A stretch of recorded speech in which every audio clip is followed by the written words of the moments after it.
environmental change. That means we need to train a whole new generation of data scientists, frankly, with slightly different skills. Yes, great technical skills, but also skills in social sciences, interdisciplinary skills. So they are able to ask the right questions and be aware of the longer-term consequences of what they do, which is really, really important if they will be successful in social impact problems. And Maria, your role at PwC gives you the opportunity to talk with, global business leaders around the potential of these technologies in their own businesses, but also in the societies that those businesses operate in. What do you see from those discussions? Is this ambition that Daniil and Juan have just articulated, is it moving forward in those conversations that you have? Certainly is, but going back to your first question, it's like, it doesn't need to do more. We need to do more to understand AI, align it with our goals, being optimization, being able to solve climate change, but also being able to work with it. We have a technology that has agency, that adapts to its external environment, that operates increasingly without human supervision, drifts because it's a non-deterministic. So how do we work with this type of artifacts and understand where do we need to fine-tune it? When do we understand that we need to have some KPIs in place to be able to monitor it? And also don't freak out when things will go wrong. How can we embrace the culture of cyber, fail and address very quickly? Because there will be things that go wrong, which is okay as long as we redress it quickly. And to me, that's the big point, is like AI is a technology. As I heard it yesterday in my panel, software engineering. Let's treat it in this way, but also do our job, really understand what sort of goals we need to align it, and also understand the magic behind the box, all the correlation the machines do and they are, for us, incapable to understand. And move away from making it a sensational topics like being conscient or taking over, but also I want to touch the subject Elon Musk, because I don't want us to forget about Elon Musk. And no matter what opinions we have about Elon Musk, he's a visionary. And we need vision. We need to see where this is going. How do we use technology to make the world a better place? And if we don't have a vision, we are not able to see the big picture. And that's what I like about Elon Musk, is that he is contested, but he attempts to break the status quo. How many times in the world of ethics we've said we need to challenge the boundaries, we need to challenge the status quo? So then why do we penalize Elon Musk for saying the same thing? We want things to change. How do you change things? Challenging the boundaries. So let's not forget about Elon Musk, because we can learn a thing or two from him, right? So I'm hearing a real strong agreement across the panel that AI has real scope and capability to address some of these societal good issues that we feel we should be applying it to. But in order to unlock that, we need to do things differently, whether it's, as you just made the point, Maria, dreaming differently, thinking differently, being challenging, or whether it's developing new methods of working, new interdisciplinary methods of working, or indeed addressing some of the structural and technical issues. I'd like to come back to all of those questions as we have this discussion today. But the first question I want to ask, and I ask this very much from our experience in the R² factory working to look at the application of AI to industrial problems, do we actually have the right quality of data to even get into this topic? Juan, I know you've done some work on this. Yes, so I think we need to compare the situation in an e-commerce store like Amazon that's using industrial AI to make recommendations and optimize its logistics. Compare that with the situation in education, like schools in the UK. You have one Amazon, you have one big machine that collects data, models it, makes predictions. In the case of schools, we have 32,000 schools in the UK. Each of them is collecting data in slightly different ways, sometimes not collecting data, not analyzing it, not checking its quality. So basically, you have this very fragmented data ecosystem that makes it very difficult to integrate data in order to train any kind of machine learning model. We can't even do small data AI with that kind of data. So that's an issue. Just to give you an example of a situation I faced trying to collaborate with a school where we wanted to use machine learning to identify amazing teachers that we could learn from. We would want to identify those outliers to learn what they do and use that to train other teachers. we found that they hadn't connected data about classrooms with teachers. So we couldn't actually even figure out what teacher was teaching what students, and it was impossible to implement this method. And this was actually quite an advanced one. Like, it wasn't one of the ones that's lagging behind. That's the reason why we were talking with them. So the data is just not, it's fragmented, and even inside organizations, it's not connected in a way that we can really use to do data science for social impact.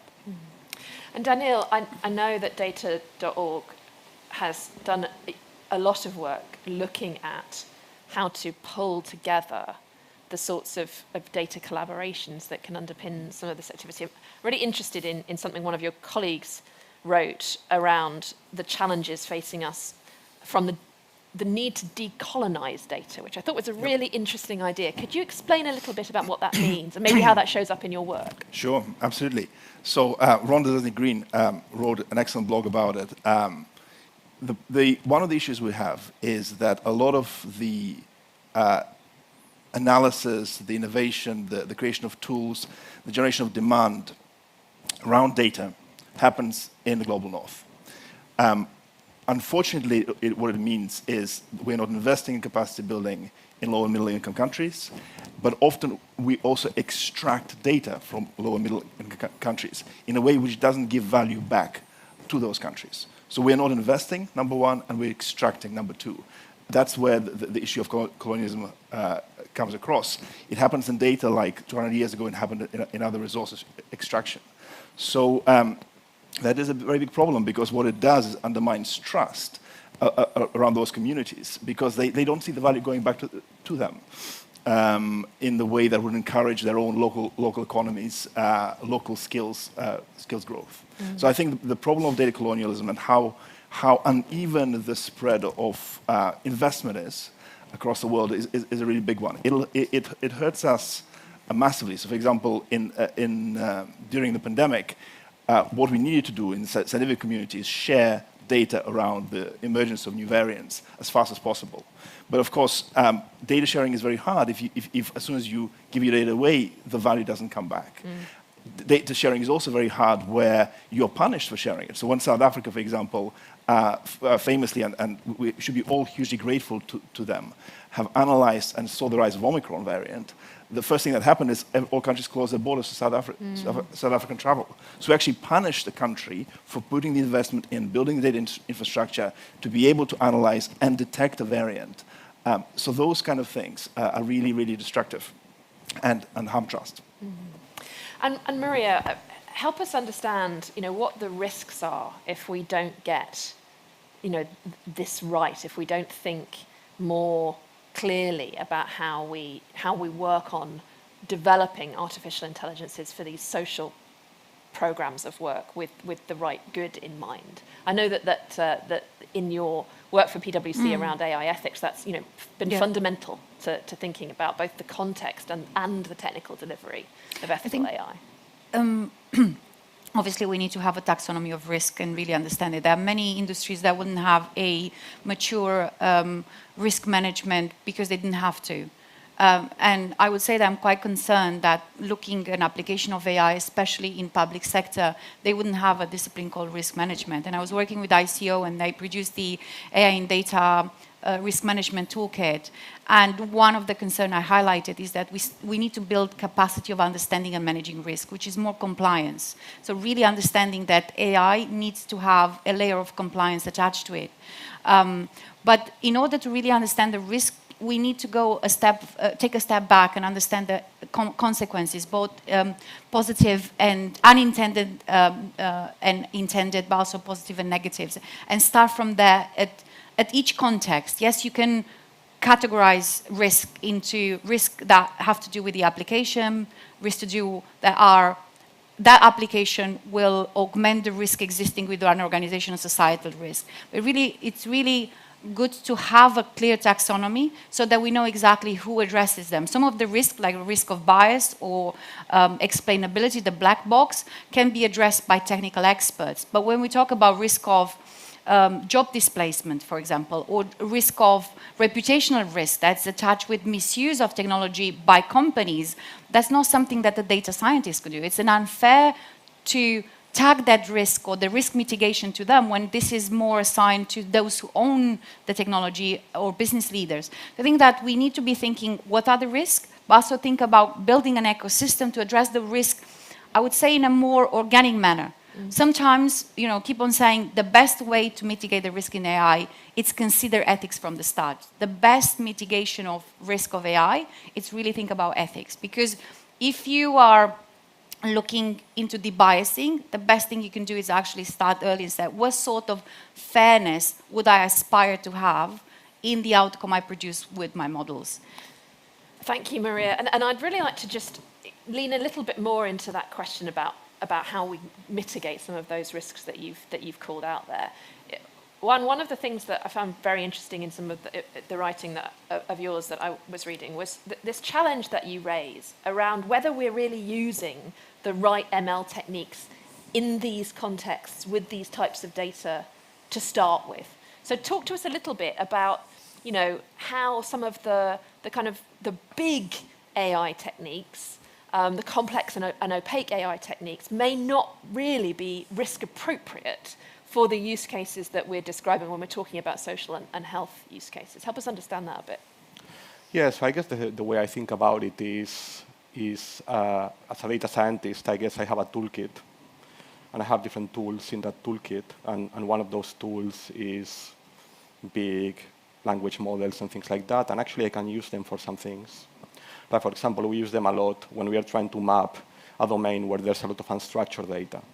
And for example, we have created maps of jobs that are exposed to automation, where we analyze online job adverts and the text descriptions of those adverts to see what jobs are close to what jobs and how people in a job that is exposed to automation might be moving to other jobs.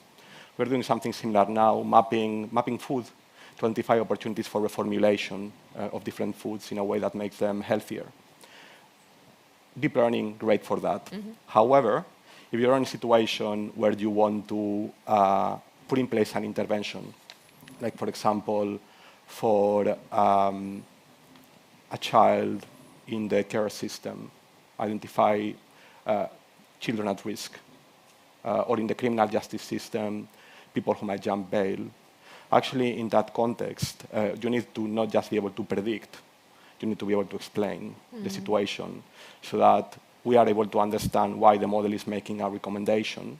And also so that we can think about, it's almost like in a more sophisticated way about what we might do about the prediction. Just to give you an example, there's a very nice paper by this MIT researcher called Chelsea Barabas, who looked at predictive and explanatory models in the criminal justice system. What she was saying there is that if you use purely predictive models just to predict someone is at risk of recidivism, then the only intervention that you are going to be able to come up with is to deny them bail so that they don't jump bail. If you have models which allow you to explain what are the drivers for that person jumping bail, then you can put in place interventions which are going to change their context and change their situation in a way that addresses the outcome without sending them to jail, which we know is more likely is going to increase the likelihood that they become longer-term criminals. So we need to put causality back in as well as Causality, correlation, essentially. exactly. Yeah, absolutely, absolutely. Daniel, help us, in the work that you do, you address some of these risks that Maria's articulated, as I understand it, through this interdisciplinariness, is that a word? Anyway, it'll do for now. Help us understand, how does that mitigate some of these issues that are being raised and the risks that result from these issues? Sure, I can give you both a macro and a micro explanation of it. So taking our start from what Juan just said, in that example Juan gave, in order to do an explanatory intervention, you need to have the technical skills, but you also need to understand what interventions would work once you have the results of the analysis. Those are skills from humanities and social sciences. So that's the point about interdisciplinarity. In order to have the right outcome, the right impact in the world, you need scholars across those disciplines collaborating closely together. So you need social scientists, behavioral scientists, economists, policymakers, working much, much closer than they currently are with technologists. Otherwise, what you do is do the analysis, you might establish the cause, the explanation, but you don't have then the right action following straight away. So that's kind of the macro example of how to bring it together. You need, if you like, to invest in those interdisciplinary skills. One of the things Datadog is doing at the moment is we are building hubs across the world, particularly focused on low, middle-income countries, to train a new generation of data scientists with those interdisciplinary skills. So the curricula we're introducing have modules not just in hard coding skills, in statistics, in Python, etc., but also skills relevant to the social impact world. How to work with vulnerable communities, how to formulate the right question, which come more from social sciences. So that's kind of on a macro level. On a micro level, I used to manage a tech team in my prior job in Welcome Data Labs. Juan knows we've collaborated before. And we did an experiment in that team. So we had, it's a full-on AI product team. We had data scientists, software engineers, designers, UX, etc., working to produce products. We introduced a social scientist into the mix. So we embedded a social scientist into that team, and not just in a way that every now and again somebody comes in and does a critique, but actually a person works with them following the agile life cycle, so the rhythm of the team. And it took a long time. It took a long time for them to gel because they come from different cultures, different languages. They didn't speak fundamentally the right language together. So there was a lot of kind of initial misunderstandings, but over time we persevered, and over time a common language started to develop between the social scientists and the tech experts. And they started, for example, asking different questions about, okay, how do we set the threshold in this model? Like, what exactly do we care about? They got an understanding that making a very technical decision, what they thought was a very technical decision, has a social consequence downstream. So that kind of experimentation, how do we work together, how do we build interdisciplinarity, is really important. It is not easy.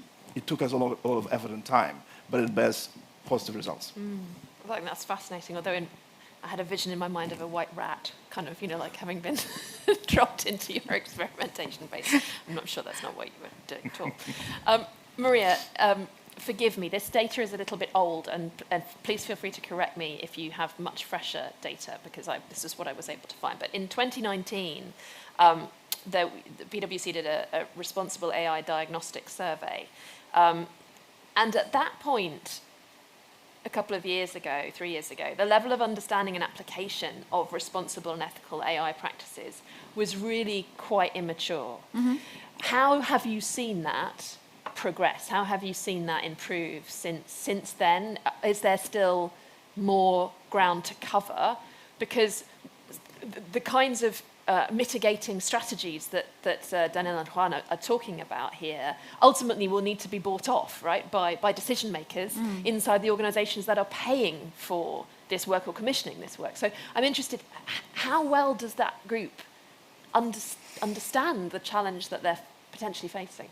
We've made phenomenal progress, and I think it's due to CogX, in events like CogX, where we are able to bring on stages and raise awareness about how should we think about AI.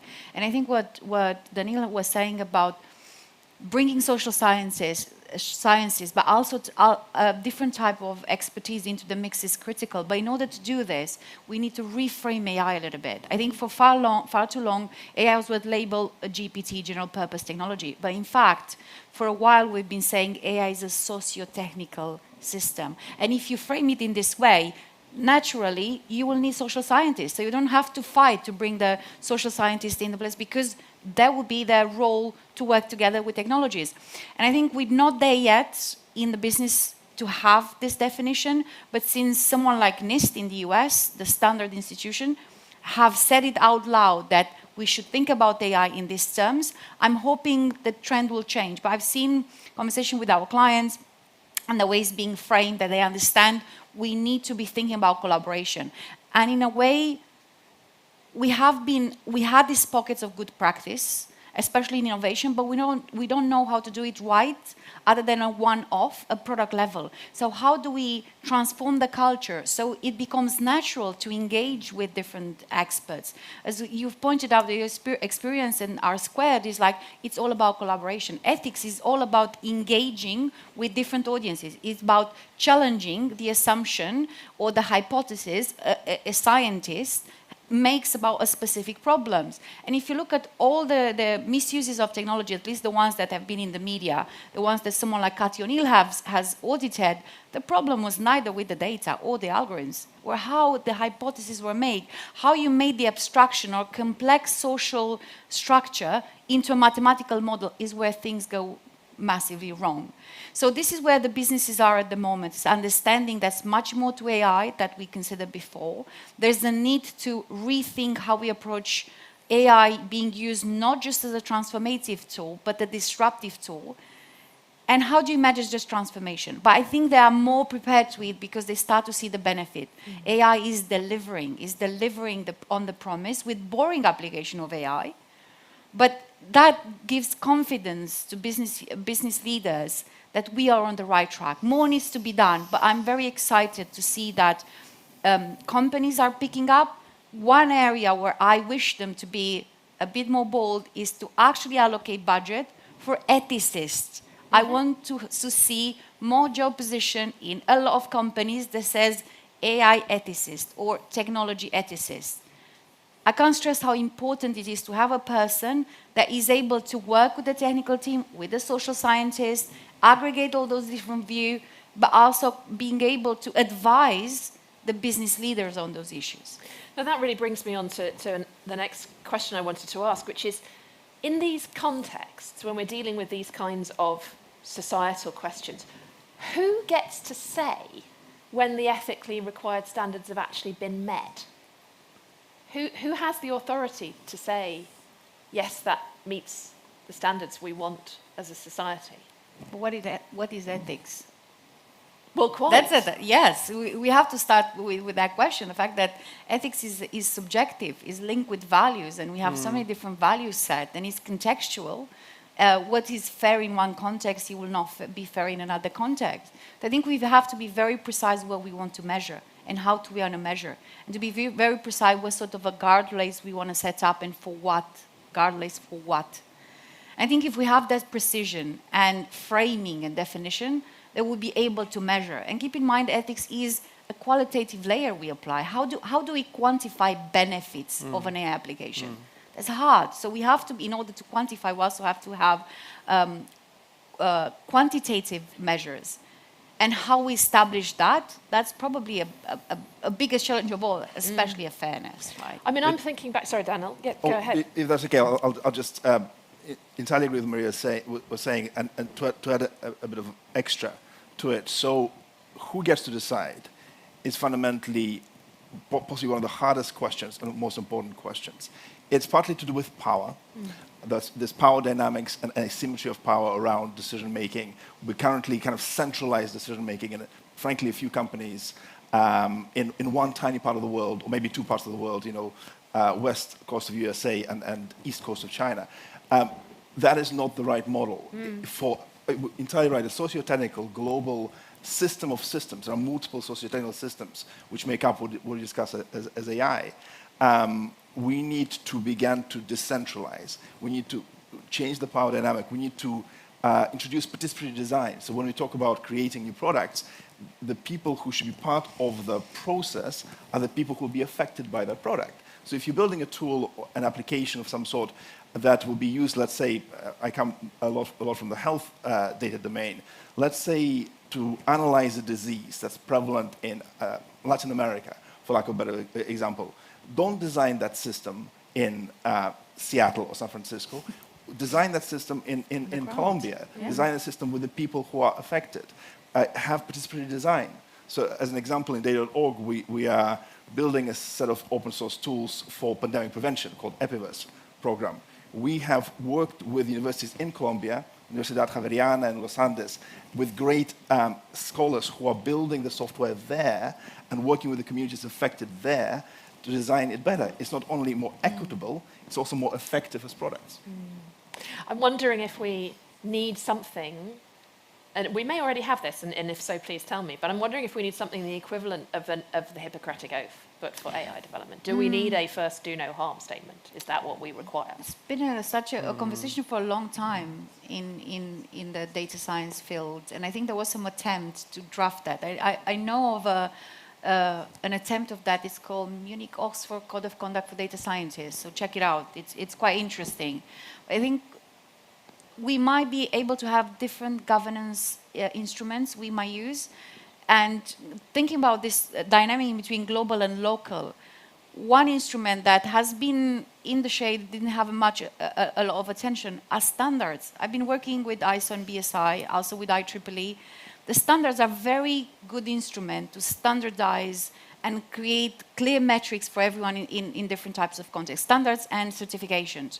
So watch out the space. UK government has such program on AI standards that's run by DCMS and Turing. So it would be very interesting how our experience in developing standards will be useful in offering us a way to measure different applications, different contexts, and being able to have confidence that we have a certain level of quality. And I want, Juan, just to sum up this section now, and before we throw it open to questions from the audience, back to that idea about who gets to say when ethical standards have been met. You talked before about the criticality of having explainable answers when you are using ML to make recommendations that, you know, pertinently and directly affect someone's life in an educational context, in a healthcare context, in a justice context. How do we get to a world where the individuals who might be the recipients of those decisions are involved in saying whether they feel comfortable with the ethical standards that those decisions have been made using? So I guess like this is a question of, it goes back to the point that Maria made at the beginning about us needing to do more, in the sense that we just need to build organizations that are able to take that kind of feedback and change how they operate. And I think we are very far away from being able to do that. I think that still that kind of responsiveness to someone being unhappy about the rationale for a decision is too downstream. Right. And I think that we need to go further upstream and think about, in line with things that Daniel was saying as well, it's almost like, how do we decide what type of AI system do we want to bring into an organization, and what is the purpose that this has? I guess my concern is that very often we bring AI systems into social impact sectors from a perspective of efficiency and optimization and saving costs and automating.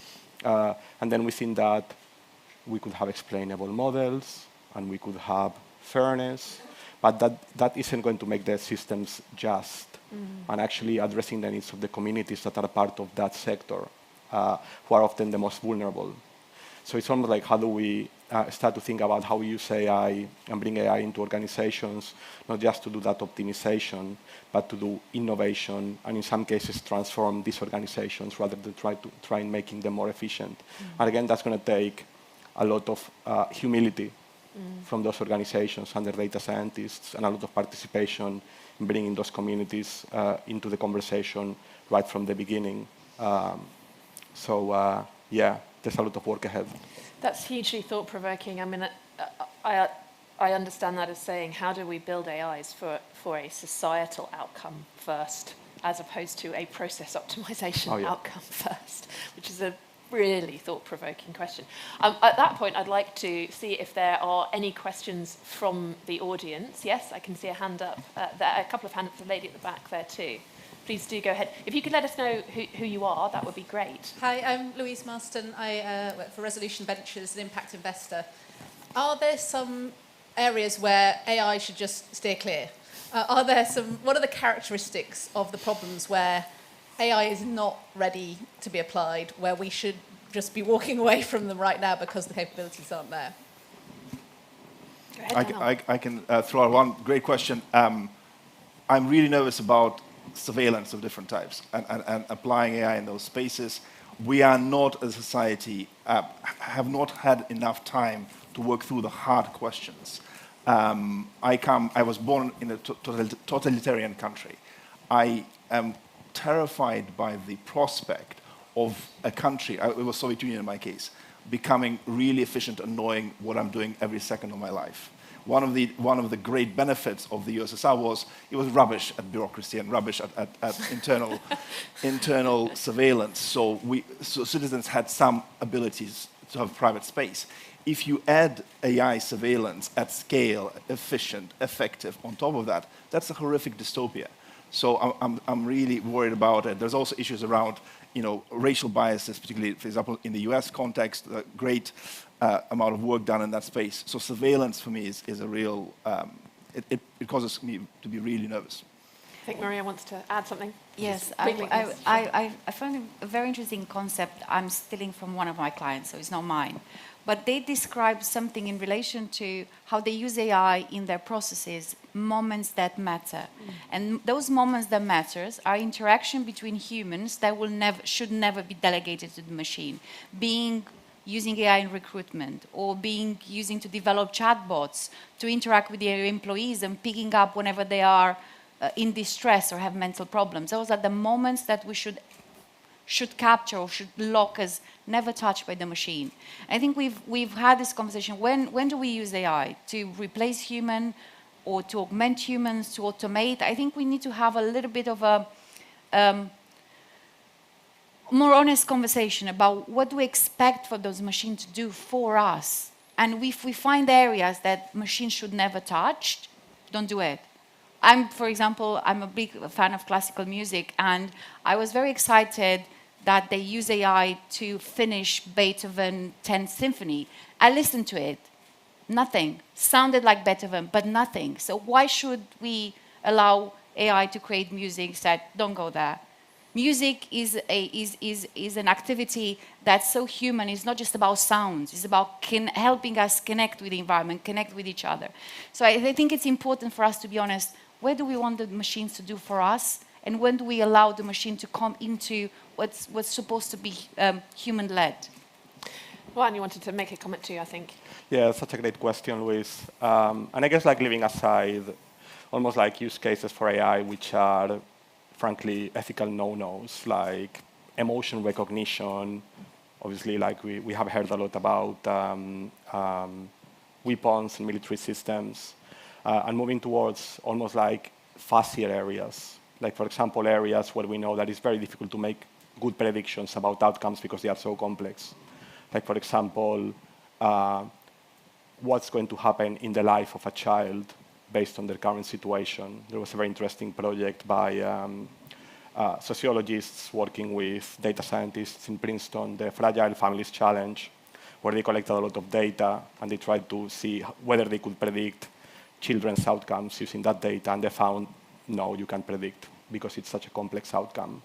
And I think in that case, then the question is, do you want to use machine learning if it's impossible to make predictions? And I would say, yes, you should use machine learning, but actually this is just going to be something that generates some information, some signal for a human who's going to be looking at this together with other data to make a decision. So basically we are moving from a paradigm of artificial intelligence, which is about automating, to a paradigm of intelligence augmentation, where the machine learning system is just creating additional information that helps an organization to make better decisions, even if sometimes the decision is to not do anything with the recommendation for the system because it's not reliable enough. I think we have time for one more question. There was a lady with her hand up there at the back. Hi, thanks for the talk. My name's Charisma and I work for a sales intelligence startup. One of the things you said at the start, which I thought was really interesting, was about vision. And I was wondering if you had any examples of companies who you think have really good vision in terms of how AI can impact the social sector and also how they're executing on that vision. I'm not sure. So I'm not sure about a company, but I have a person in mind and a kind of academic team which I wanted to bring up. So a great collaborator of mine, Regina Barzilay, who is based at MIT CSAIL school.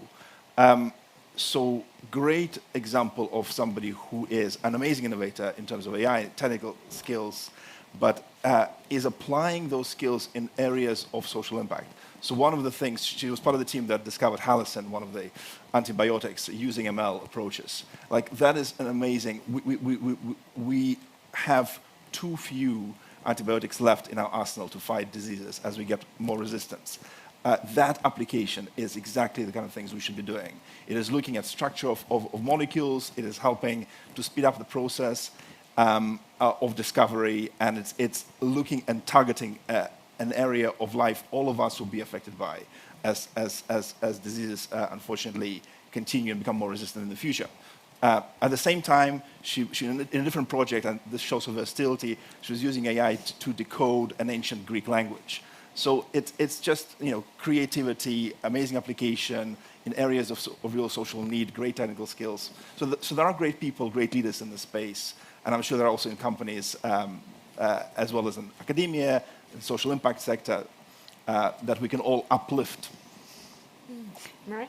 And perhaps they definitely do not need any spotlight because we all know they are great, but DeepMind is a good example, right?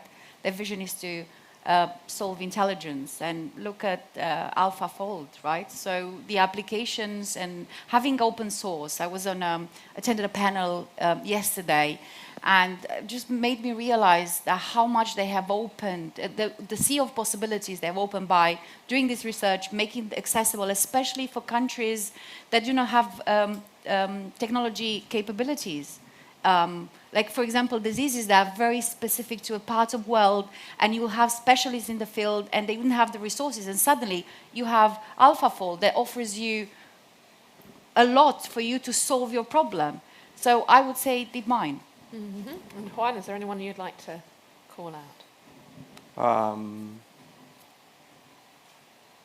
So I guess, like, actually, just to add to Maria's point about DeepMind, I think something that's interesting, leaving aside the open source, amazing, like release strategy with AlphaFold, is just the fact that they have adopted a very interdisciplinary, very humanistic approach to how they think about societal impacts of their technologies, and they are putting out lots of really cool papers looking at how do you use causal models to look at bias, ethics of AI from a philosophical perspective. So a lot of thought leadership in that space that's coming from them, and really, I would say, capturing the crossover, hybridized, humanistic spirit to doing AI, which I guess we have all been calling for in this panel.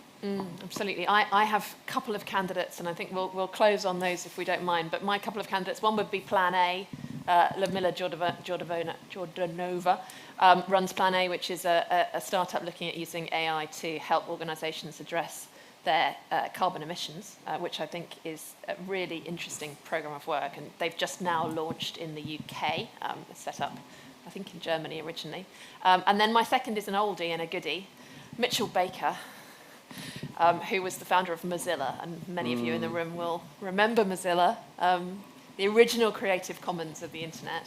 And I think probably the grandmother of some of the ideas that we've been talking about here today. So if you haven't come across Mitchell Baker before, I would definitely go and look her up. And at that point, I think we need to draw stumps. Thank you so much for coming along to this session this morning. I hope you've enjoyed it. Please thank my panel with a round of applause. Thank you very much. Please stay where you are right now. This is the most exciting time for humanity, and just hearing you all talk about the challenges, hearing about ethicists needed to be part of this conversation is so important. And obviously, all the thoughts around Elon Musk. I do admittedly also work in the space sector when I'm not here, so it's always quite interesting to hear all the perspectives. Speaking about Plan A, we're joined by the CEO later on today at 3 p.m. here, Festival Stage 2. So if you'd like to hear from them, and I think Caroline, thank you so much. That's a wonderful shout out. Please join me in thanking our wonderful panel, to Maria, to Daniil, to Juan, and to Caroline. Give them a massive round of applause. Thank you. And we're going to be back here at 10 a.m. For the next session, which is going to be on the next frontier in sustainability of data centers. Thank you very much.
Good morning and welcome back to day 3 of the CogX Festival. How's it all going?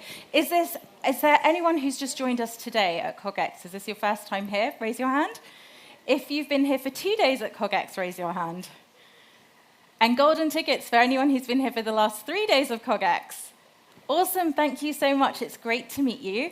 My name is Anushka Sharma. I have the wonderful task of being the MC of this stage today. I was also here yesterday, and we had some wonderful themes around true tech transformation.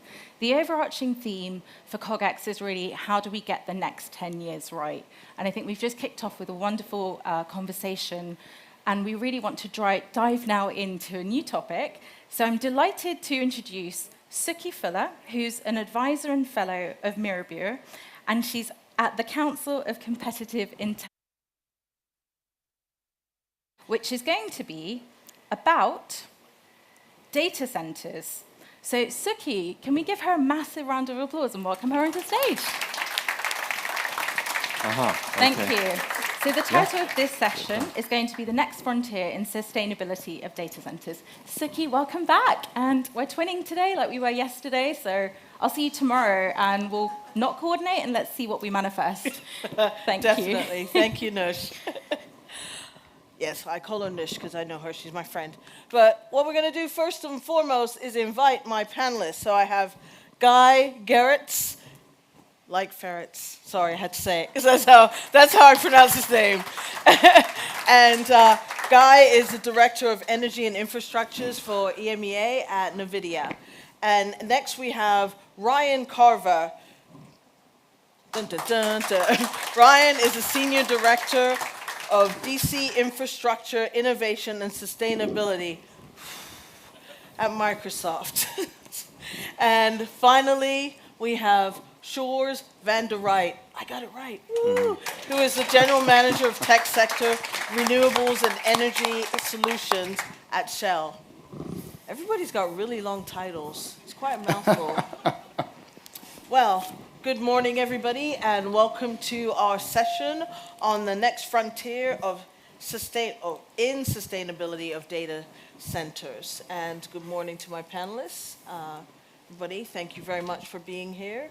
And all of them have traveled quite long distances recently and been quite busy. But we're going to jump in because we have a lot to discuss. And, well, we all know what's going on, but we don't really know what's going on. One thing I do want to start out by saying, and we'll probably talk about that a little bit, is the partnerships in this sector are incredible right now. The fact that we have 3 major companies that are all working together on something that is very important for everybody in the future is remarkable. And I just want to say that up front. So please give all of them a round of applause for being collaborative, as we know it's always sometimes lacking in the tech sector. So, but let's jump in. And I'm just going to say, first of all, and I've got all my questions written down because we have a lot of stuff to get through. So I am going to go to Ryan because we know that there is that current status, and we want to know what the key challenges are that data centers are really facing in terms of sustainability and operations. What's going on? Well, when it comes to sustainability and operations, our 3 major challenges would be our energy consumption, making sure that we're consuming renewable energy, number 1. With as little or zero embodied carbon as possible, which is really kind of ties into our 100-100-0 goal for Microsoft, where we have a global commitment to consume 100% renewable energy 100% of the time, 24/7. That's going to be our first challenge. Our second challenge would be our water consumption.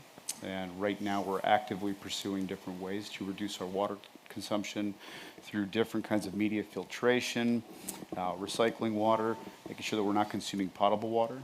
And the third would be how we manage our e-waste. So we have a tremendous amount of e-waste that is produced from our IT equipment and hardware at the scale that we operate at, along with the other hyperscale cloud providers. And what we're doing to manage our e-waste is we are developing what we're calling circular centers on our data center campuses. So we're developing circular centers on our data center campuses in order to recycle, refurbish, and reuse our IT equipment or donate it to local communities. And this is reducing our e-waste by over 80%. And as you can imagine, we've got hundreds of metric tons of e-waste per year. So reducing by over 80% in many conditions is very, very significant. So those are the three main challenges that we're dealing with today. Okay, and I didn't do that thing where I asked you all to introduce yourselves and give a little bit of your background, but I'd like you to just say, first of all, how that ties into what you do. Okay, so kind of going back. Yeah, So, since I just jumped ahead, didn't I? Jumped right into the discussion. That's okay. So again, Ryan Carver. I've got the pleasure and the privilege of leading our innovation, sustainability, and optimization execution teams on the data center side of the house, working for cloud operations and innovation.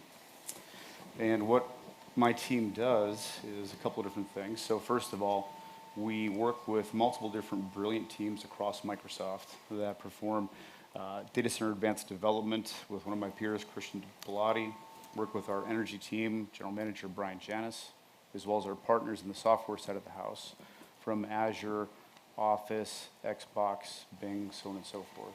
And what we do is we work collaboratively to test out new innovations, prototype them in live environments after the research has been done. And then we take the data after prototyping, put it back into the system, and if the data proves out, it's going to be something that's good for Microsoft and the world, then we will build that technology into our portfolio. If it's technology that's new and immature, what we will do is work to develop the supply chain or to mature that technology. And then I've also got an optimization team that looks at how we can optimize all of our existing assets as intelligently as possible. Just because we're a giant transnational corporation doesn't mean we need to operate in any way wastefully at all. So again, we look to optimize all of our existing assets, consume less green space, look at how we can better utilize our existing spaces and things of that nature. So a little bit about me. I gave you an extra 15 seconds. All right, so everybody keep in mind what was said about his response with question number 1, because I'm going to have these two gentlemen introduce themselves first, because I did jump ahead. I was like, get into the discussion. So, Guy, would you like to introduce yourself, tell us a little bit about yourself? 1 minute. Okay, all right. I won't take away from you because, you know, Ryan took that extra 15 seconds. Okay. So give us a 1 minute overview of what you do at NVIDIA. Okay, I've worked at NVIDIA for the last 10 years. That has been all within the energy industry, and to be brutally honest, that has meant, until fairly recently, the upstream oil and gas industry on the geoscience side. So seismic imaging, reservoir simulation, all kinds of interactive graphics to do with interpretation of the subsurface. About 3 years ago, there was this cloud on the horizon.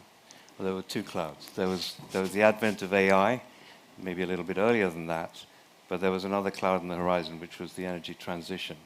That has really accelerated for two reasons. One was a crisis within the oil industry itself, and then it was followed by the pandemic.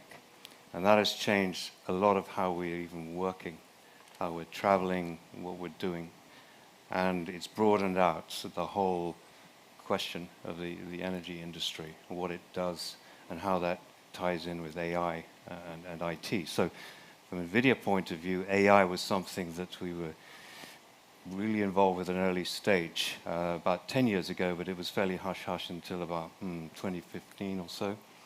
And then it's broadened hugely because of the big hyperscalers like Microsoft providing the means to actually access technology to develop all these AI use cases.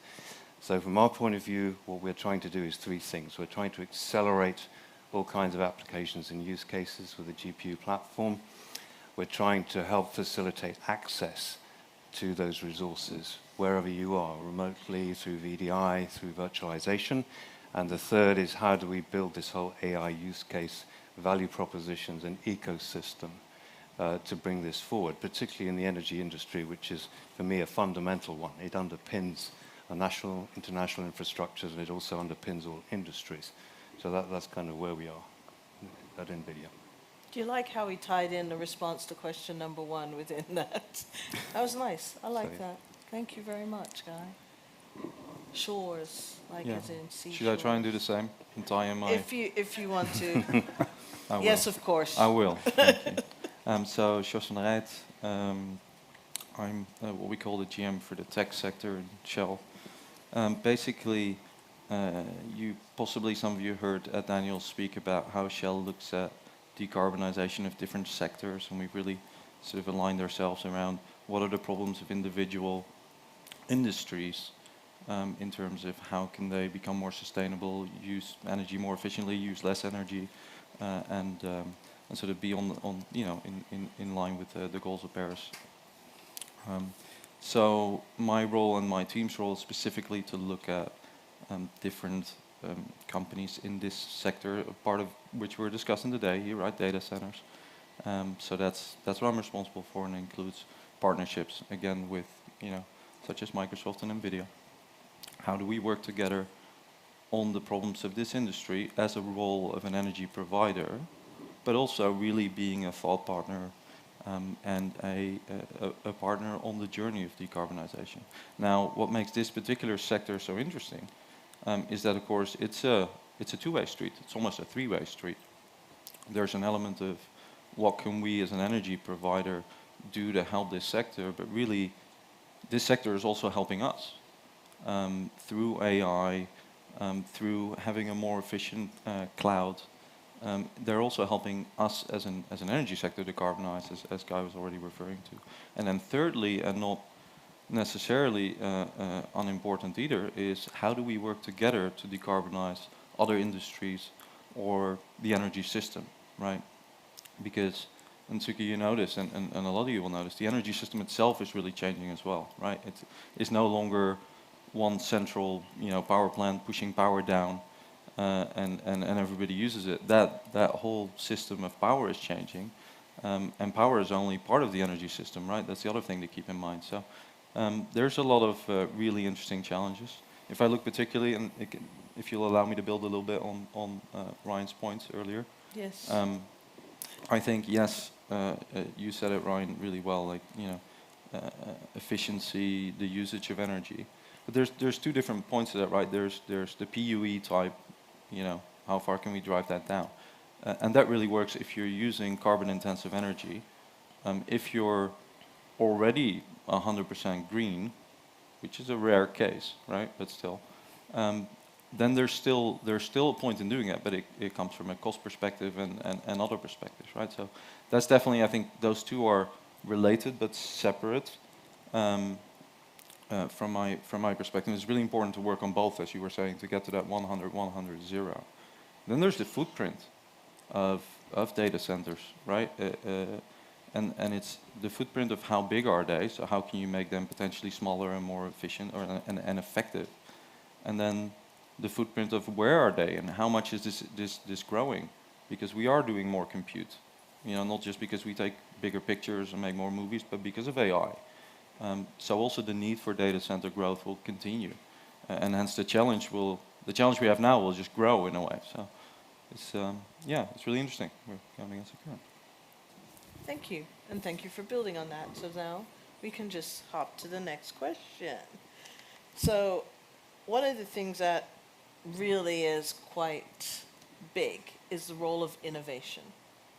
And I know that this is an area that you are very much into, Guy. So I'd love to know, how do you see innovation play and a role in the efficiency, especially of data centers? Well, I think the fundamental one from our point of view is getting things done faster. If you can do something 5 times faster with the same amount of energy, then that's basically energy efficient. And that's really what we've been doing every 2 years, is to introduce a new architecture that can deliver 40 to 100% more performance than the previous one. So that is implicit energy efficiency to us. The rest of it has to do with data center design. We work with our partners, whether these are OEMs, companies like Microsoft, hyperscalers, in order to do that, and also our customers that have data centers of their own. One of the things for sure, the scalability required for the future, the near future, is far greater than what we think about even today, or we used to think about. We used to think that 3 megawatts or 4 megawatts was a lot. Now they're talking about 10, 20, more than that. To deliver that kind of scalability will require a lot of innovation, both in terms of how the thing operates, within the systems themselves, how to create the most efficient movement of data and applications within the system, but also how to have a power supply and heat and management that will allow that data center to function at scale. And some of that involves immersion cooling. Some of that really depends on where these data centers are. You can take advantage of certain geographic features like northern Norway is conveniently cold. That's a good way to cool systems sometimes.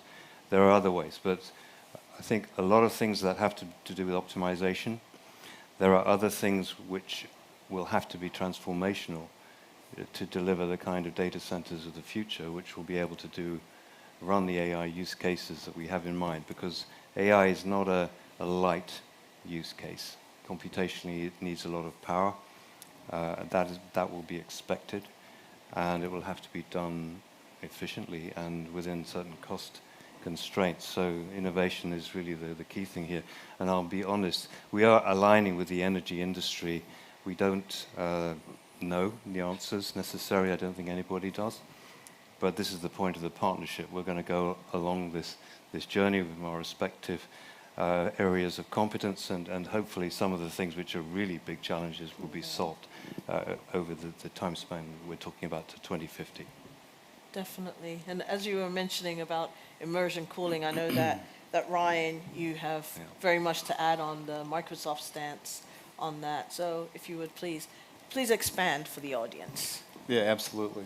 And I'll try to reduce it since I took that extra 15 seconds in the beginning. You're good, you're good. Sorry about that. So to build on your innovation response before I get into the immersion cooling, if you don't mind, just very briefly, innovation is absolutely critical for success.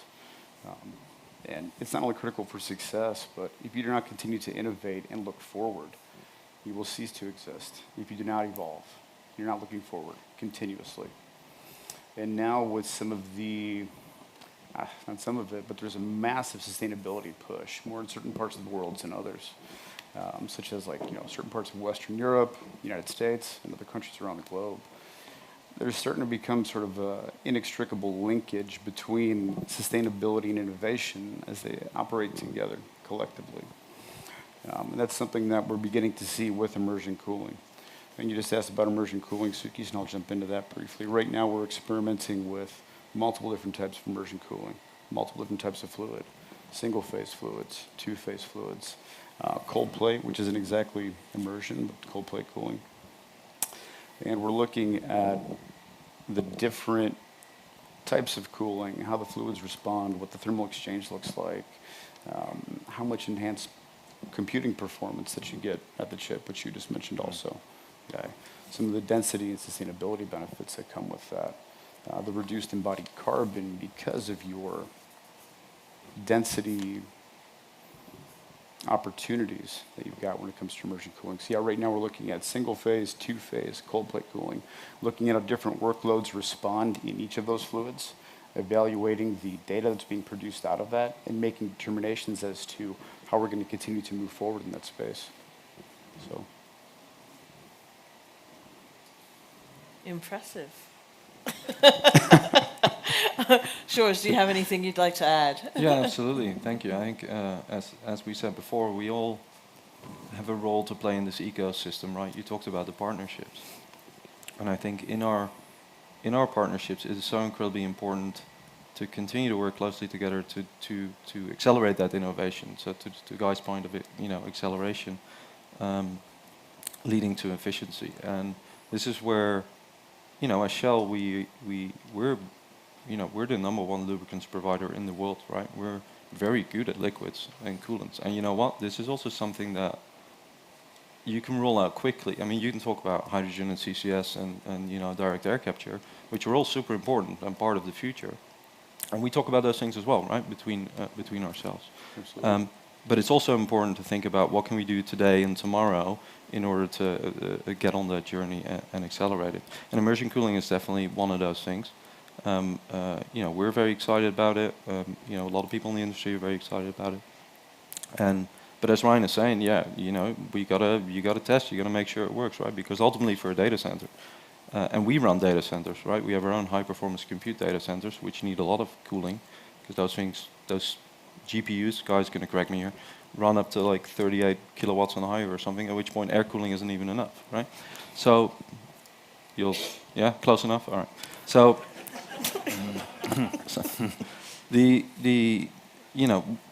we all have a role to play, but we can play that role better if we work together on these things. And immersion cooling is one example.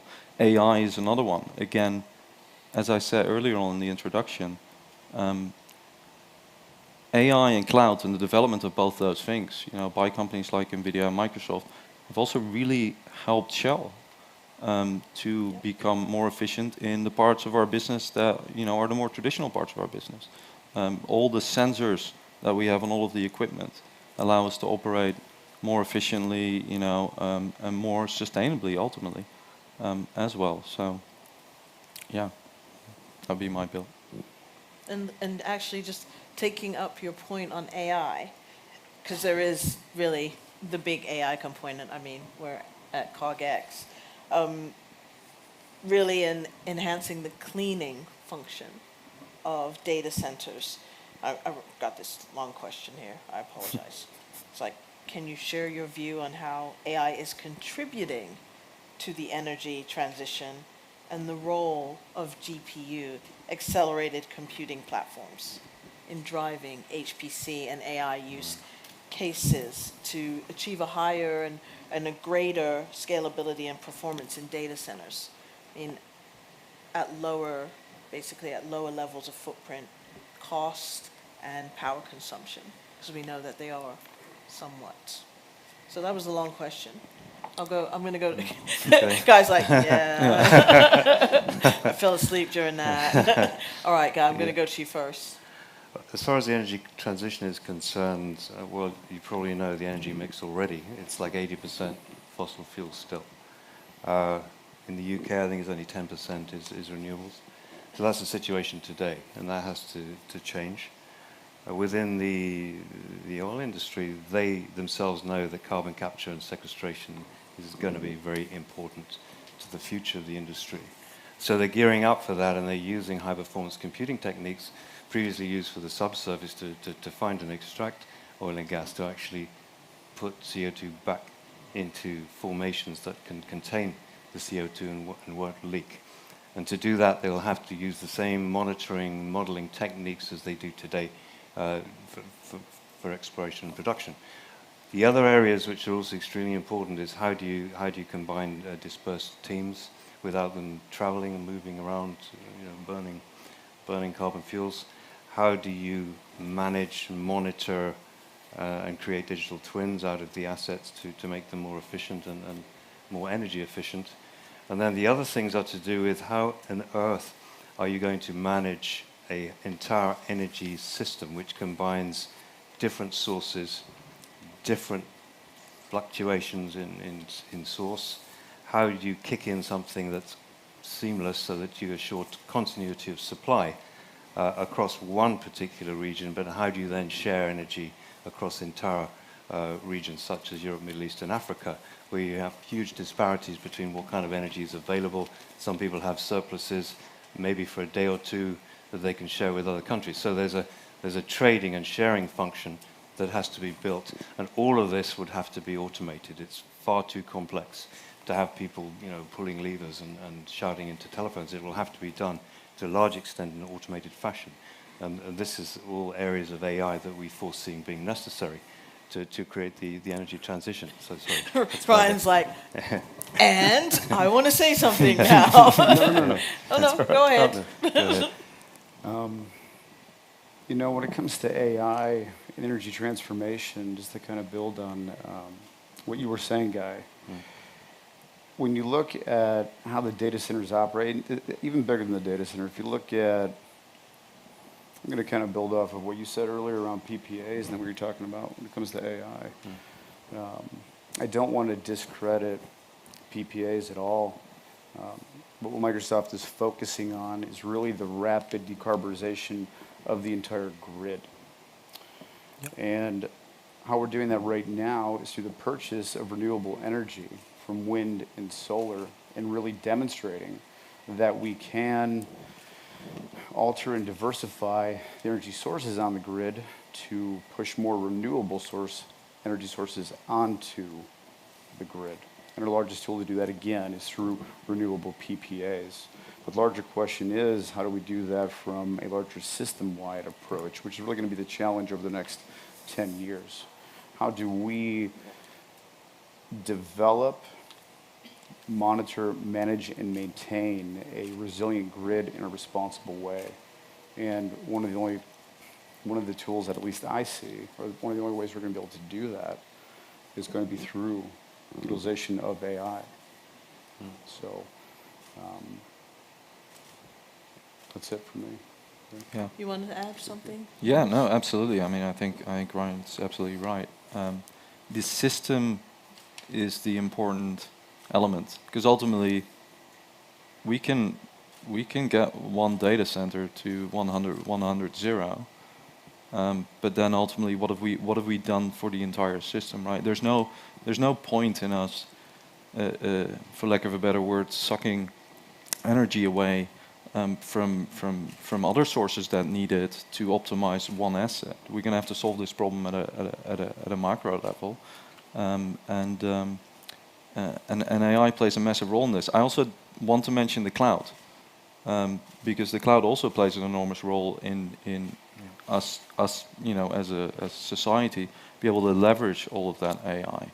And again, without the energy, so that I'm kind of going chair by chair almost. You don't get there either. You're going to need to be trading, in real time. And all of this sounds easy, right? It sounds easy to say, oh, I put a charge post at my house, and then, that one will feed back to the grid, and will feed into my battery, and, at night, all of this will happen. That doesn't just happen, right? You need the hardware, you need the software, you need the energy, and you need all of it to come together. And none of that's going to happen with AI, which then brings us back to our earlier point, or without AI. Which brings us back to our earlier point, which is there's going to be more and more of this. Yeah. So the challenge of data center decarbonization isn't going to go away. It's just going to get bigger. That's what we're here to work on. So we're actually running on good time here. So I have one more question, but I'm going to throw another one into the mix because I'm like that. Because we were having a conversation earlier, Guy and I, about just infrastructure. And one of the biggest, and this is something we haven't discussed, so I'm just going to put you all on the spot. With infrastructure, one of the things that I have been seeing recently and following is the fact that there are people writing papers about mega cities and mega projects, but the role of data centers in that, I mean, is anybody working with those groups on mega cities? Because that needs to happen. Those cities are going to probably, hopefully, be scalable, sustainable, 100% environmentally friendly. If you're going to build a new city, it should be that way. If you're going to build on a city, it should be that way. So I was wondering if there are any partnerships, any discussions, any work in that area. And I just put them all on the spot because I didn't know I was going to ask that. So. I can just take a quick stab at that. So when it comes to partnerships with new cities that are going to be developed, I can't really speak specifically to that at the moment. What I can say is that we are working towards a future where we're going to have data centers that are developed out of completely regenerous materials. And the heat that's rejected from the data centers we're going to be using, or goal is to use them to heat, say, like greenhouses, or plug into district heating loops in parts of the country that are in need of heat, to keep the streets and the roads and the sidewalks de-iced, such locations like Sweden, Finland, things of that nature. But when it comes to future infrastructure, we have been looking at regenerous data centers. It's something that is a long-term goal, but we're actively working on that right now, actually. I just think that's really interesting also. Maybe quick build on that. So yeah, partnerships with cities, absolutely right. Cities is it's super important, and it's something that we look at, and also, I'll take the example of the city of Houston, where I live. We're looking together with Microsoft and other partners as well as what can we do to decarbonize Houston. A lot of work to do. So definitely specific focus on that, and some of that's also transferable to other cities, of course, some of those learnings. I think the other thing that we maybe touch on with the heat recovery, for instance, is, and we haven't really talked about it, is the move of data centers to the edge and compute to the edge, right? In which case you get perhaps smaller or more local, or maybe even data centers in buildings in some cases where you can reuse that heat more easily. Because some of the challenge, if you have a big box data center outside in the countryside, is to say, okay, we could theoretically reuse all that heat, and if we use immersion cooling, even more, because the heat recovery gets so much better. But then where are we going to go? Because we're really far away from anybody that could use, 55 degrees Celsius heat or something. Whereas if you go more to the edge and you're more in those buildings, then that starts to become easier. So yeah, absolutely agree. Heat recovery is something that's really important for cities. And we are working, I think, in the city of Amsterdam on some of that as well. Yeah, I'd say that's probably one of the biggest problems is the density of large cities and where you don't have a lot of space. That's the human population of the world. I'd say we're probably the biggest issue. That's actually a really important point that you bring up there when it comes to density, Suki. One of the major benefits of immersion cooling that we're looking for is the density improvement.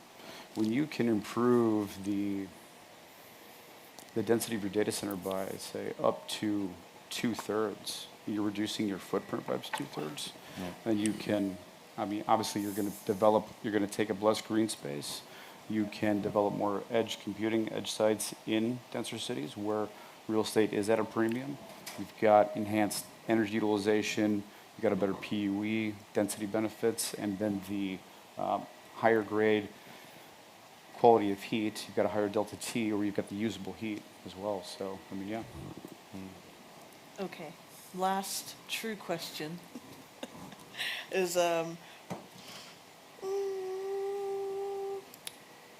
how will collaboration transform the energy and carbon intensity of data centers now and in the longer term? Because we all know progress and innovation and the partnerships. I always stress this because this is very much the key, is collaboration between large companies, small companies, government, education. If there's collaboration, it actually is better for innovation and it infuses growth faster and knowledge sharing. And so I would like to get your last final thoughts on that before we open for Q&A. Of course, a little bit later than we should, but okay, it is. I'll definitely start on that. For us at NVIDIA, we see partnerships as absolutely key, and it's also changing the way we relate to users of GPUs. So in the case of Shell, they're everywhere. As an energy infrastructure that has to be built, Shell is truly global, a global reach, and end-to-end, from the beginning to the end. And it's the same with Microsoft. And Microsoft is an enormous force in IT, a huge hyperscaler able to provide access to the processing and AI resources that are needed to run, so many things. You talked about smart cities, traffic, autonomous vehicles, just being smart buildings. All of these things will require infrastructure to manage all that. And the energy that underlies all that is something that will have to be built in. And that is why we see these partnerships as extremely important for us and how we solve some of these problems as they go forward. The collaboration and partnership with large corporations such as NVIDIA, Shell, and many others is unbelievably important. One example that I can just highlight right now that kind of ties back into the question around PPAs is, over the last 10 years, corporations pushing for renewable energy has driven down the cost of wind and solar by 90%. 90%. And that's just because of basic market economics. Market supply meets market demand. If we're looking for renewable energy, we're looking for renewable energy sources, and you've got more mature technology, you've got more companies that are pushing for it, and you've got mature manufacturing, so on and so forth. I mean, that's just one example that is just tremendous, though. We've driven down the cost collectively across many organizations 90% for renewables. So. Yeah, I just say, Suki, that nobody can drive all of this change by themselves. Exactly. Right. So it's about the partnerships that Guy talked about between us as corporations, but also with governments, with society. There's an element of having a common understanding, which is difficult enough, right? So creating a common language to say these are the challenges and we all have the same understanding, let's go forward and work together on it, is also incredibly important. And you don't get there without, well, just talking about it together, right? And getting there. And then secondly, I'd say that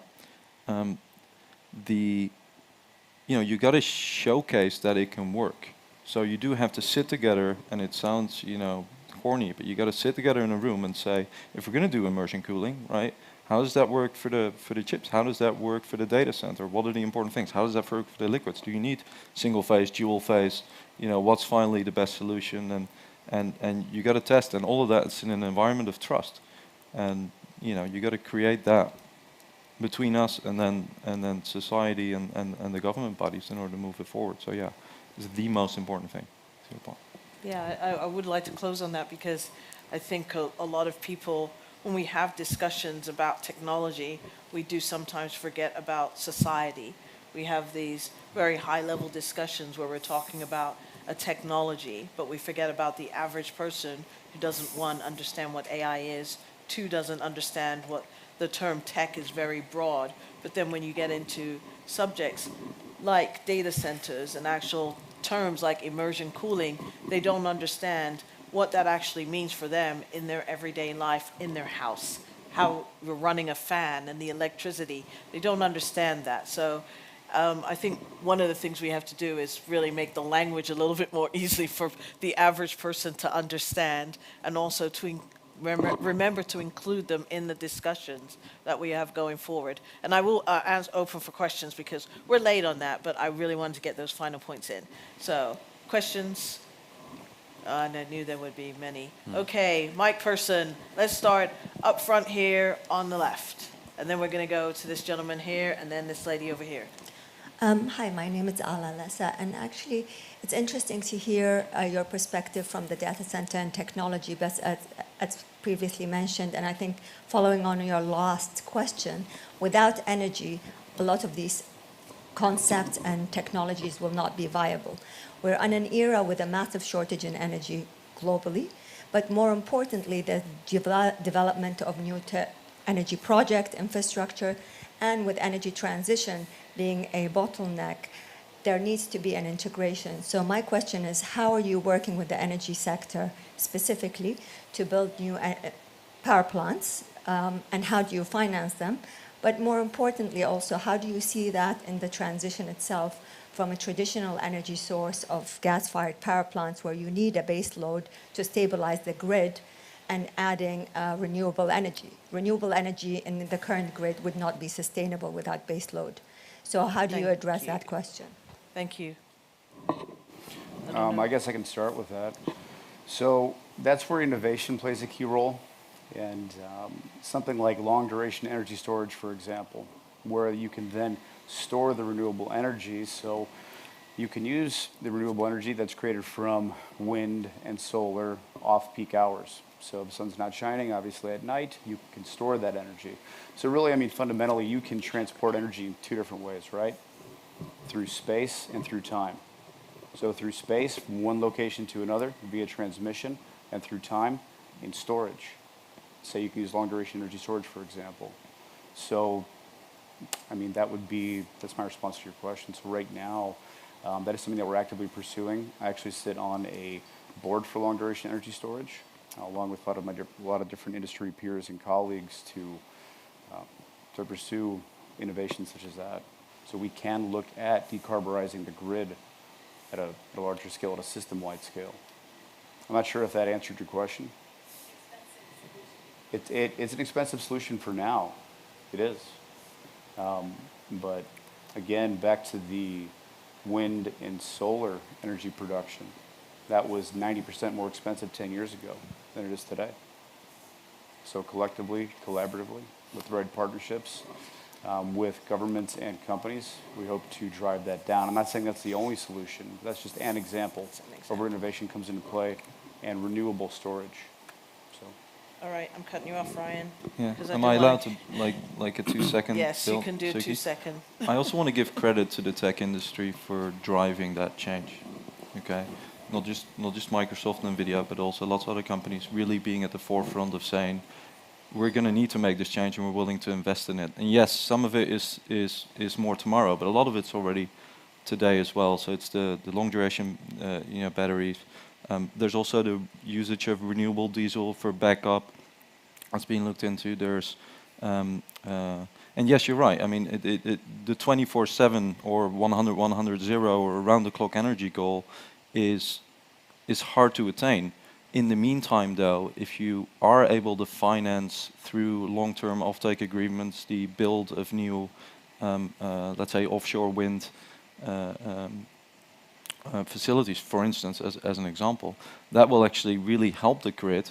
And then in order to get to that, 24/7, you're going to need those trading capabilities, and but those RECs still get into the system there. So there's, there's a lot of credit that goes to this industry as well, I think, in pushing that forward. Oh, go on. Oh, my gosh. We're never going to get to these last two questions. I could talk about that all day. Me too. Yeah. Yeah, I know. They can talk about it should be a half day at least, minimum. I'm going to have this gentleman ask his question, and I really want to get to this lady over here. And I know there are other people that will want to put their hands up afterwards, but I'm cutting you off because that thing is flashing in about 40 seconds. So go ahead, ask it. Yeah, I'll try and keep it short. Yeah, so thank you for the talk.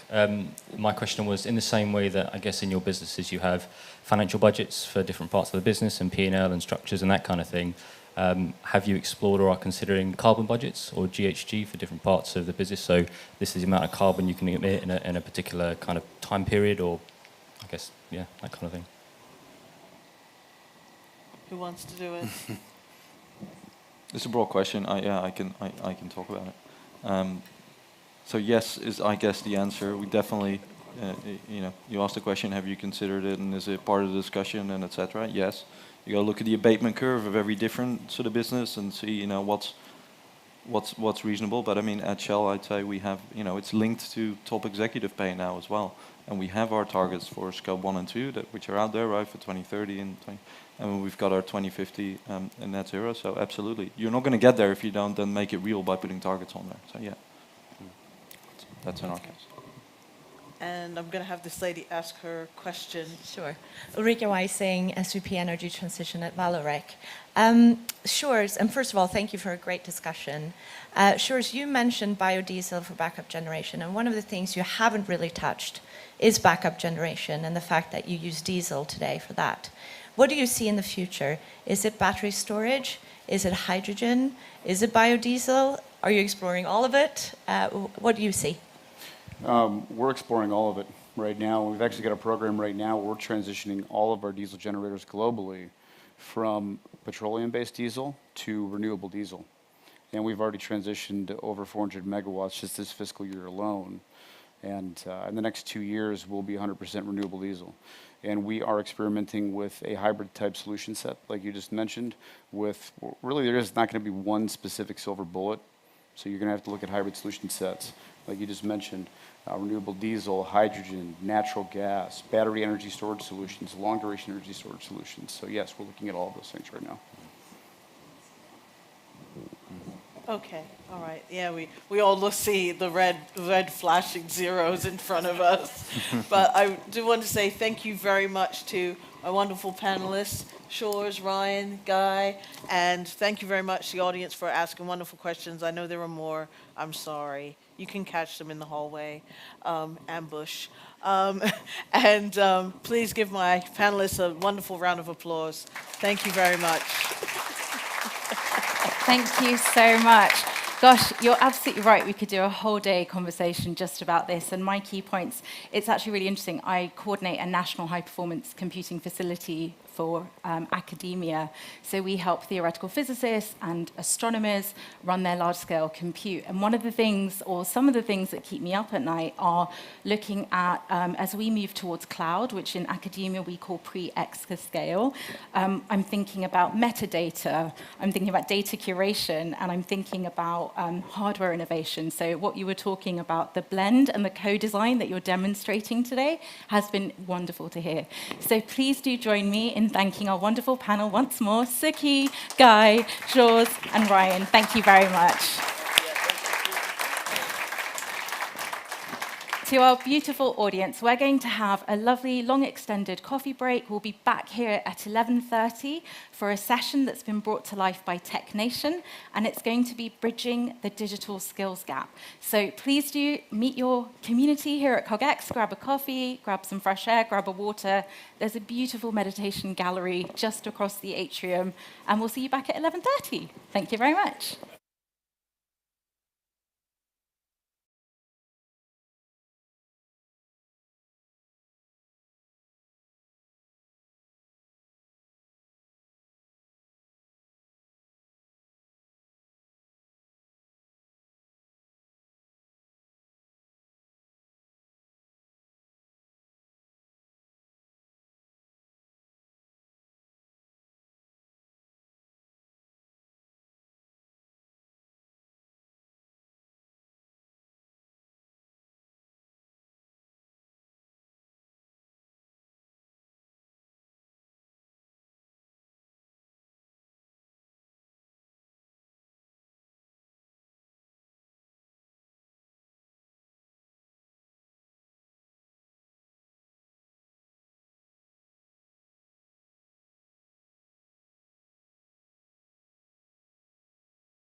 Hello, hello, hello, and welcome back. It's day 3 of the CogX Festival. It's 6th edition. If you've been here for all 6 years of CogX, put your hand up. Yay! It's so nice to see you again. If you've been here for 5 years of CogX, put your hand up.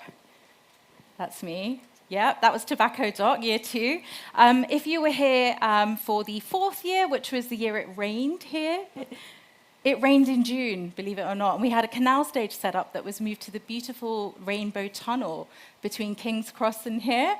I won't go on with the rest of the years, but just welcome to the Stage Festival too.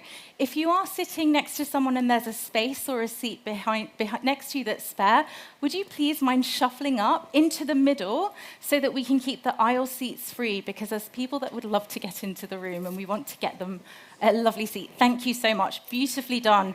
I joked yesterday that by the end of today, we're going to get a Mexican wave, and I know it's going to happen. So maybe not this session, but I've warned you. I'm really excited to announce the next session. It's been brought to life by PwC, BT, Tech Nation, and Digital Catapult. And I'd love you to give a massive round of applause to the panel who are going to come onto stage now.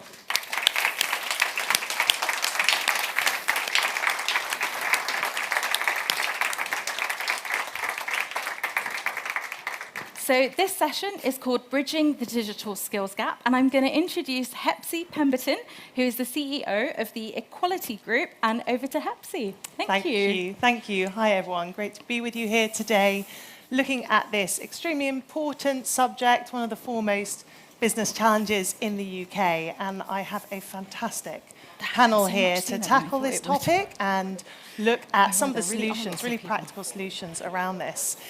So I will introduce the panel. We have Gerard Grech here, founding CEO of Tech Nation, Ben Higgin, who executive board member and partner at PwC, Jules Sivajoti, who's HR director at Digital at BT. There's an overflow area here if you want to catch the beginning. Tom Chambers from Robert Walters, director at Robert Walters, head of the technology team there. So I'm going to ask Ben if you could give us a little bit of an overview of the digital skills gap. What does it look like? What are some of the problems? What are some of the solutions from the PwC perspective, which is both a large organisation but also working with many other organisations on this? Yeah, and maybe I'll just set the scene a little bit about what we've been doing. We've got about 4,000 technologists in our organisation at the moment, but as we launched our new strategy, the new equation, which is all about being human-led and tech-powered, we realised we needed to do more from a technology perspective. So we looked around the country and decided actually we wanted to create a tech centre in Manchester, and we were going to hire up to 1,000 people. Now, the reason I'm telling you all of this is because there aren't 1,000 people sat around in Manchester who are technologists just waiting for us to pick up the phone. And so as we did part of that, we were trying to work out how do we look at some of the challenges in terms of digital and technology talent in the marketplace and actually try to be part of the solution. As an organisation, we've got technologists, we've also got a lot of accountants. That may not surprise people in the audience. And actually, we're pretty good at putting accountants into the system. Lots of people, if you go and speak to your finance function and ask where they were trained in organisations like ours. And so we wanted to think about how do we look at digital skills and technology talent in that vein, and also in the context of a changing workforce, right? So we do a hopes and fears survey every year. It's about 52,000 people, 44 different countries. And one of the slants that we look at is technologists and people who work in technology. Some really interesting things. So some good news for everybody. Technologists are happier at work. Amazing. They're also more empowered. They feel more fulfilled in their jobs. They think their employers are more trustworthy. They think they are fairer. They think they're investing in things that matter to them, so things like ESG. All really great. They're also much more likely to leave, and they're going to ask for a pay rise. Right? So there are some real challenges in the dynamic of the workforce at the moment, which, again, we were trying to think about. So when we went to Manchester and said, right, how are we going to get these 1,000 people? We said, we can't do this on our own. We have a communities of solvers approach at PwC, bring people together to solve client problems, and we need to do the same, I think, with the societal problem. So we work with a number of companies, charities, so TechSheCan. I'm going to big up TechSheCan. I'm a trustee of TechSheCan. It's an awesome organisation trying to get a more diverse workforce, more diverse talent base, so that we can actually bridge, if you like, the skills gap that exists, because it is huge. We work with the University of Salford. There's a structural imbalance, if you like, between demand and supply in that tech talent. Yeah, and can you tell us a little bit more about that? Like, what is the scarcity? Yeah, well, so we looked at, it was fascinating actually. So the jobs, technology jobs in Manchester alone, right? And we did it in Manchester because we're doing it in Manchester. The same is true everywhere. Jobs went up 164% in just Manchester alone in 1 year. And I can tell you, universities, I mean, on a good day, they'll churn out 5% more a year of technologists. So there's just a fundamental imbalance in terms of that. The talent isn't diverse. Yeah. So in particular, there aren't enough women in technology, there aren't enough black people in technology. We believe neurodiverse people are poorly served in technology. So there's a whole load of stats. You can read the report, it's all online, which actually just try and draw out some of those issues for us to debate. And I know you've done something similar. Yes, in fact, I was to come, Gerard, you've released a report today from Tech Nation looking also on this topic around digital skills and what the state of the nation is for that. Can you share some of the findings from it? Sure. So we launched today, Tech Nation. It's called People and Skills. We publish it every year, but we've been calling it Jobs and Skills in the past, and now we're talking more about people and skills and the orientation of how things are changing. Skills, obviously, you need, but also the mindset. So the report talks about the number of vacancies, especially in Manchester and other places around the UK. These are advertised agencies, so what we did is actually scrape the insights team, who are brilliant at Tech Nation. They actually scraped a lot of data with the companies to consent, so everyone's aware. And so Adzuna, which is a sort of a job advertising company and a platform, scraping that data. And we looked at the fact that there are many more vacancies than ever before in tech. It should be no surprise, but especially after the pandemic, where the pandemic obviously forced all of us to adopt digital services in every way, right? If I give you an example, at the beginning of the pandemic, 6 million people had downloaded their first app for their bank for the first time. Like that, I mean, we may all be in this room who are very familiar with our phones and our laptops and everything else, but actually there are so many people who are kind of coming to this for the first time. Yeah. And so we cannot take that for granted in any way. So the report actually takes a very contextual view. It's really a good read. I mean, I really recommend it before you go to bed tonight. But there are now almost 5 million people working in technology in the UK. Just to give you some context, there's only 31 million people working in the UK as a whole. So that's coming up to close to 16%. Now, 10 years ago, that was 2 million people. So that's just not, by the way, digital tech people. Like we always think of tech, computer scientists.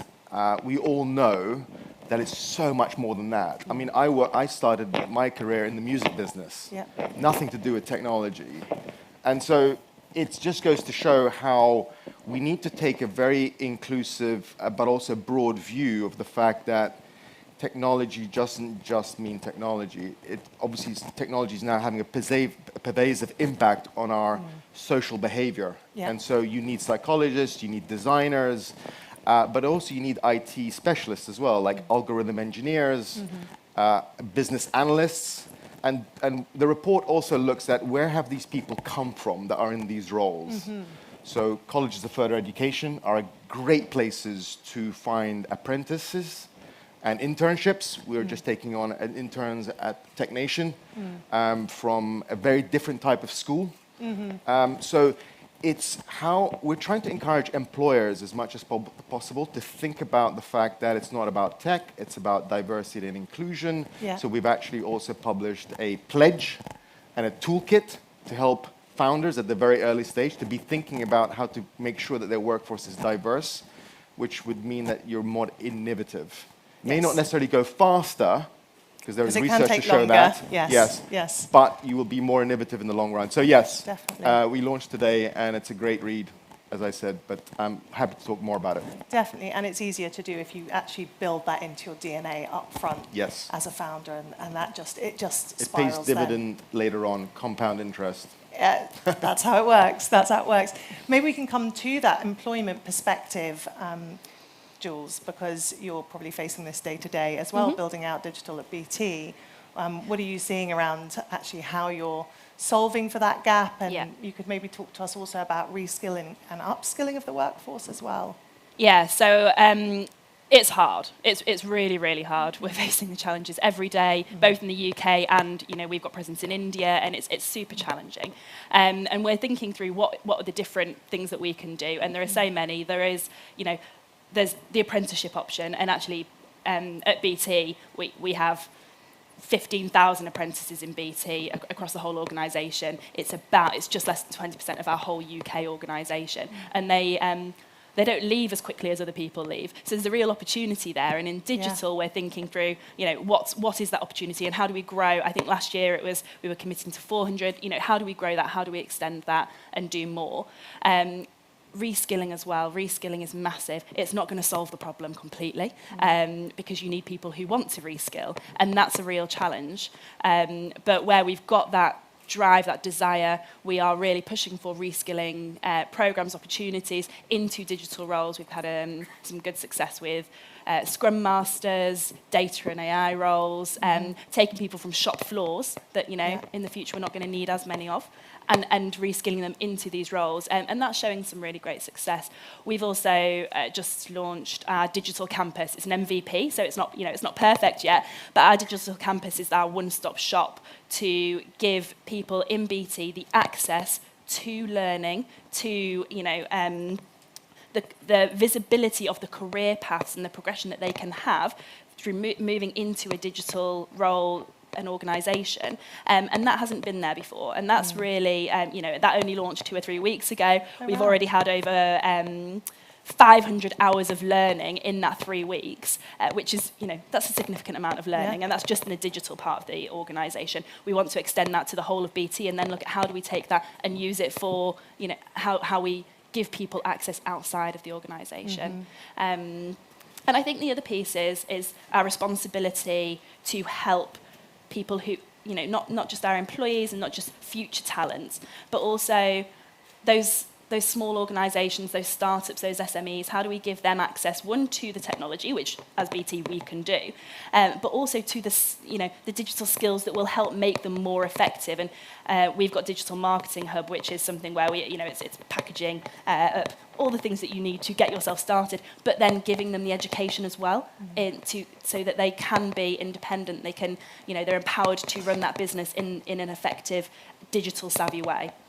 And do you partner with education institutions as well in terms of building that pipeline? Yeah, so we have some partnerships with universities. We're also doing quite a few things with the likes of Code First Girls, Avado for Fast Futures, giving access to people from underrepresented groups, the digital learning and development, and with that then bringing them, you know, often into roles in our organisation, entry-level roles, and we're seeing great success with that.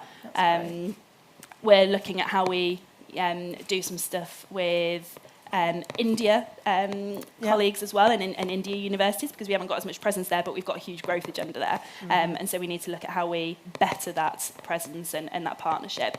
But I think that's what it is, it's partnership. And, you know, Code First Girls have been doing amazing things for, you know, for a while now, and we're taking the opportunity to sort of get on their backs and use them to help us as much as helping them. And it's, yeah, it's really positive. Well, it sounds like also you should work with Texture Can. Yes, absolutely. Tom, would you tell us a bit more about the broader talent market, what you're seeing in terms of the skills that are most in demand, or also where there's real supply constraints? And obviously the talent market is changing a lot at the moment. Yeah, and it's really interesting to hear everyone's perspectives here as well.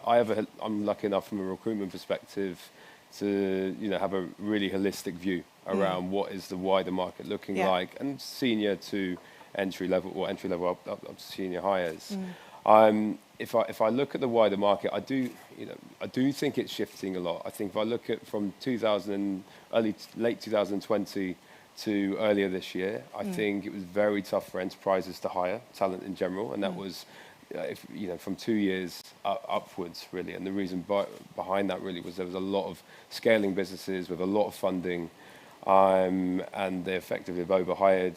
You're now seeing from Series B up to kind of big tech level now, there's a lot of redundancies happening, and it's evening out the market. So if I look at the next 12 to 18 months, I do think it will even out for enterprises as well, and it will make it more straightforward for enterprises and the FTSE 100, 250 to be able to have a more strategic view on how they hire, because just became a uncontrollable talent war, and strategies to be able to include entry level, bring interns through, make sure we're very strong on the diversity side was very tough, because business owners, whether it be from a startup perspective or it be for larger enterprises, they're also trying to hit their goals, retain their staff and so on.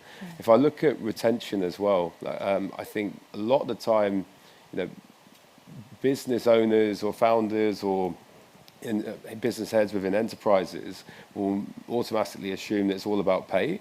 But I would say a lot of the time it's about EVP. It's about the L&D control as well. And if we talk about upskilling, I think there's some really, really good accelerators out there. The 3-month boot camps are probably really as successful as I've seen, especially with areas like front-end development, UX as well, because I think it's a maybe straightforward, a bit more of a straightforward transition, data in particular as well.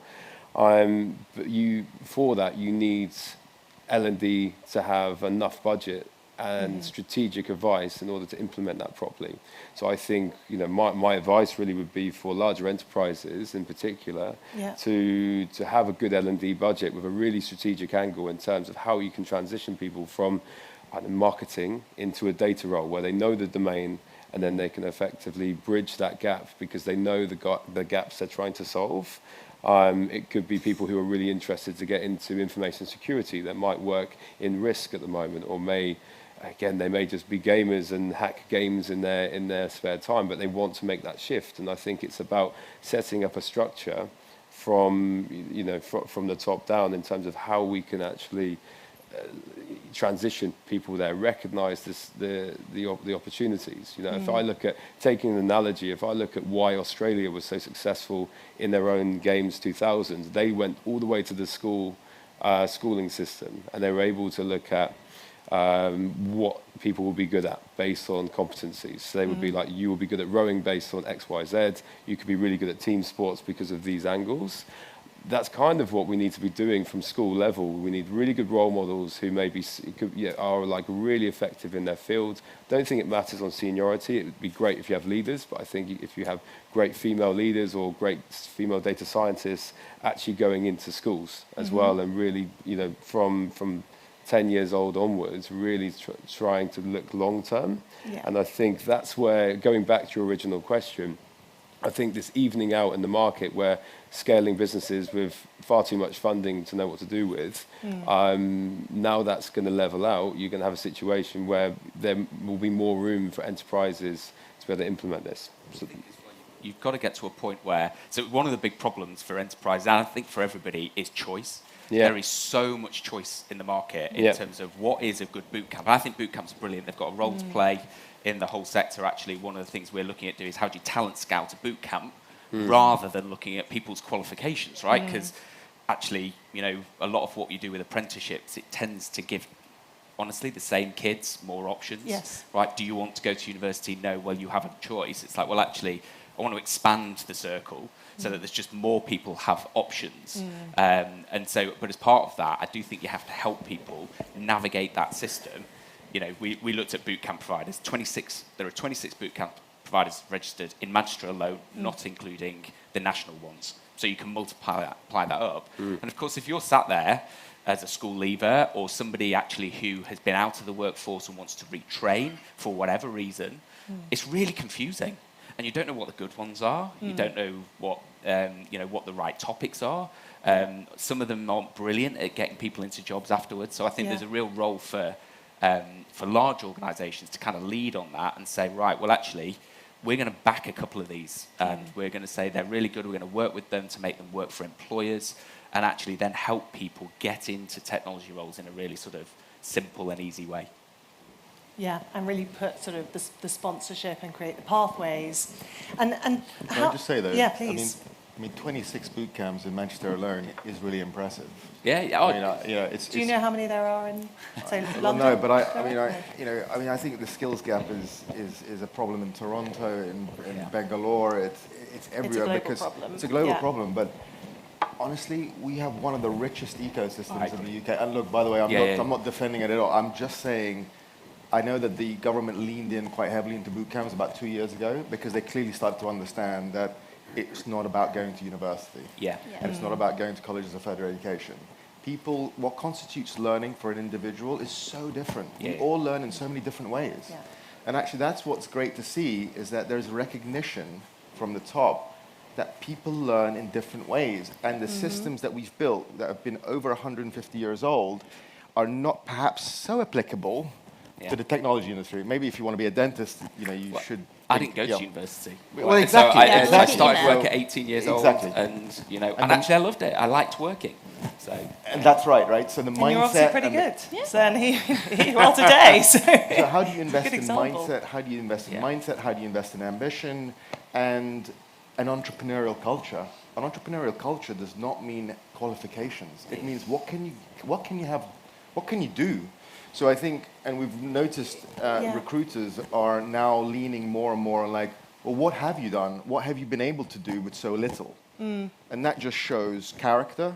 It shows tenacity. It shows determination. And yes, you may ask for a pay rise, but I have to say, you notice it in the people who ask for a pay rise. They ask it at the right time when they've genuinely shown how good they are. Oh yeah. So it's an interesting mindset, and I think what you're seeing. I think the good news about the technology industry is that the trends that you see in the technology industry tend to kind of ripple into other established industries. So, yeah. And can we talk a little bit more about that, the mindset and the culture, getting that right to create this ecosystem where the gap is bridged? What have you seen done well in that space? I think we published another report on Monday, if you're into reading more reports. But this is sort of a macro level view of how much investment is coming into the UK. And normally, 2021 was a record high. Lots of money came in, and it was $40 billion. And when you look at the number of countries in the world that received technology investment, it's normally the US. It was the US, it was China, it was India, and then the UK. For this quarter, minus June, so up to May, it's US and then the UK. And the reason why I'm saying that is because it's a really healthy ecosystem right now. It obviously has challenges. There's lots of things we need to work on. But there's more money coming into the UK right now because there's such a healthy ecosystem from a regulatory point of view, from a business point of view, but also the fact that you've got a talented workforce that has been in many scale-ups. Scaling a business is really, really hard. And a lot of companies fail. And we don't perhaps talk about the failure rate enough. But believe it or not, that's no bad thing. Because the people that fail multiple times go on to be brilliant, brilliant leaders. So when investors are looking at the UK, they're like, you know what? People have done it before. They're tenacious. They're entrepreneurial. Experience. Absolutely. So it's skills is one thing, for sure you need it. But you also need the mindset, the ambition, and the culture to be kind of complementary to the capital. Because the capital will only follow great people. It's not the other way around. Great people do not follow money. Although that sounds like an oxymoron, if you get my drift, right?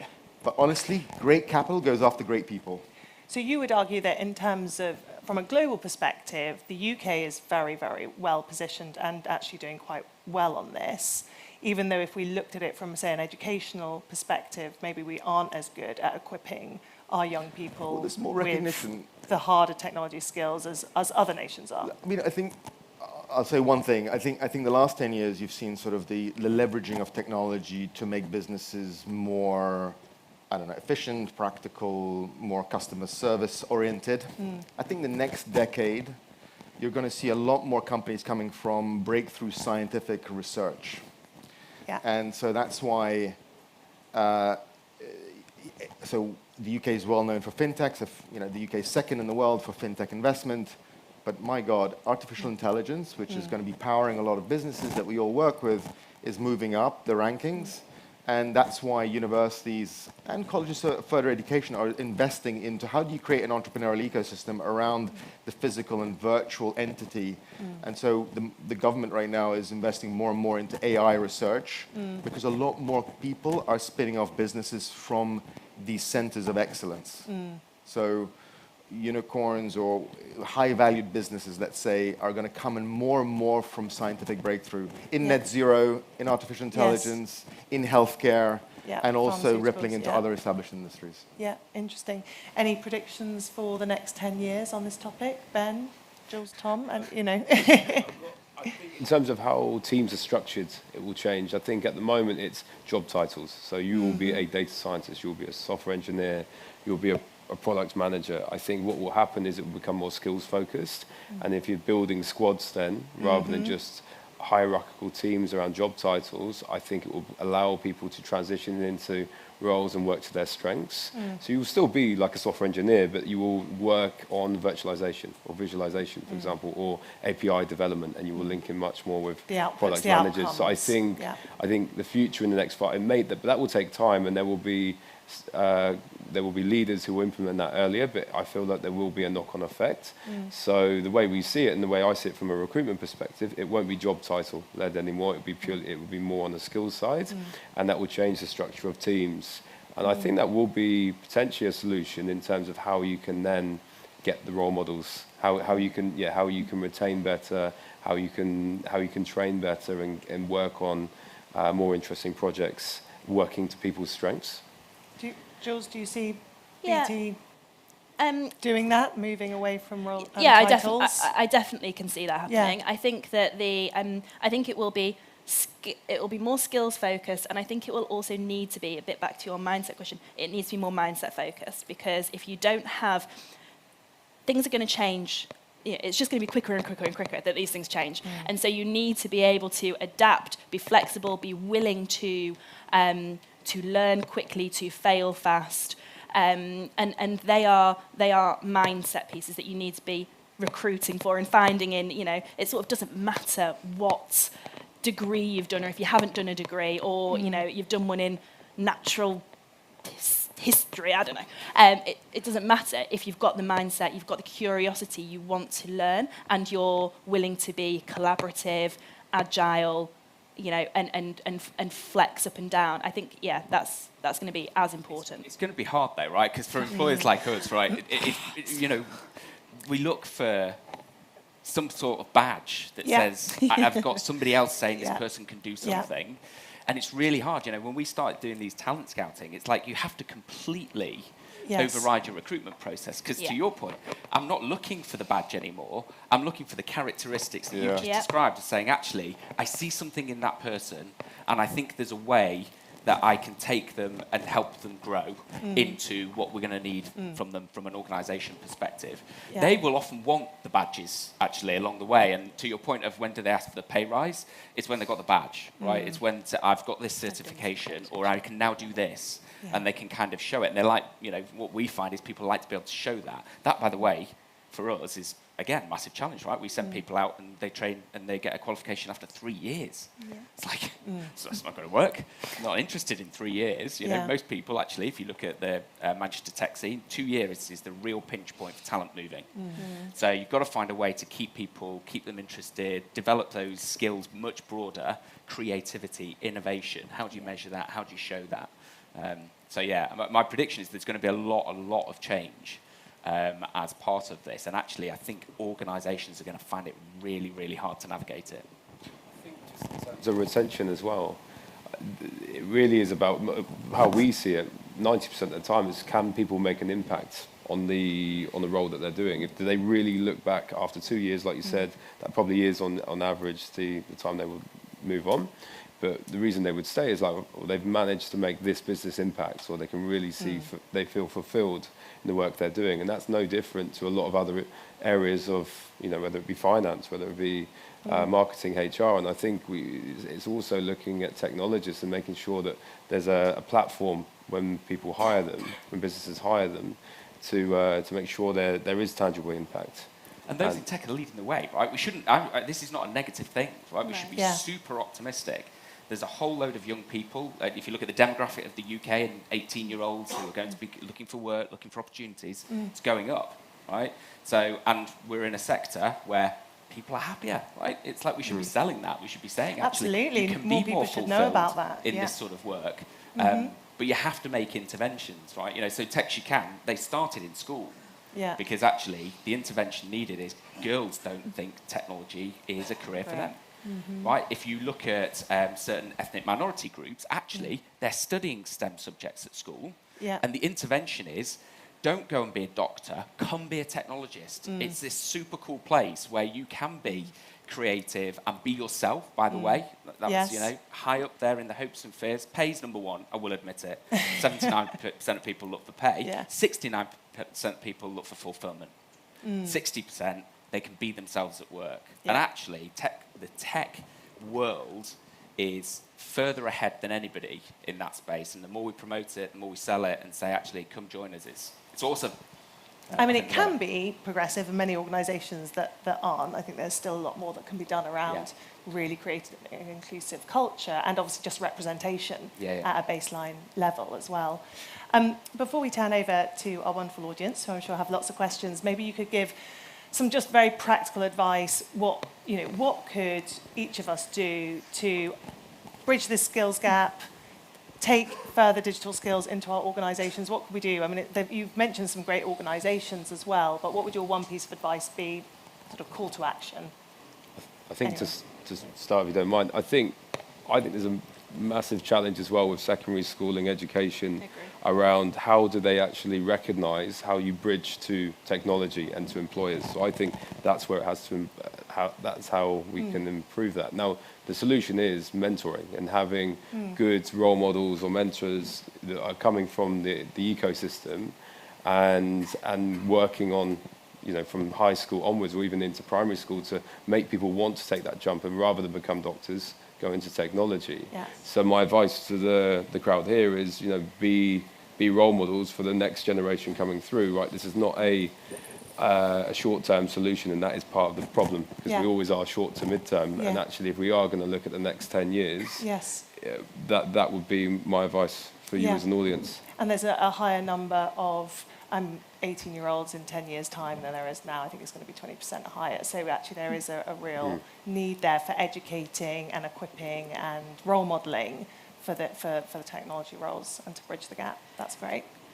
So I think in a similar vein, for me, I think if you're starting out and you're thinking about moving into this area, it's about being curious and really just trying to do as much learning and exploring as you possibly can. I think there is a responsibility for those of us that are already in this world to really feed that curiosity and be encouraging. And it comes back to, I read some research the other day that since 2015 there's a 40% decrease in the number of students taking IT subjects at GCSE. We are losing them that early. 40% since 2015. We're losing them that early. And we have a responsibility as parents, as people in the community, as employers, to be going and engaging with people early on to really help them understand what the opportunities are and what the meaningful work is that they could actually be doing. What are the incredible things that we've done because of technology? And I think we need to all do more of that. Sounds like we need a CogX festival for schools. I'd say do things together. Right? I think the strength of community and solving this thing together will be much greater than any of us can do individually. And you have to leave your brand at the door when you do that and say, actually, we're solving the problem for the UK. We want the UK to be an amazing place. And if we all sort of lean in on that and do that together, it will happen. It will be really hard for people to navigate on their own. Yeah. Good point. Can I just ask the audience, how many hiring managers are there in the audience? Okay. I mean, I think hiring managers have a big responsibility to think about whether they're challenging themselves enough, about whether they're making the right choices, and whether they're prioritizing the right things. Research, you know, the pandemic obviously was awful for a lot of people, but it also made a lot of people rethink some of the things that are worth or of value. So a knowledge worker and an average knowledge worker, the difference between an average knowledge worker, which I guess some of us are here in the audience, and the best knowledge worker is 10x. That difference is huge compared to a manual worker. And it's so related to the physiology of the person, the environment of the person. Are they working from home? Are they, what do they value in their lives? It's all connected to their productivity and their ability to learn and do more for the company they're working for. So I think we can all think about where do we individually stand within the context of the business. How can I be of more value? You've probably heard of the 10x value system. Like, if you're coming in, how can you provide 10x your pay to the business? It's not something we talk about enough, actually, probably at our company, but that's the way I think, and it's and that's the kind of the entrepreneurial mindset. Yeah. So, but hiring managers have a big role to play. And how many people are looking for? No, I shouldn't ask that question actually. But how many people are actually in the technology industry, or think they are in the technology industry? And how many people are not, or looking to join? Okay, so we've got the right audience. Yeah. Well, yeah, but it's always good to know. Just yeah. Thank you for all of that advice. I'm going to turn over now to questions. So if you could just raise your hand, there are mics going around, and I'll just take a question at a time. Thank you. Could we get a mic to the front over here? And if you could hold the mic quite close so we can really hear the question for the recording as well.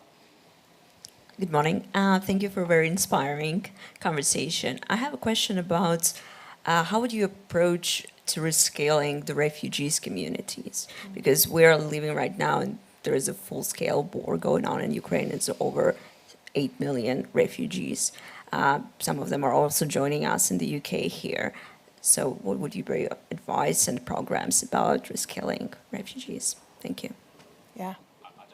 Yes, please. We're actually involved in an initiative, again, across companies, looking to reskill from a language perspective, first of all, because actually that's one of the biggest barriers, and then work out how to get people from that into the workforce. I think there are existing forums, and again, I'm one of these, like, we'll do more together on this. So the more people that join those forums and actually contribute, and I mean contribute by not just ideas, but then say, okay, right, here's how we do the skills that are needed piece, or here how we do the employment piece. Yeah. And I think there are a couple of them that are out there that are doing a really great job at trying to highlight that to support people from all over the world. Yeah. Yeah, I don't have much more to add. It's obviously hugely topical. There are so many people that we need to help with reskilling, and that is that is one group of many. And I think the responsibility is with us to help cover all those communities through the reskilling programs that we already have in place, through the organisations that you referenced before, and it's very hard to watch, and you feel like you need to do more. And it's how we create the bridge between us and those individuals, and how do we make sure they know where to go to find that support. And I think that's the bit that probably finding hardest. And so having to use organisations that are already set up and linked in with them is the way to go. But it's not an easy one to answer. Yeah, I think we've been quite involved in the Ukrainian situation and the impact that's having on Belarus and Russia, but also other parts of the world. So we run a visa scheme because obviously that's to do with the skills agenda as well. And we are processing applications within hours rather than weeks. And we're just trying to make sure, because we've got people on the ground being impacted by this. And what we've done is actually set up networks in Russia and Ukraine to give hope. I mean, and raise awareness of the possibilities that there is a way into another country, because they'll be looking at all sorts of possibilities. So, but we are very aware that there are other parts of the world, and we're trying to prioritize applications accordingly. And I think just from a recruitment perspective, we've been approached by a number of organisations and individuals who are looking, and I think what we've been doing is just leaning on our relationships we have with different clients, to make those introductions as well. So I think it is on a case by case as well in terms of making that impact. Great, thank you. Can we have another question? Yeah. Oh, you have the mic. No, sorry. Please, no, if you've got the mic, ask your question. Sorry, yeah, you win. You have the Sure, power. I'm sorry. I come from India, and there's obviously a lot of pressure on kids to go into technology, which is quite opposite to what we see in the UK. I myself am a software engineer. I consider myself a lab software engineer because I never got around to going into the industry. Instead, I started writing about technology because I knew so much about it. But one of the reasons now I'm realizing that I didn't like software so much is because of the approach that my teachers took to teaching me technology. It was almost always about the textbook and what was in the textbook. So a different approach would work better for me. I'm realizing now that as a writer. And now when I speak with CTOs and CDOs, they are saying the thing that I keep hearing them, obviously there's a big skill gap. But they're saying that technology itself can help bridge that skill gap by helping kids learn better, and also through no-code or low-code ecosystems, which can help people learn faster. And so the question... The question is, do you feel that that's true, or do you think a different approach could help kids learn better? Yeah. Yes, please. 100%, right? So what constitutes learning for you is very different than the next person. In fact, if there was one bit of advice, to your point, that I try and share with people I mentor, is just invest time in understanding how you learn. That will pay dividends for so long in your life, because how you learn will be very different to the next person you work with. And the fact that you'll have differences and difference of opinions is great, because being in positions of discomfort makes you grow faster and better and become a better person and a better leader. So absolutely, I think people between the ages of 12 and 18 are completely learning differently and picking up skills which we have never foreseen before, right? So I think the skills gap is multi-generational. And that's why you're going to see, I think, really honestly looking ahead in 30 years' time, the notion of just doing a one domain degree or skill is going to be disappearing slowly. It's going to be so interdisciplinary. From being able to analyze a model to being able to know how to protest in the streets. It's mind-blowing. So all I'm saying is 100% agree with you. And I think hiring managers, CEOs, HR directors have to understand that how do you provide the context and the environment for people to be their best? Because everyone's slightly different. Yeah, thank you. Next question. Who has the mic now? Ah, there we are. Yes, please, thank you. Hi, I think the question that I had in my mind, I think in a way you have just responded to that, but I do want to articulate it.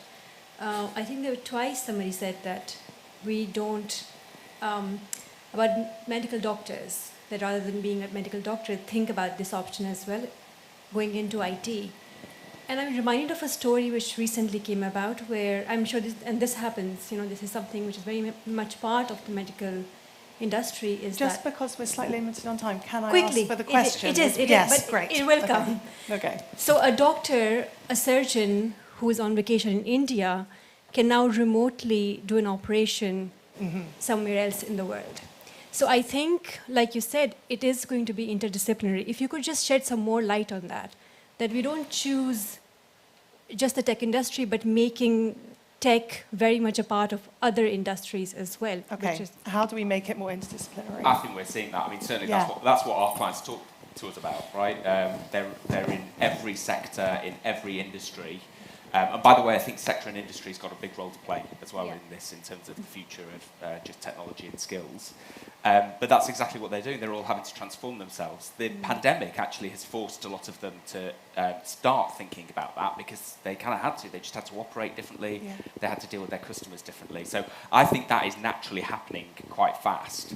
And I think we will see those that do it fastest and most successfully will be the ones that succeed and grow faster than others. So I think it is already pervasive. The whole digital agenda in particular across non-tech organisations is huge. I can share a story very quickly. Yes. Software engineer. So in Singapore, you have vouchers for lifelong learning. The government actually gives people vouchers. They can do anything they want. Flower arranging, being a barista. A short story, software developer in Singapore gets given to one of these kind of vouchers. He decides to become a barista. He loves it. He becomes a much more customer-centric software developer, right? That is learning. That is growing in a different way. That's not being too obsessed about the skill set that you already have, but how do you grow as a person so that you become able to do more things? And the more you do, the more you can do. Yeah. So that's a great example of, I like that example. we'll be talking to the government about that. And well, please do. And I think that's also brings us to a good ending point where all of us can think about how we can become more interdisciplinary, how we can be educating and raising awareness for the next generation, how we can also be mentoring as well. And so I would like to end with a round of applause and a thanks to the panel. Thank you very much. Thank you all so much. Please stay on stage with me a moment. I love that curiosity point that was made. And also, all of us that are mid-career, we have a longevity ahead of us, right? And we want to keep contributing to society with the technology. And this is really the launchpad for bringing all of our ideas together. So thank you to our wonderful panel. Please join me in giving them a massive round of applause to Hepsi, Gerard, Ben, Julie, and Tom. Thank you. And I also just wanted to say that this session was brought to life by PwC, BT, Tech Nation, Robert Walters, and CogX. So thank you all. There is actually it's a lovely day. I don't know about you, but it's hot under this blazer. What's wonderful about CogX is we've given you an extended lunch hour. So it's more than a lunch hour. We break now until 2 p.m., where we're going to be back for a session called Where is the New Palo Alto? Do we have any answers in the audience right now? Because I want to brief the next session. Any answers of where the new Palo Alto might be? I really hoped you were going to say the north. So we've got Manchester. Edinburgh, biggest manufacturer of satellites in the world. Love that. At the back? Hull, bring it. Leicester, Team Leicester. I also work at the University of Leicester. So it's great to have you all. What I will say is keep connecting to your fellow attendees. As you're walking through King's Cross, there are some awesome restaurants, cafes. There's a beautiful canal that's been regenerated. Walk and talk, have those walking meetings. I'm going to have a sandwich on the grassy, beautiful parks around us. And other than that, I just want to say thank you to all of you for being in the room. And at the beginning of the session, I asked you if you'd been here at the first CogX 6 years ago. I would like to know if you joined us as a virtual attendee during the pandemic over the last 2 years. If you did, put your hand up. Okay, and if you attended last year as a hybrid attendee where we were part back here, raise your hand. Oh, and if this is your first CogX, let me know. Beautiful. This is it. The industry is growing and we need you all a part of it. So let's continue the conversation at lunch. We'll be back here at 2. Thank you very much.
Good afternoon and welcome back to Festival Stage 2. My name is Anushka and I'm the MC and I'm delighted to welcome you into the room. I have a little bit of housekeeping. If you're sitting next to someone towards the middle and there are gaps between you, would you mind shuffling together so we can keep the aisle seats free as people enter the room? Thank you very much. We appreciate that very much. You guys are the most compliant audience ever, and it's lovely to be back in person, isn't it? Have you had a good time at CogX this year? Have you had a good time at CogX this year? Is this your first CogX? Yeah? No? Okay, yeah, okay. How many people have been to CogX before? Raise your hand. That's good, about a third of the audience. How many people are at CogX for the first time? Perfect, so 60% of you, welcome to the CogX community. I hope you've had a chance to check out the CogX app. There's a stand based at P2 where you can meet some of the dev team who are demoing the Cognition X app. I'm really excited about this next session. It's called Where is the New Palo Alto? Here in Europe. I leave it there as my voice goes up because that's the question we're about to solve. I'm delighted to welcome onto stage Kriya Mehta, who's the International Relations Lead at Startup Amsterdam from the City of Amsterdam, and her panelists. Welcome on stage. Let's give them a lovely round of applause. Thank you.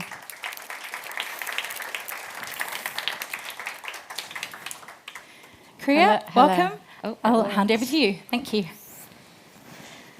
Hello, everyone. It's a nice lounge, more lounging chairs than I thought.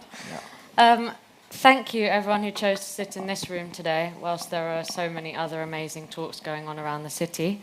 I'm Kriya Mehta. I work for the City of Amsterdam. It's an innovation action program called Startup Amsterdam in the Department for Economic Affairs. I'm very privileged to be on this panel. It is a topic which is very close to my heart, as I've managed an international network over the last 5 years called Scale Cities. That's basically where we brag about the idea of collaborating rather than competing with our neighbours. And I also realise how ironic it is for a British person to be pushing that type of agenda from the other side of the channel. Anyway, I'm joined here today by two masterminds in European tech, Saul Klein and Joram Wijngaarden. If you would just like to say a quick hello, Joram, and who you are. Yeah, sure, thanks. Joram Wijngaarden. I'm the founder and CEO of Dealroom. Dealroom is an intelligence platform providing data and analytics on startups and startup ecosystems. We've worked also with a lot of cities, including Amsterdam, London, and many other European cities to figure out what makes an ecosystem tick and how can we make them as big as they can. Hello, Saul. Hello. And who are you? Who am I? Everyone probably knows God. you. Just It's introduce not like yourself. a couch here. It's like, who am I? I'm Saul. I'm the co-founder of Local Globe, which is a seed fund based around the corner from where we are in Somerstown. We'll get into that, otherwise known as King's Cross. We've been doing seed investing for 15, 20 years. And I guess the approach that we generally take to investing, and it's one I learned, I think, firsthand, spending my 20s in the US, and I am very old now, I'm going to be 52 this year, so my 20s were in the 90s, is that if you don't have an ecosystem, you don't have a business. So, we think about building ecosystems before we think about building our business. And we don't think the two are mutually exclusive. So I think we'll get into some of that. But this is one of the things I think we've seen about Europe in general is that we talk about it taking 20 years to get to the starting line, and now it gets interesting. But the last 20 years was all about, I think, getting this ecosystem to a point where we count. Exactly. So the point of today's session is to explore exactly what we mean by this concept of the new Palo Alto, which is obviously a fascinating thesis designed by Saul. Joram has beautifully backed this up by all of the data. And the more I hear about it, the more interested I get. So when we look at this concept of the new Palo Alto, We are actually talking about everything within a 4-hour train journey of King's Cross, where we are right here today.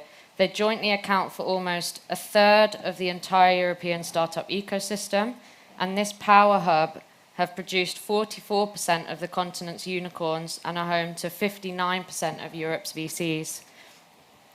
And in many ways, it already makes up one interconnected ecosystem. So things like shared talent pools, ambition, values, entrepreneurialism, as well as a high-speed rail line which connect all of these cities. And we're going to talk exactly about which cities we refer to later on. And as their respective startup communities show, there is obviously more that connects them than divides them. That's also something we're going to talk about in just a moment. Ultimately, it's the third biggest tech ecosystem globally, but it lags behind the Bay Area and Beijing from a funding perspective. Today, we'll talk about this new phenomenal hub of activity breaking out of the UK and Europe, and what we mean by the new Palo Alto. So just to start off, what better place to do this than in King's Cross? I have to say, as a born Londoner, I know what King's Cross used to be like, as I'm sure many of you in this room, and walking around today is just mind-blowing to see what's actually happened.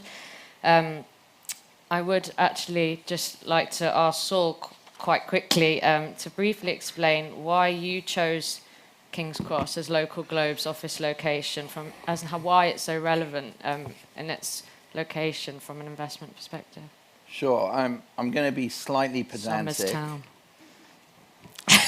And I'm also going to slightly push back on, also as someone who grew up in London, I remember what this neighborhood used to look like.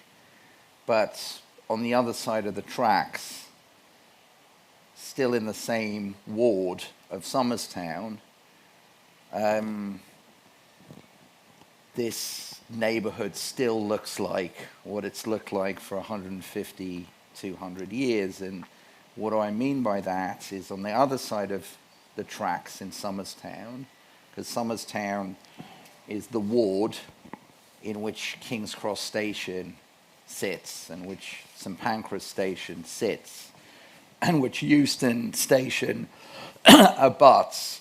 They're two halves to the Somers Town ward, and it's like a brain, or the chambers of a heart, except they're 4 chambers of a heart. And on one side is the side of Somers Town that's been around for 150, 200 years, where Mary Wollstonecraft, who was one of, certainly Europe's, but one of the world's great feminists, her daughter Mary Shelley, who wrote Frankenstein, Charles Dickens, who wrote A Tale of Two Cities, they lived on the other side of the tracks.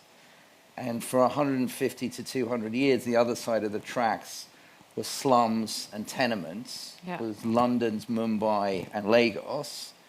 And still today, even though we're sitting in these shiny, glittery buildings on the other side of the Somers Town tracks with Google and Facebook and Universal Music and Havas and University of the Arts, 7 out of 10 kids who live in Somers Town are on social care. 5 out of 10 kids who live in Somers Town are on free school meals. And if you're an adult male, you'll live 10 years less in Somers Town than you will in Highgate, which is 15 minutes on the tube. So I don't want to be pedantic about where we are, but we're in Somers Town. We're not in King's Cross. We think that we're in King's Cross here because we've kind of forgotten about Somers Town. And we've forgotten about Somers Town because, we're not prepared to confront the systemic inequality that still exists within our cities.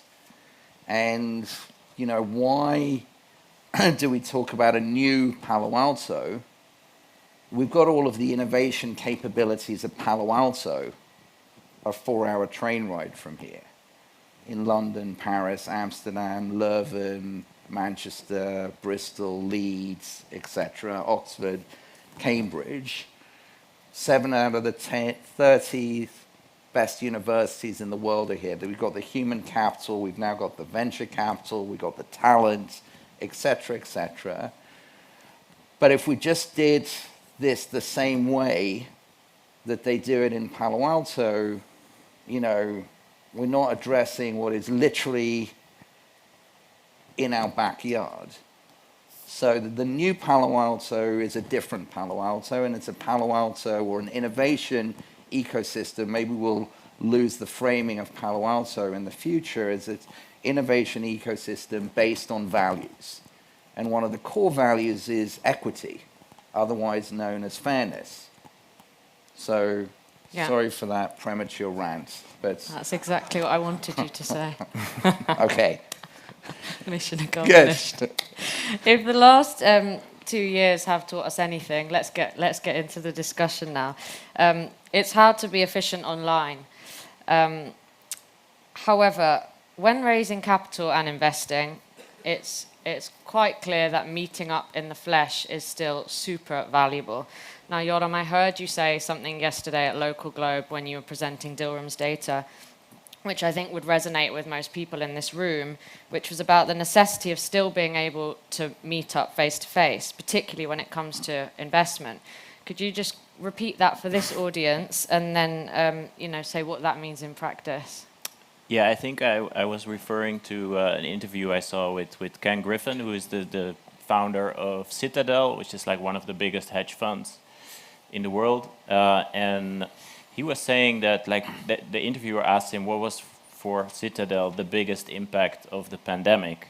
And he said it was not being able to sit face to face with the executives that they like to meet, and they would like to look into their eyes and to really understand their business.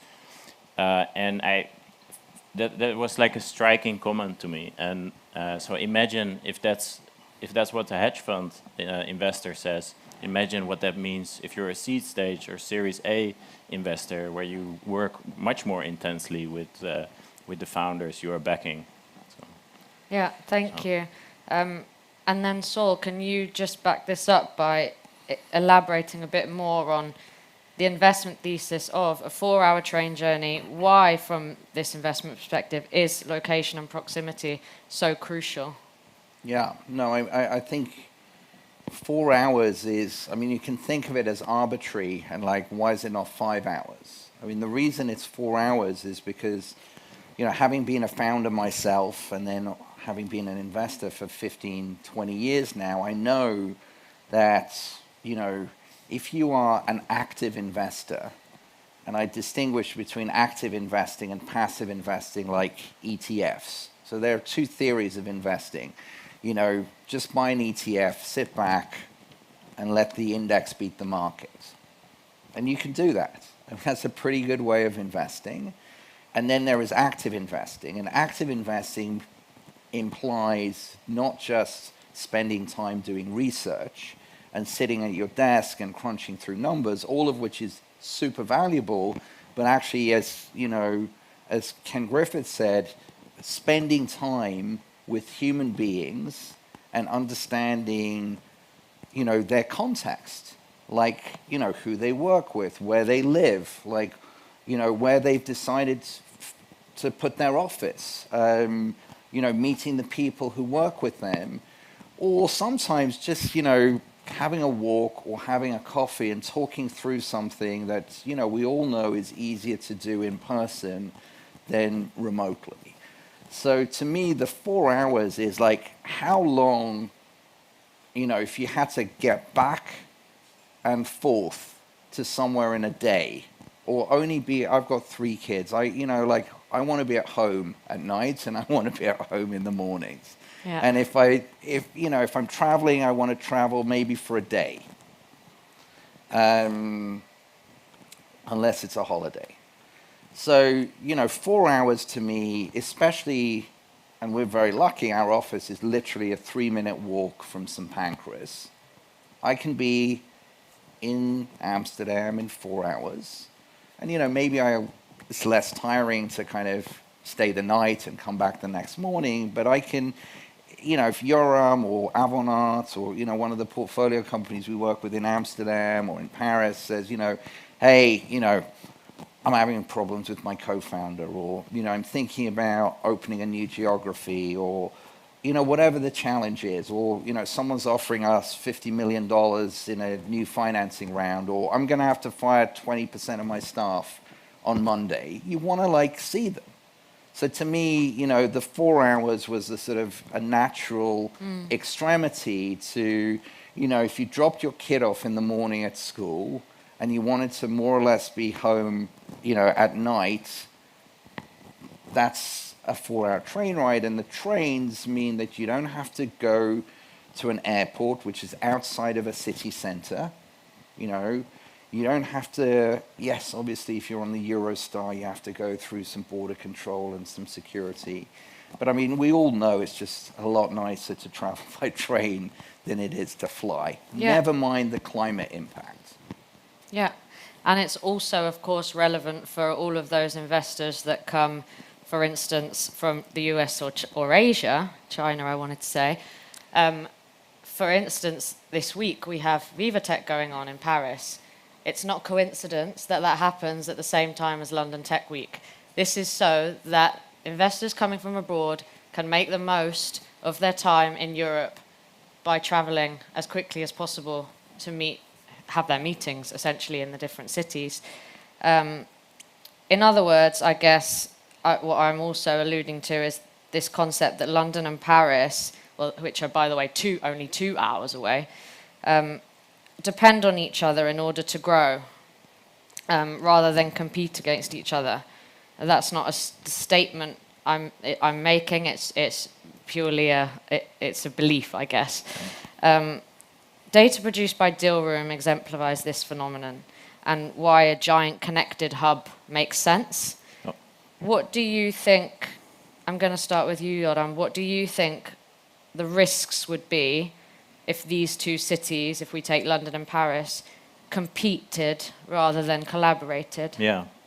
I mean, so there's some level of competition is good, and to keep each other on each other's toes, and don't get complacent. And for example, the French government has made a lot of good changes, like on employee stock options, and they wouldn't have done that if they didn't feel the heat from London.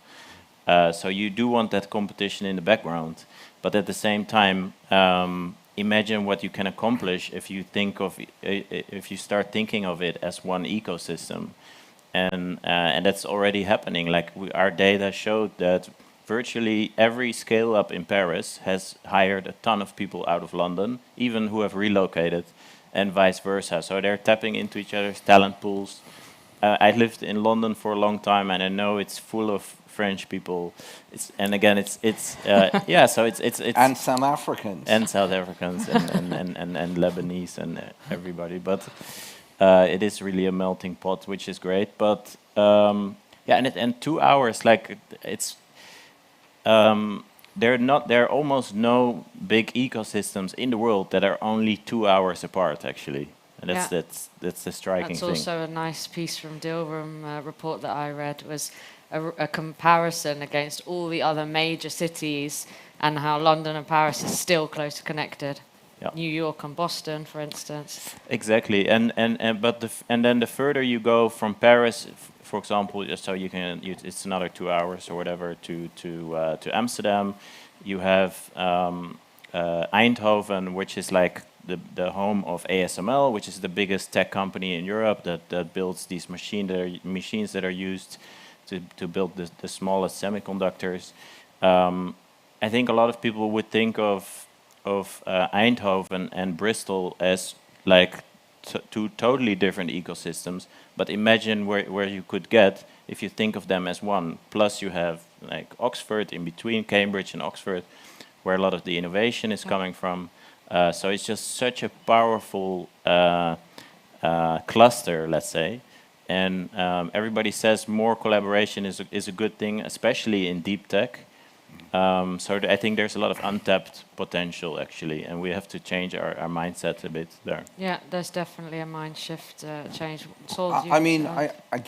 I think superficially that's true, but when you go back and look at what are the foundations here, so we're talking about science often and technology, and scientists, particularly in Europe, who discovered some pretty cool things like gravity or that the world was round, you know, they have been collaborating, and it is sort of a fundamental principle of science, you know, peer review, for like 500 years. And yet we think that politicians are going to stop that. It's nonsense.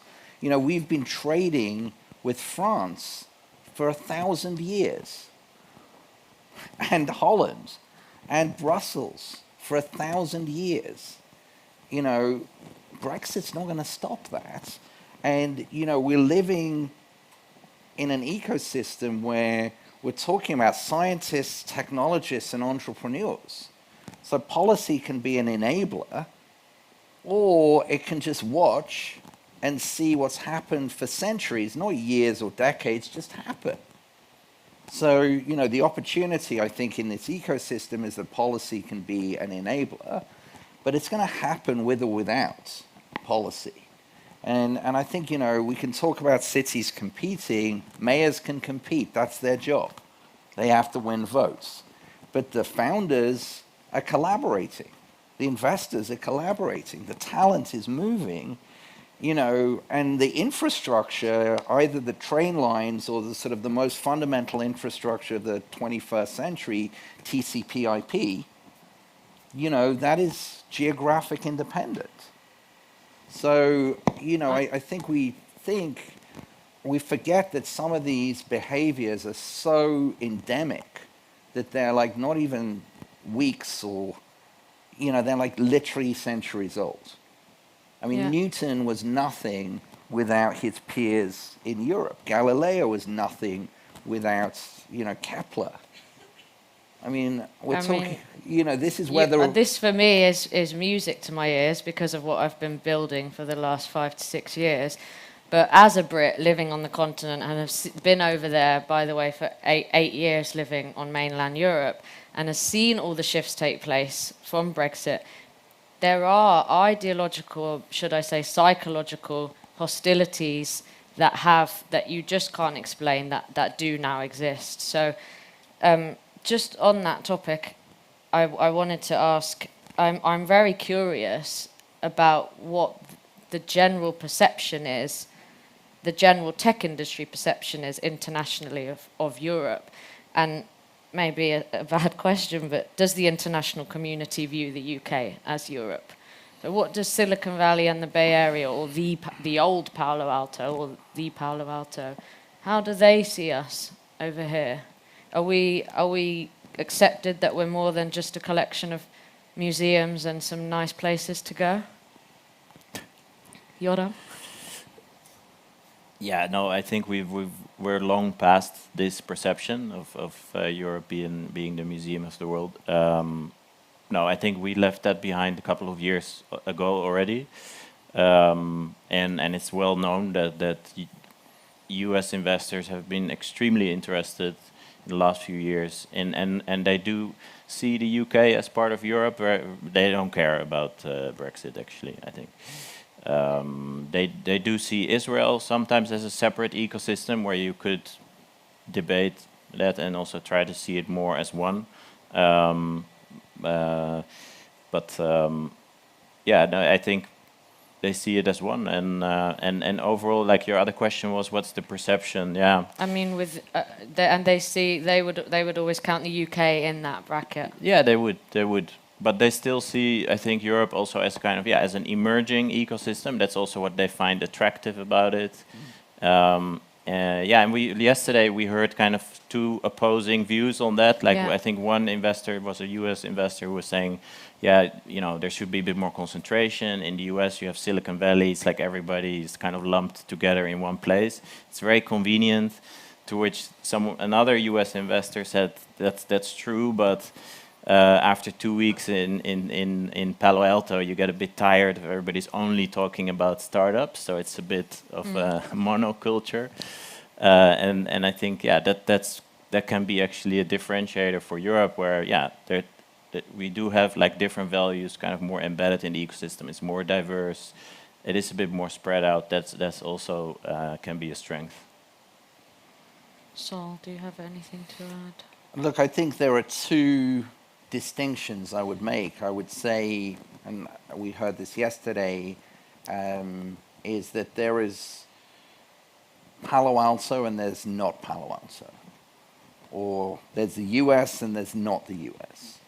So I mean, it's having lived and worked in the US for 6 or 7 years, having been at a fund index where, you know, we set up an office in San Francisco, you know, as a European fund, having been acquired twice by US tech companies, Microsoft, you know, as a spin out from MIT, and then, you know, when Skype was acquired by eBay, you know, there is the US and then there's the rest of the world. So I don't think we should kid ourselves about that. And then it's about capital allocation.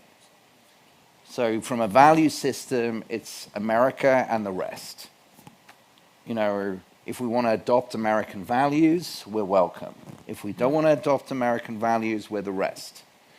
From a capital allocation perspective, as the arch proponents of capitalism, you know, America is prepared to parcel up the rest of the world into sort of economically viable geographies, like China was a huge, obviously, geography for venture. Now, people are like, I'm not so sure. India was like a second China. And then, as Yoram said, there was Israel, which was kind of like this tiny market, but like massively over-delivered.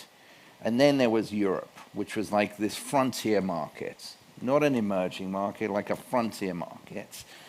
And so, yeah, now we have seen, because there is a structural imbalance in New Palo Alto between investment opportunities and capital availability, where does the smart money come and set up shop? Here. Who's the smart money? Sequoia, Lightspeed, you know, General Catalyst, Cotu, Bessemer, Iconic. And then some of the smart money's been here for a long time, like Accel, 20 years. DST, 15 years. CPPIB, you know, a $500 billion Canadian pension fund, 15, 20 years. So, you know, this is a capital allocation question. But, you know, for me, it comes back down to values. The real question is, will non-European or domestic capital be able to sort of align themselves long-term with our value system? And like, what is our value system? Is it okay to build a nice, new, shiny half of Somerstown, call it King's Cross, and forget about the fact that there are kids across the road, half of whom are on free school meals? Is that okay? I don't think so. Yep. Is it okay in America? Sure, as long as you throw, you know, charity over 101 and, you know, name a hospital after yourself. Is it okay in China? No, but there's a 20, 30-year plan, and the state will fix it and take tens or hundreds of millions of people out of poverty. Yeah, you've just answered my next question, so that's fantastic. Totally agree. And but really conscious of the time that I keep hearing at, I just wanted to cover one thing that's been all over the EU sort of tech news this week, which is Sifted's recent article, obviously quite dramatic, that UCL and Oxford are now Europe's worst ranked universities for spin-outs. It's not a topic that I wanted to really ignore today, so just really quickly, we obviously have some of the best research institutions in the world here in our European cities. However, they do lag far behind, admittedly, from the US with regard to spin-outs. What can we do about this? How can we unlock the potential? Joram. Yeah, I think maybe an even bigger problem than what was highlighted by the Sifted article, which was mostly about kind of the economics and what's the equity ownership of a spin-out. It's definitely important, although you do hear people say like, well, a good founder, a good science founder manages to negotiate well also, so it's also up to them. But I think a bigger issue is kind of the cultural thing, where it's kind of viewed as you're going to the dark side if you make a switch from science to entrepreneur. And so that's like kind of a mindset shift that needs to happen. Yeah. Saul, did you have anything to add? No, I mean, I think, you know, the cultural point's incredibly important, but unfortunately there's no quick fix. And, you know, the cultural point is not just, you know, in terms of science and spin-outs, it's in terms also of institutional investors. So, you know, again, Yoram's got some great data to show that, you know, as one gets to the breakout stages, like rounds of 15 to 100 million or rounds of 100 million plus, the scale-up stages, there is capital available, albeit at a lower level than in, you know, the Bay Area of Beijing. What's really concerning, though, is in terms of sort of, you know, changing the nature of the sort of our economies, is that only 14%, I think, of capital at the scale-up stage comes from domestic investors. Now, you could say, well, who cares? You know, because the companies are getting the money, they're doing well, they're going public, bless you, the investors get rich, you know, the founders get rich, the bankers get rich, you know, the lawyers get rich. But, you know, the beneficiaries of that, if 86% of the capital is coming from Canada or the US or Singapore or the Gulf or China, is that, you know, when those companies do well, a Canadian teacher in Ontario gets their pension paid, or the Singapore metro system works a little bit better. But, you know, your gran in Wrexham, you know, does not get her savings covered in her pension, and your insurance policy holder in Antwerp doesn't get their insurance policy covered. So, you know, we've got a lot of institutional journeys to go on in the next 20 years, but that's the opportunity as well. Yeah.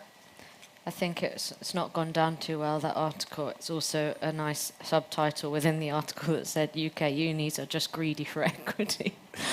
Anyway, on that note, we'd really like to open it up for questions. I would hope, I'm also sure that there should be some from you. There is a microphone coming round. We have about 12 minutes, does it say down there? Yeah, Saul? 12:02. Yeah. Exactly 12 minutes. Yeah. Hello. Thank you very much for the panel. So this question of equitable growth, how much can the VC industry, I mean, can you create social outcomes and also have great returns? Or is it impact investing? Is it other programs? Should it be government? I mean, how much can the VC industry play a role, and Europe especially, in this?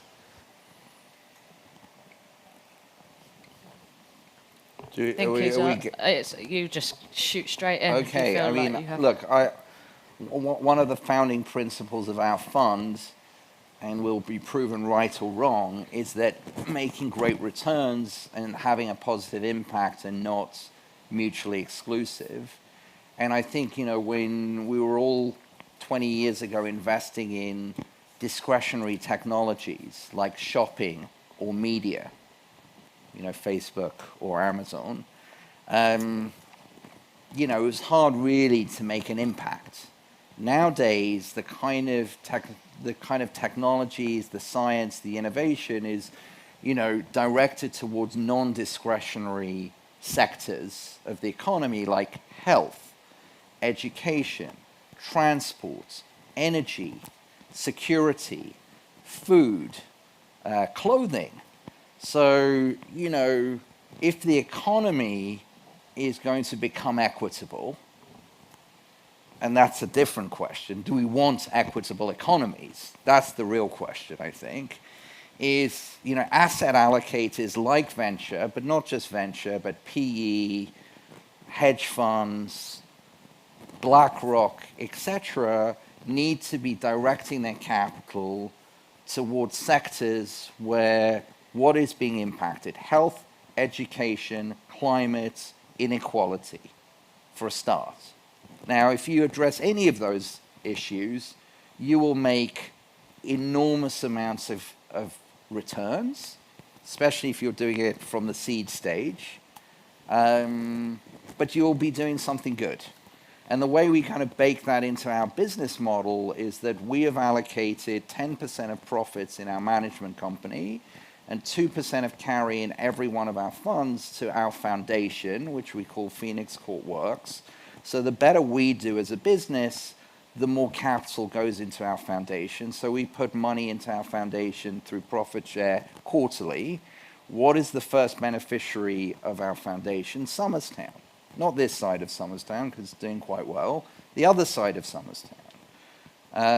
So I don't think they're mutually exclusive at all. Anyone else? Hey, I have a question about Central Europe, where I'm from. So it's like 2-hour flight, very convenient, and Luton, King's Cross, like less than an hour. So what do you see like the best value that comes from Central Europe, and what will be the framework for like ideally like connecting these two ecosystems, especially in the recent times? So what's your thinking about that? Yeah, I mean, at Dealroom, we've done a lot of research and presented data about Central and Eastern Europe. I think it's the fastest growing region in Europe in terms of entrepreneurial activity, and yeah, there's obviously a huge shift that happened from being a place where a lot of the software development actually already happened, but it was being done for companies maybe else that were located elsewhere, and now you see, of course, a ton of iconic startups having been developed, and it actually already happened very early on, and I think it's kind of interested to think about it, like Skype,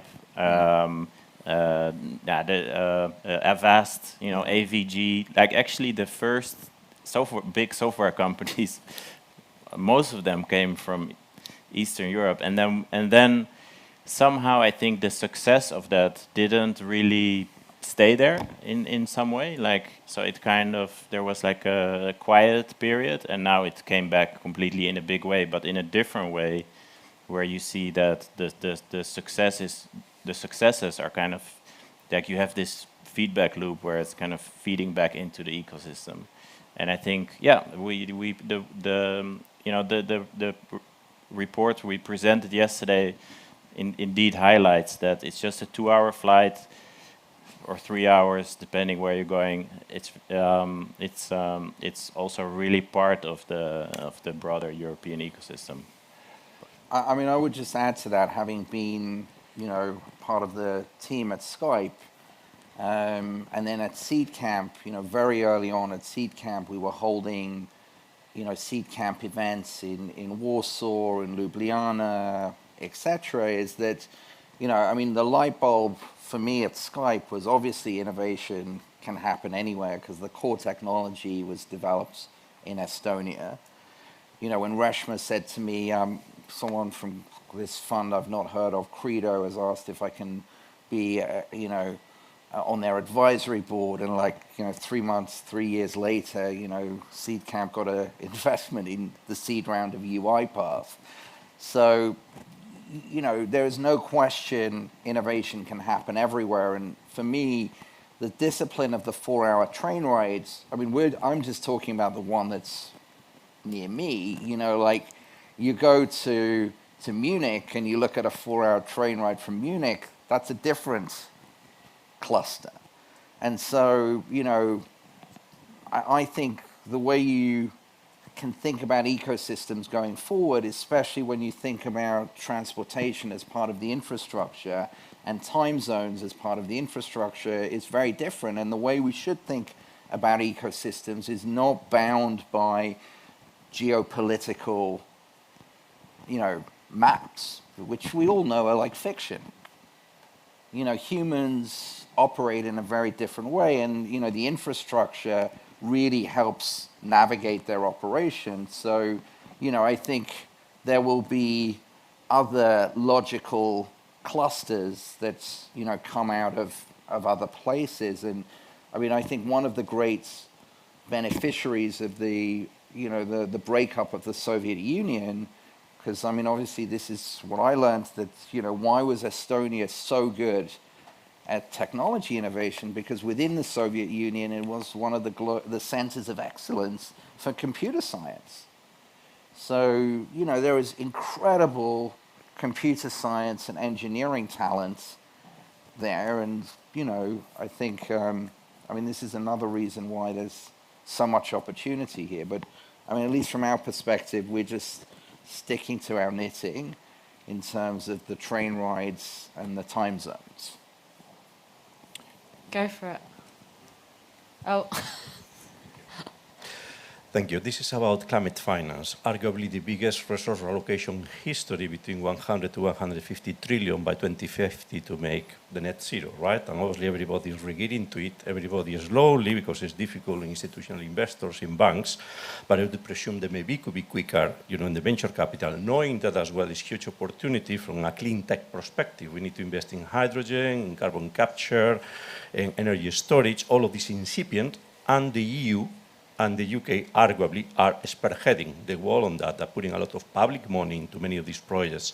So PPP, public and private partnerships on this, and venture capital should be spearheading this within the new Palo Alto. So how much you are seeing the VCs are really getting into this? How much that collaboration, public and private, is coming along the plate? Thank you. Well, I can give kind of my perspective on it. At Dealroom, we work a lot with both public and private entities, and I think until recently, the private sector was kind of snubbing a bit everything that had to do with public involvement. But now there have been actually so many proof points of like big successful startups that, hey, wait a second, they actually exist thanks to a government injection early on. And like BioNTech is a great example of that, but there are many, many others. And I think there's now in the coming years a trend more towards investing also in what's called deep tech, so things that take a bit longer to get off the ground, and there especially like the involvement of government is needed. But yeah, at the same time there are also sometimes some mistakes there as well. Like I read the other day, there's this big Dutch fund that was meant to invest in climate tech, and the money ended up going somewhere else. So now everybody's kind of up in arms. So you're gonna, I think, see a couple of those issues as well. No. Got time for just one more question. Go for it. Okay, hey, it's a really fascinating conversation. I wanted to respond on the sifted thing, because I think I did a PhD at UCL. I did a spin out. They were really unhelpful, but actually, I think they're trying quite hard to change a lot, and so they've done a lot with Albion, with the tech fund. But anyway, I just think it's not massively helpful just blaming Oxford and UCL. Like, I get it gets clicks, but it's, I don't know.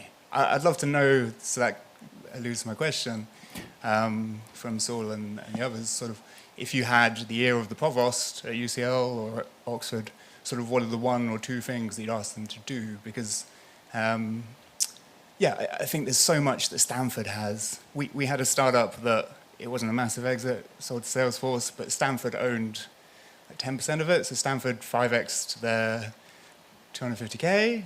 UCL never made any investment, so nothing sort of went back to UCL at all, even though we asked them for investment, and they said no. We entered a business plan competition. But I just wonder, what are the few things you think these great institutions like UCL and Oxford could be doing better in the next year or two? We talk to and we work with a lot of these institutions, particularly in the UK. I think they're painfully aware of the fact that they need to do a better job, not just, in terms of the economic upside. I think, which I like, their primary motivation is they don't feel they're serving their students well. because more and more students want to be entrepreneurs, you know, undergrads, postgrads, PhDs, postdocs, and, you know, the institutions are not set up. You know, everyone focuses on the tech transfer office. This is about institutional change. This isn't about, you know, as you said, you know, tweaking, you know, the economics on spin-out deals. And unfortunately, that's going to take some time. But, you know, what I hear when I talk to, you know, senior leadership at universities, when I talk to people in UKRI, Innovate UK, you know, we're moving in the right direction. And I think it's super useful what Nathan is doing, because, you know, you need people who are kind of poking the bear, you need people who are kind of like talking in back rooms, you need all of this stuff.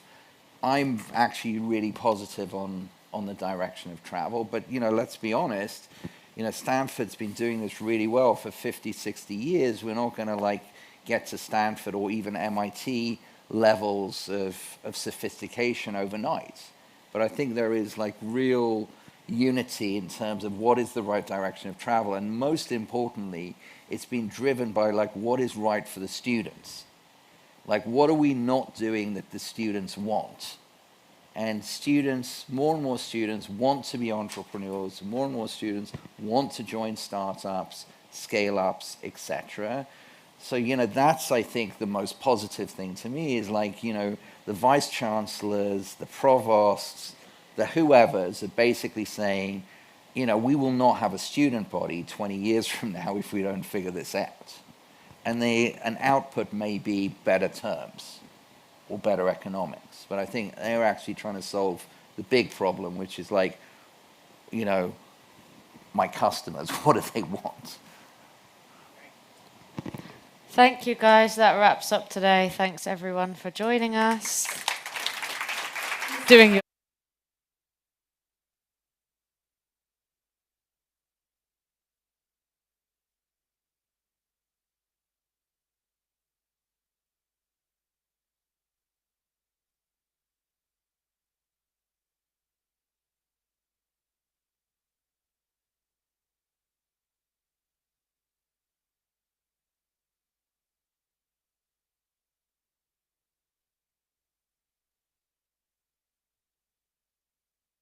Okay, I just wanted you to see the room. Big thank you to Kriya, to Saul, and to Yoram. Let's give them a massive round of applause. We're going to have a very quick break. We'll be back in the room at 3 o'clock. Our next session is going to be Keeping the Markets Honest, Why Greenwashing is a Dead End. So we'll see you shortly. Thank you.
One sec. Good afternoon and welcome back to CogX. It's day 3. The past few days have just flown by. Delighted to see you all, and we're really excited about our next session. Very quickly, if you're sitting near someone and there's a gap next to you, please would you mind just shuffling towards the middle of your aisle? We've got people who'd like to join, and we'd like to make the aisle seats as accessible as possible. You're the most wonderful audience. Thank you so much. Without further ado, we're going to kick off with our next session, which is going to be on keeping the markets honest, why greenwashing is a dead end. And I'm delighted to introduce our moderator for this session, Sarah Vaughan. Sarah is the Global Chief Purpose and Sustainability Advisor for Marie Claire. She also is a podcast host of the Start Somewhere podcast. I highly recommend it. It's incredible. Please give Sarah and her panelists a big welcome.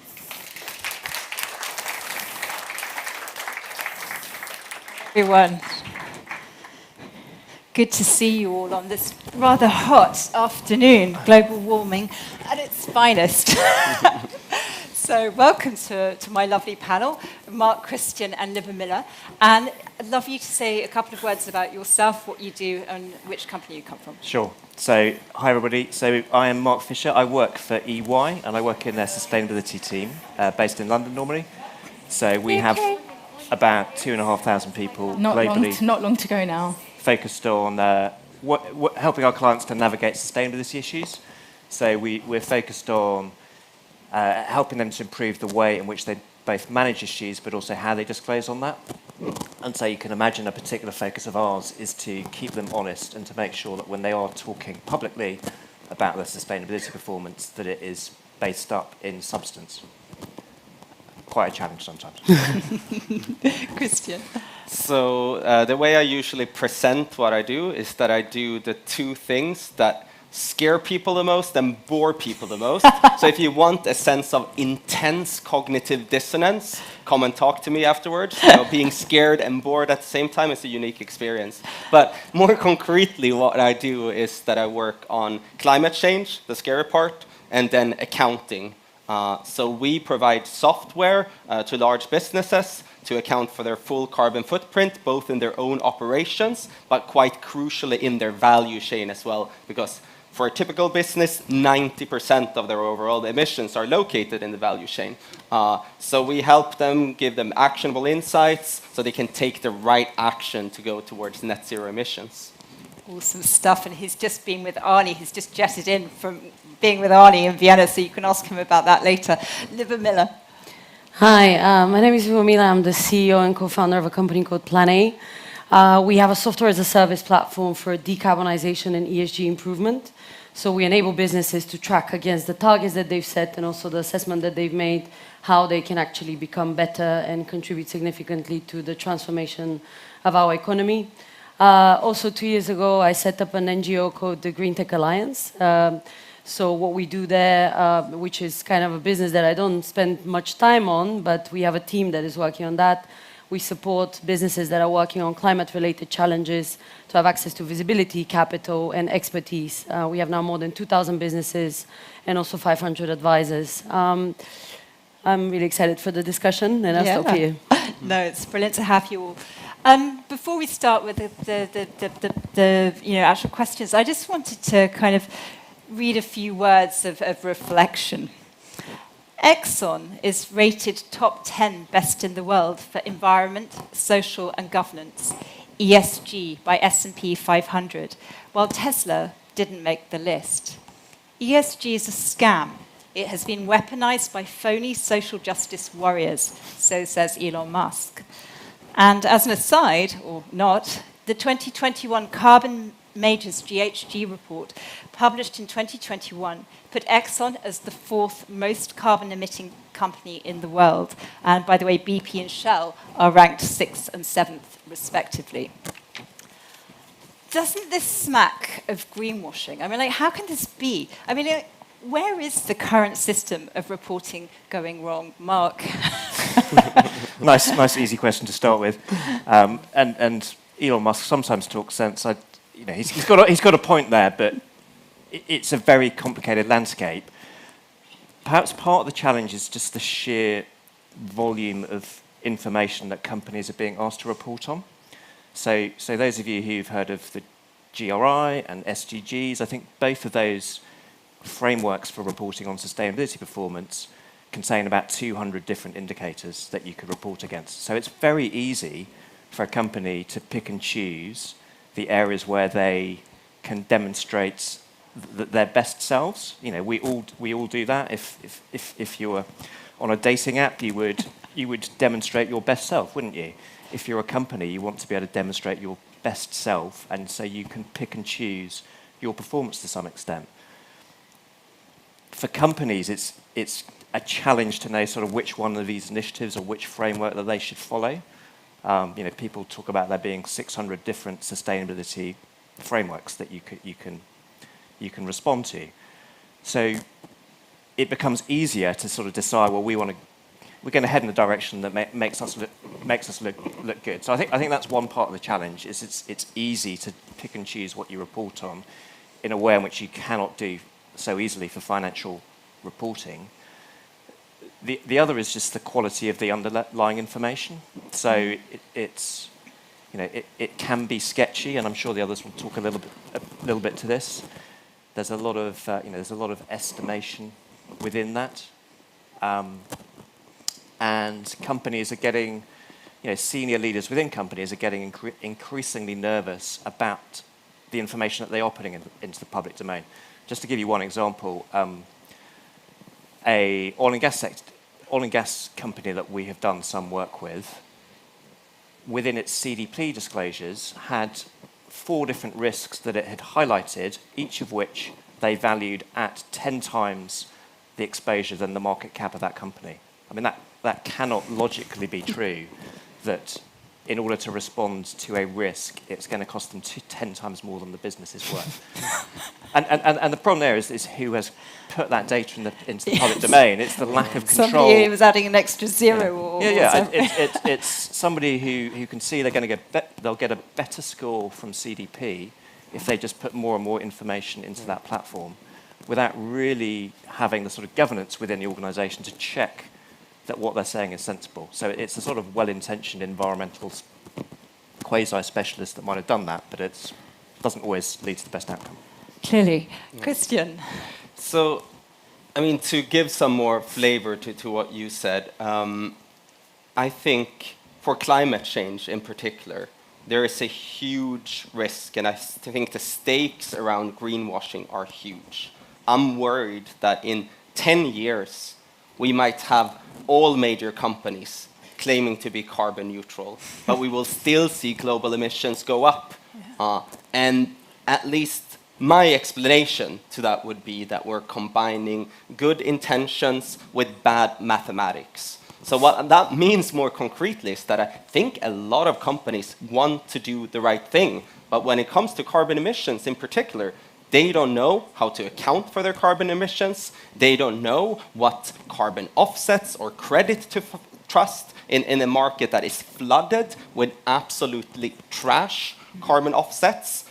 So we end up in a situation where a lot of companies only account for 10% of their total carbon emissions. Then they invest in some, carbon offsets, planting some trees that might only exist for, a few years if they exist at all. And as some in the audience might be aware, there's this, European Commission study looking at the offsets under a clean developmental mechanism. Only 15% of those, reduced emissions whatsoever. So I mean, if you combine, I'm accounting for 10% of my emissions with maybe only 10% of the carbon offsets that I invest in reduce emissions. Then we have companies today that are actually only reducing 1% of their total emissions, and they're still putting this kind of stamp on carbon neutrality. And I mean, the intentions are great, but it's just that we lack the standardization. We have the poor mathematics in terms of how we account for all of those metrics, and we expect investors and stakeholders to make decisions based on it, and it simply doesn't work. We need standardization. Yes, because at the moment we're comparing apples and pears with bananas. Liv Miller. I think the fundamental truth we need to understand is that our economy at the moment is not based on an assessment that is related to the true value of all the activities that we have as businesses, as individuals. And if you look at how, building up on what you were saying about mathematics, if you look at the way we calculate success, at the moment we're reliant on KPIs like growth, GDP, margins, and these are quite well defined. We understand them well, but they're decoupled from the actual value that has taken place somewhere in order for this to be possible as an activity, as an output. So what we've done as smart people that are really good at KPIs is develop a metric system that is called ESG that has thousands of different definitions and includes a lot of different KPIs, allowing us to compensate for this lack of good understanding of the value. Just to give you a perspective of the level of ambiguity that we have at the moment, Plan A, my company, we work with over 1,000 businesses, and quite a few of them sit within the financial industry, which means that we assess like these big portfolios of private equities, VCs, but we also work with automotive and with VC. So for the smaller financial institutions, you have assessment on ESG that is based on 30 questions. For the private equities, where the stakes are bigger because they understand that ESG risk is financial risk, there's 300 questions. Where in this reality are we talking about the same kind of assessment and same level of depth? I think at the moment, this kind of status quo is creating a lot of drama that allows people like Elon Musk to also get angry. But we also need to understand that it's not all bad in the sense that we're trying to move the economic model to one that is based on true value. It's just that we're not there yet. Yeah, and I think also we're operating in an environment where 60% of employees choose a place to work based on their beliefs and values, and they increasingly condemn companies that don't uphold them. And we're also seeing a kind of Gen Z and exodus from companies where they're going into companies where they feel that their job doesn't contribute towards ending climate change or whatever. And corporate whistleblowing is really on the rise. I mean, we had Caroline Dennett only last week whistleblowing, and NGOs such as Greenpeace or Oxfam are also calling companies out. Like how can a lot of these corporate whistleblowers actually lose their jobs and livelihoods. I mean, it takes enormous courage to stand up and say, my company is doing the wrong thing. I mean, like, how can we actually close what I call the say-do gap as a matter of urgency? Christian? Yeah, good. That's also a tricky question. How can we close the gap? I will leave it to someone else to respond in the meantime. Liv Miller. I would highly recommend to any one of you that enjoys good content to Google millennials ruining stuff. So that's essentially this kind of movement in media that is explaining how the Gen Zs and others are taking a chance to complain about a certain product, but are loud enough to basically explain that this product is absolutely bollocks and then you should not ever buy it again. Diamonds, wet wipes, and so on. And most of these comments actually come because of the concern for the environmental, social, and governance elements. When we think about kind of the role that employees play, I can speak again from the perspective of the work that we do with Plan A. Actually, a quarter of the clients that we get don't come through the top management, but come through employees wanting to see change within their organization. And these people not only do whistleblowing, but they also like battle for budgets so that they can pay for the software that we offer. They're also the ones that on the side of their full-time job organize events, information sessions, they gather content. And I hope that there's a few of you amongst here because this is actually quite of a big muscle in this movement that we have at the moment. I think, and this is what we discussed with you earlier, we are not going to see less of that going forward, and I salute all of these efforts because we need to have this correcting element there and to constantly be on our toes as businesses because we don't have a perfect system and we need to be taking all the different steps and everyone to be constantly looking to make sure that the results are there. But what I also see from other stakeholders is that the push does not only come from employees. It comes from investors, because investors are scared for losing their money because they understand that there's a lot at stake. It comes also from the regulator that is constantly pushing new legislation. We need standardization, but still there's a lot going on. And then the final stakeholder that is one that is very close to my heart, given a quarter of my team is scientists, is the scientific community that is constantly alarming us on the status quo where we are at. Yeah, surely. I mean, part of it is the need to be authentic as a business and actually do what you say you're doing.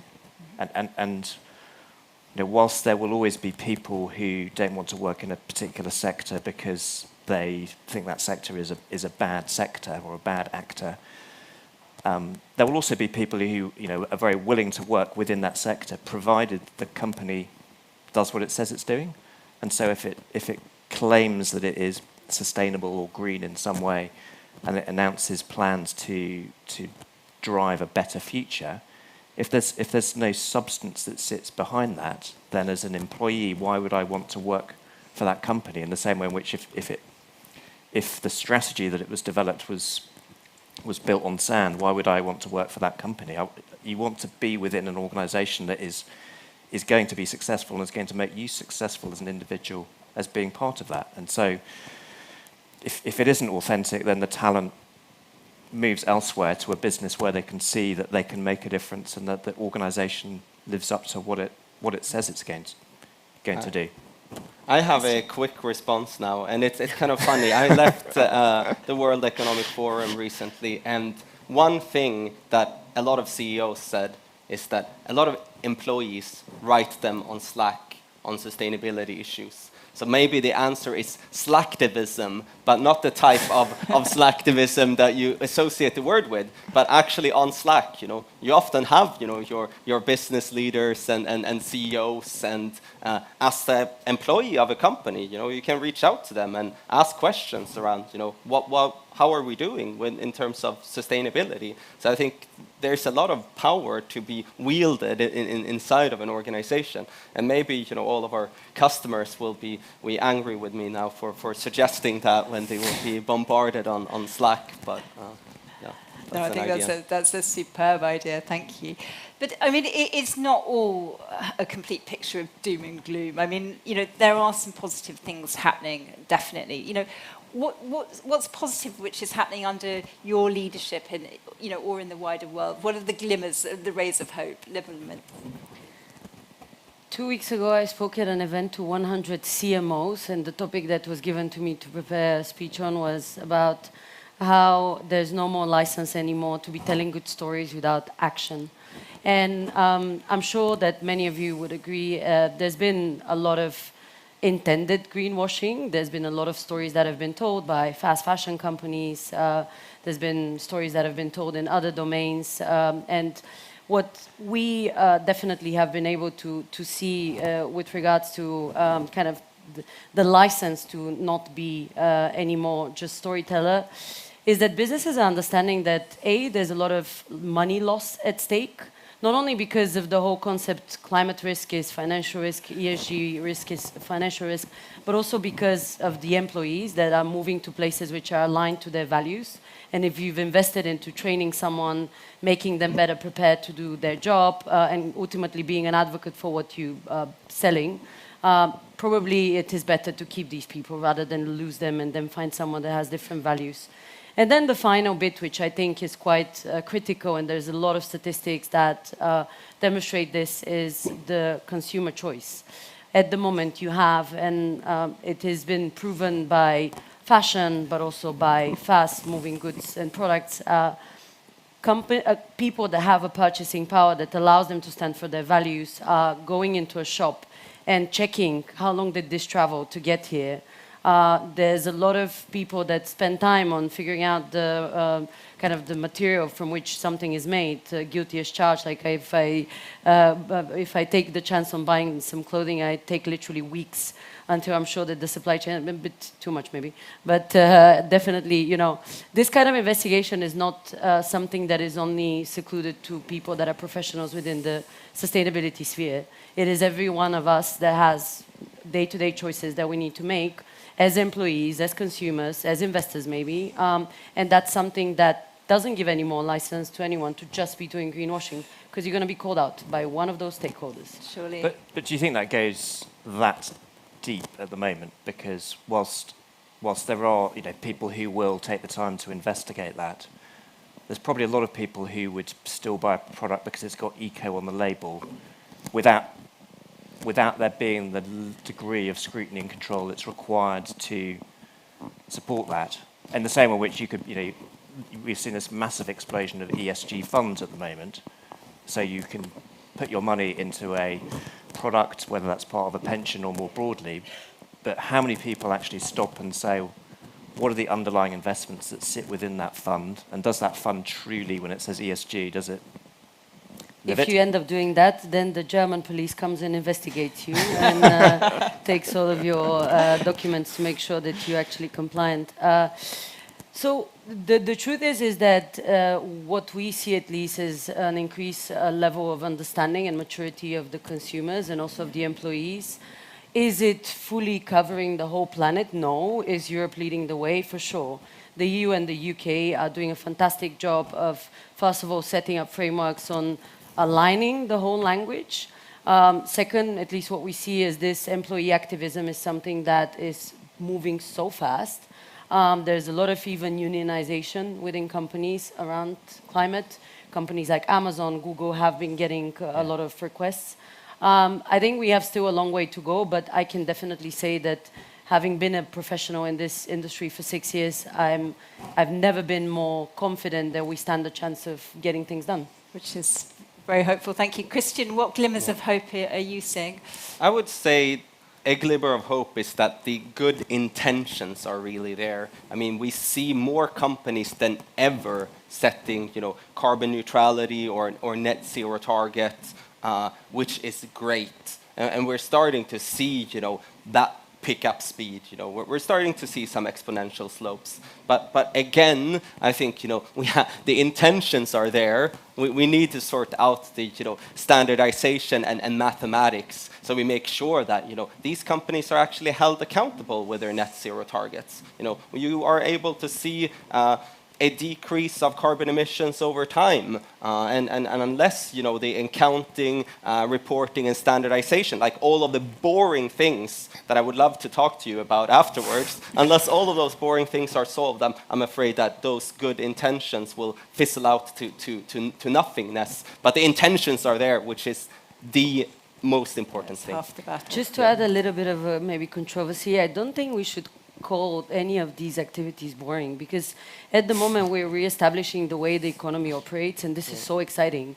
And all of us that are awoken here to the idea that this is important have a chance to be contributing to this new version of our economy. And I think probably there's never been a generation that has been given the license to reshape its reality so much, because we have basically a gun against our heads, but still with the opportunity to use our knowledge, our skills, regardless of where they come from. Yeah, I don't think it's boring. Otherwise, I wouldn't do it for a living. No, if you think how about Mark and his glimmer of well, I think we need to recognise how far we've come already. The fact that you were all in the room this afternoon on a hot day rather than sunbathing says something about how important this is to people now. And if I think of, when we try and recruit people now, we're absolutely inundated with people who want to come and work in the field of sustainability. 10 years ago, it was a real struggle to get any decent quality CVs to find junior hires. So we now have completely the opposite problem, because we have too many people who want to work in this space. But that's a great challenge to have. And whilst we can be negative about the quality of information that's out there or the extent of it and some of the claims that are made, the fact that we're talking about it and challenging organisations and calling them out, again, illustrates the fact that people have now taken a stop and recognise the importance of this. And we've even we have a conservative government in this country at the moment that has mandated TCFD reporting. They're going to mandate transition plan reporting. So later this year, they're probably going to announce that every large company will have to include within its disclosures how that company is going to support the transition to a lower carbon economy. I mean, when you think about that, that is quite staggering to think about a government that prides itself on deregulation. So that does make me optimistic. It does make me hopeful. Hopeful, yes. We do need some hope. Human-induced climate change is already causing dangerous and widespread disruption. We're enjoying a beautiful day here, but in southern Europe, the temperatures are already hitting over 40 degrees, for instance. It's affecting the lives of billions of people. And I think the IPCC report, recent one, said at least 3 billion people's livelihoods were seriously at risk. We need to act urgently. What's needed for the future, and how can we also move from just concentrating on a sliver of the E to actually focusing on the full E, S and G? What are your thoughts about that? Like, you know, what do governments need to do? What do corporations need to do? Christian. I think we need to change, and you know, this is big, right? I mean, this is not going to happen over a day. But we need to fundamentally incorporate externalities, regardless if it's social, environmental, doesn't matter. We need to incorporate it into the profit and loss statement of enterprises. Enterprises today have a huge cost base, a huge liability on their P&L that is not visible. And I think the only way that can happen is through regulation. We don't have, you know, the frameworks in place of how to exactly do it, but I think that has to be the end goal, where we can rest assured that the profit maximization of companies are also aligned with, you know, human values, or strive for, you know, happiness and well-being, and the well-being of the planet and the ecosystems. Yeah, because I mean, we can't have healthy people living on an unhealthy planet. That is for certain. Mark. What needs to happen? Well, I mean, I would agree that we need to account more effectively for those externalities. You know, work is ongoing to try and get to that, but we shouldn't underestimate the complexity of that and how long it will take to achieve that, particularly to get international agreement around it.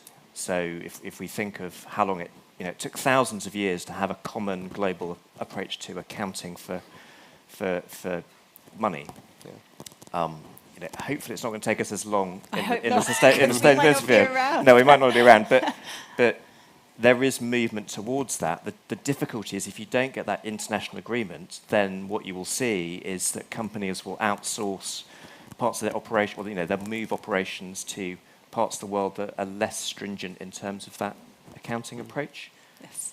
You know, there are already plenty of unintended consequences out there in relation to sustainability, and we don't need too many more if we can help it. Yes, that's absolutely true. Libba Miller, if you were in charge, you know, sorting out this system, what would you do? The first step we need to take is alignment of the language that we use. What is happening at the moment, unfortunately, is a lot of different storytelling around climate change that really doesn't allow all the stakeholders to be pushing for the same agenda. When someone tells you carbon neutrality, for some companies this is their scope 1 and 2, for other companies it's scope 1, 2 and 3. Is everyone here familiar with the concept of scope 1, 2 and 3? Probably not. I see some nodding. Anyone is not?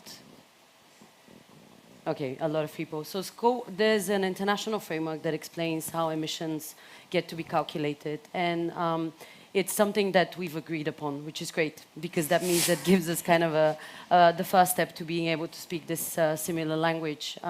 Scope 1 is facilities and vehicles. Scope 2 is purchase services like heating, cooling, electricity. And Scope 3, and this is where it gets funny, is purchase goods and services, which is all your suppliers, it's your investments, it's work from home, it is commute, it is travel, logistics, and the use of products. For every industry, for every company, these scopes could be quite different, because even an automotive is not the same as any other automotive, but we know which categories of activities within a business contribute to this negative impact. So going back to what I was saying, if we speak about this alignment of language, we're not there yet to really be speaking about climate action in the same manner, because something could be a wonderful website that speaks about product-led innovation that does not cover the whole firm as a sustainable mindset-led one, or it could be like a whole company that really is doing continuous kind of misalignment to the actual code of conduct that we need to follow. I think once we have this settled, then we can start actually aligning stakeholders. Stakeholders at the moment are also pushing different agendas, and it feels a little bit like we're running these small sprints rather than doing a marathon altogether. This is something that we see as we speak to the regulators, which are telling us, okay, we're proposing this framework, like the EU taxonomy, and we're like, did you speak to the corporates to ask them if they have knowledge on how many birds are affected by the facility that they built in the middle of Germany or in the middle of the UK for that regard? And the response is no, but they need to report in 3 months on that. Corporates, on the other hand, announced the net zero targets and the carbon neutrality agendas without actually knowing how this is going to be implemented at scale. And then the consumers are constantly looking for some confirmation that a certain certification or a label is valid, but then they get quite lost in all the marketing messages. And then the final bit, which I think is where it gets probably quite tricky, is because it's still a painful process that we're all going through. There's a lot of eco-anxiety going on. We see it in the younger team members that we have within our team. We see it in other people that are within our community. Is to start understanding that we're living with climate change as something that is part of our lives. We should stop considering that climate change is just some sort of an event that is decoupled from our choices of clothes, choices of travel. We need to accept and normalize climate change as something that will be part of our lives, because we've passed the moment when this is going to be just an event that will fix it. Someone else is going to fix it. It will be part of every single person's life. And once we accept this, we have actually a better battle chance of being able to fix at least a little bit of the problem. I think that's a very good suggestion, to really think in daily life, do my choices reflect my values? And with that, I think we are open to some audience questions. Does anybody have any questions for the panel? I think we've got someone with a mic. There's, yeah. Thank you very much. Very interesting discussion. I was just wondering, picking up one point by Christian Rohn. This is about the getting organizations to build in the climate and other considerations into their profits and costs, which I fully agree with, by the way. I'm just wondering, do you see that, do you and others see that more as an accounting issue, or actually getting governments to legislate to make sure that the costs are that the organizations that are producing goods and services actually build in those costs and actually pay for the climate effects of that, and to clean up things. And also related to that, I'm just wondering. Actually, I'll just probably leave it at that. That's quite a chunky answer. Quite a question. I think it's both, right? I mean, we both need to solve the accounting problem, and as you said earlier, Mark, I mean, it's not the easiest problem to solve. But we need to invest more in it, and we need to reach some sort of agreement of how to price externalities and how to incorporate it in the P&L. And then, of course, we need to regulate around that as well. I mean, I think, accounting is such a powerful tool. It's, in a sense, the engine of the entire world economy. It enables financial markets. It enables me to say, I can compare company A to company B because the P&L looks exactly the same. But then we have all of these externalities that are not incorporated. So we need to make the comparisons fair. And if we have that tool, then we can do all sorts of regulation around those common metrics. The same way we regulate things around P&L. I mean, based on the P&L, we might have various types of taxes. How are we going to tax you? How are we going to make sure that you pay for whatever we need you to pay for to keep the governments up and running and making sure that maximize social good and welfare and so on.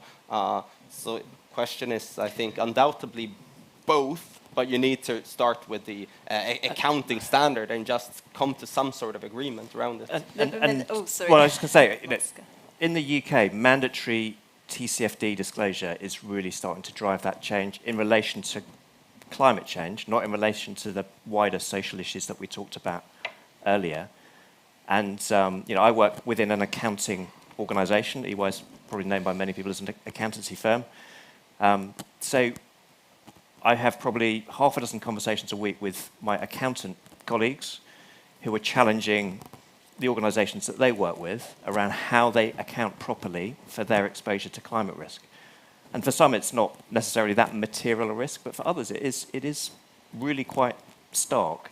And you're starting to see that much closer link between the qualitative assessment of what might happen from a future scenarios point of view and how that flows through to the back half, so the detailed numbers within their accounts. So it is moving, but this has only just come in, and so it will take a bit of time to really understand how that should flow through.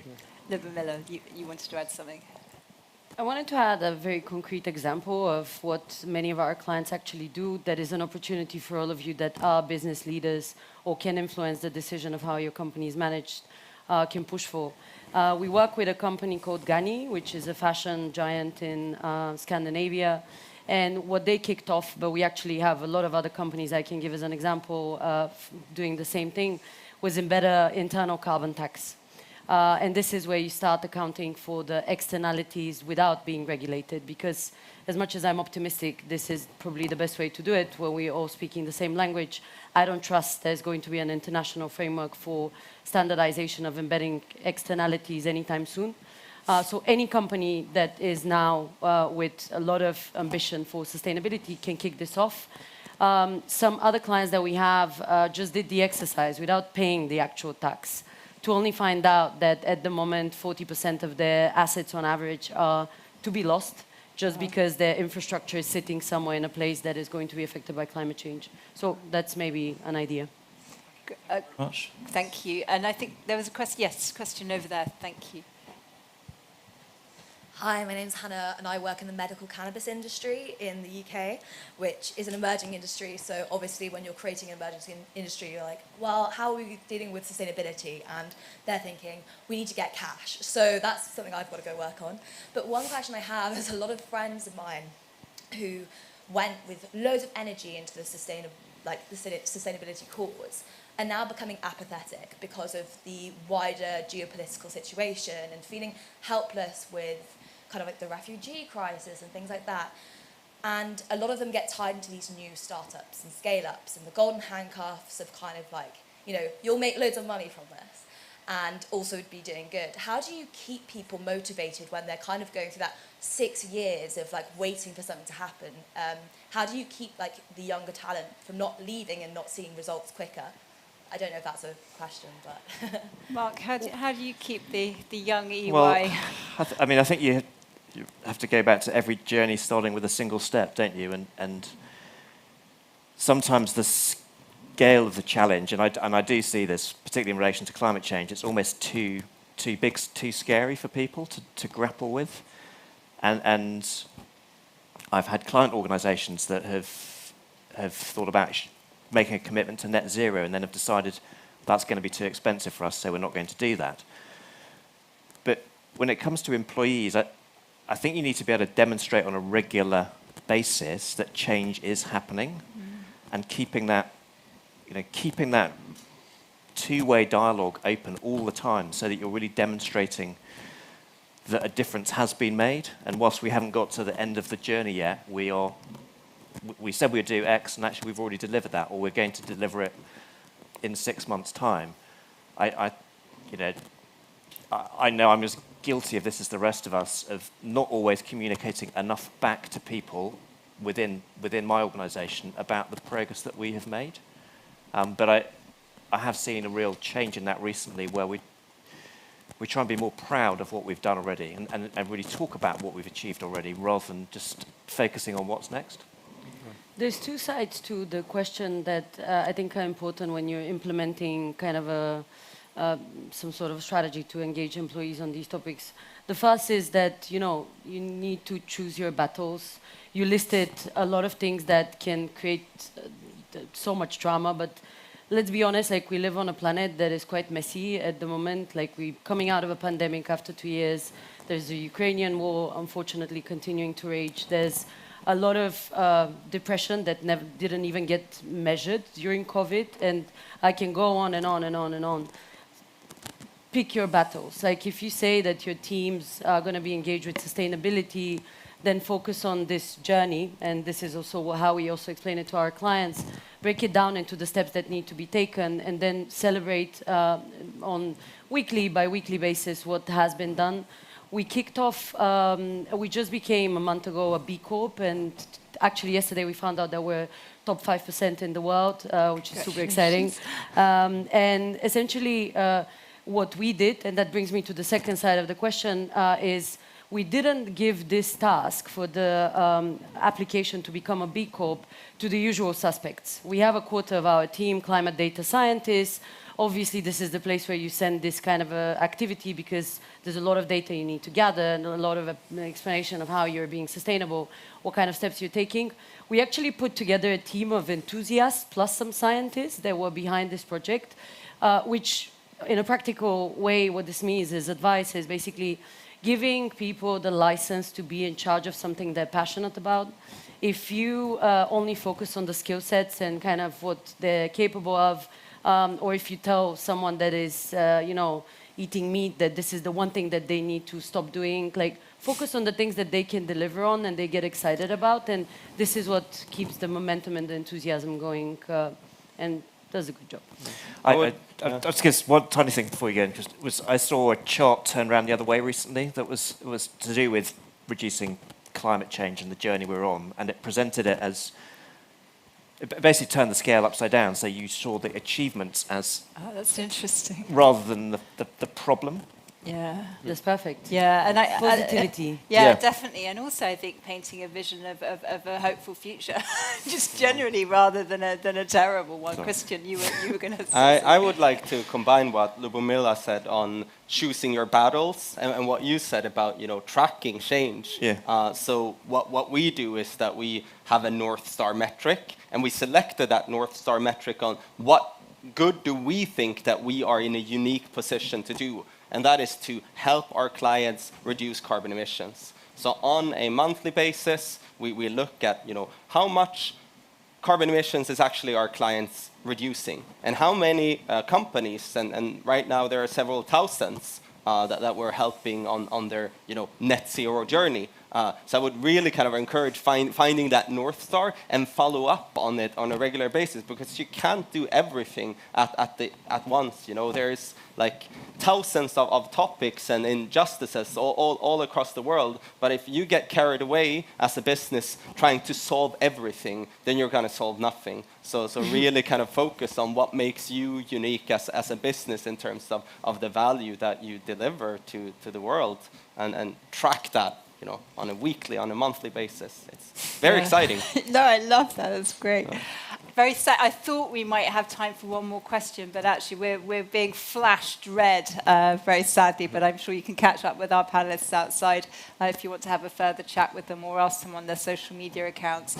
But I'd like to say a big thank you to the panel, Mark, Christian, and Lubomila. Please give them a round of applause.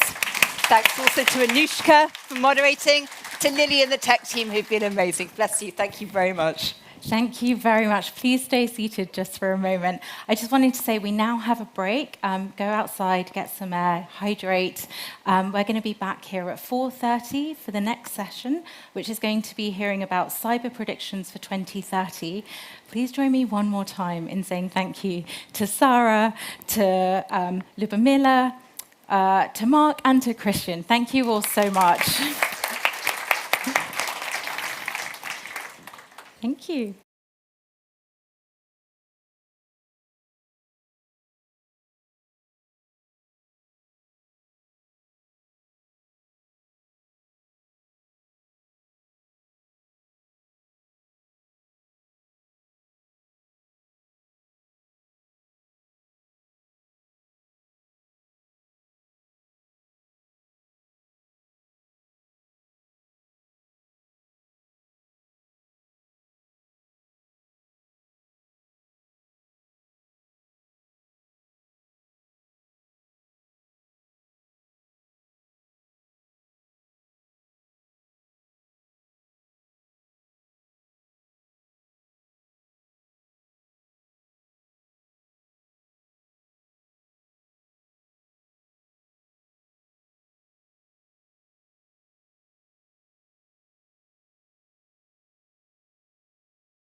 Good afternoon and welcome back to the festival stage 2 here at CogX 2022. My name is Anushka and it's been an honour to be an MC this year at CogX. How are you all doing? You doing good? Louder. Give me more. Fantastic. Thank you so much. Well, we're really excited about the next session, which is on cyber predictions for 2030. So joining us on stage is our moderator, Professor Victoria Baines, and her panel. Please give them a lovely clap to welcome them on stage.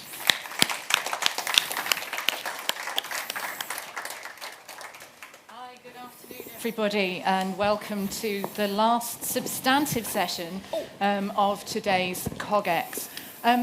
Now, I'm very, very conscious that we stand between you and the closing remarks, which means we stand between you and a nice cold drink of your particular disposition. But what we want to do for the last few minutes of today's session is take you out of your comfort zones. Because it can be very tempting, can't it, to think about cybersecurity, the future of cybersecurity, as being what you need to buy in the next 6 months or what you need to buy in the next year. And I've spent quite a bit of time doing cybersecurity futures exercises. Firstly, at Europol, where we did Project 2020 nearly 10 years ago. And secondly, rerunning that with Trend Micro. And we've got a little bit of feedback which I think the audience can hear as well. Somebody's speaking over, so if we could get rid of that, that would be brilliant. Thank you. And secondly, working on Project 2030 with Trend Micro. So I've had bitter experience of how to do cybersecurity crystal ball gazing, and quite frankly, how not to do it as well. Now, some of that uncertainty we find is quite often experienced through quotes like this. It is difficult to make predictions, especially about the future. Quite often ascribed to Niels Bohr, the Danish Nobel Prize-winning physicist, but also apocryphally claimed by lots of other people who want to look funny and clever when we think about the future. And I think it's sometimes used as an excuse that because the future is uncertain, we shouldn't bother trying to look into it. And really, the natural and logical progression of that is that we are constantly surprised. It keeps us in that frame of mind where our threat predictions for the next year are always just more ransomware, more business email compromise, more supply chain attacks, more IoT attacks, and that might be perfectly valid, but it means we're not prepared for the unexpected. We're not prepared for those rapid accelerations in technological development, in changes in the operating environments. And we have a couple of examples of that. If I think about Russian disinformation, when they tried to interfere in the US 2016 federal elections, that was dismissed, wasn't it, by one very powerful CEO of a social media company as a crazy idea. But was it? Well, I would argue it was probably quite a logical thing to do. The Russians have been involved in disinformation, desinformация, for quite a long time. And social media is a very, very powerful place to share user-generated content. So it would be a natural place, wouldn't it, to try and influence people's perceptions.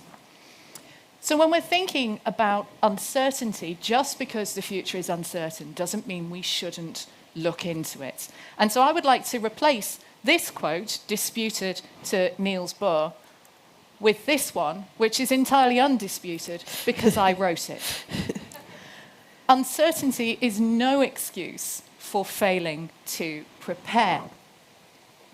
Now, I am joined by two very capable and very experienced experts in cybersecurity and practitioners in cybersecurity, both of whom have spent quite a bit of time having to consider changes in the threat landscape. So I'm very pleased to welcome Sean John, Senior Director for Cybersecurity Business Development at Microsoft, and Becky Pinkard, who, quite frankly, I never expected to introduce on a stage simply because we are partners in podcast crime with Cyber Warrior Princess. Becky is currently Global Head of Cyber Defense at Vodafone. And we're going to take you into the next 5 to 10 years of cybersecurity. So really beyond that next thing that you're being asked to buy or the next thing that you're asking your board for. And when we're considering the future of cybersecurity, actually we're thinking about all of these things in the operating environment, and at least all of these things. You'll be able to think of more. This is what I took my brain through when we were doing Project 2030. So looking at space, work, climate, environment, education, all of those different aspects of a society, and then equally, at least all of those technologies. And one of the things that I like to tell people about when we develop these scenarios that are really just stories of a possible future is that none of these technologies develop in a vacuum. You'll see quite a few threat and trend predictions around misuse of AI, misuse of robotics, misuse of 4D printing, additive manufacturing. But of course, these technologies will converge. In the world of 2025, 2030, AI and 5G and 6G will enable acceleration in development of immersive environments like VR and AR. When we're thinking about space technologies, there's an opportunity, isn't there, for 4D printing and IoT to enable items to be shipped into space that can then change shape on receipt of a particular stimulus. And so as soon as we think about these technologies converging, we have these imaginative moments where we can think about what might happen beyond the next 6 months. It becomes more fun, it becomes more compelling, and it gets us thinking about things that we might have already missed, that we haven't already given due attention to, and gives us considerations about those wider changes in the world that can have an impact on how we have to defend networks, systems, and information in the years to come. So I have claimed, very much claimed, usurped even, my privilege of chair to set out my stall and set the scene for our discussion. You'll be relieved to hear I'm going to take a bit more of a back seat now, and I'm going to let Sian and Becky share with you their pearls of wisdom. So firstly, we're going to move to our questions now. Sian, what would you say are your top 3 trends in the next 5 to 10 years for cybersecurity, cyber threats, and what does that mean for organisations? Yeah, so I similarly to you, although I'm not with Trend, been doing a cybersecurity 2030 project. I didn't realise that was trademarked, so have to watch out for that one. And actually, exactly what you were saying when you're looking at cybersecurity trends and the things you need to look at, too often we look at cybersecurity in isolation and don't look at what the wider technology trends are, which is where the threats come from. There's even a whole, and I'm not going to open that can of worms today, but the debate of what is and isn't cybersecurity. I tend to go for the broader definition. Some people go for more narrow. But ultimately, if you look across all these new technological developments like robotics, the metaverse, which I've been to through sessions today, yesterday and today, and the more Internet of Things AR, it's all that merging of human and technical and people and computing.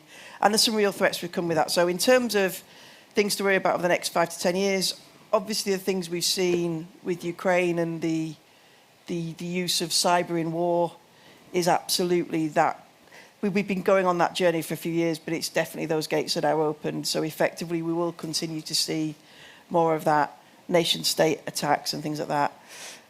There was an interesting point made in the Global Leaders Summit yesterday by Wendy Hall, where she said to look into the metaverse, you need to look at data protection, AI policy, and cybersecurity together.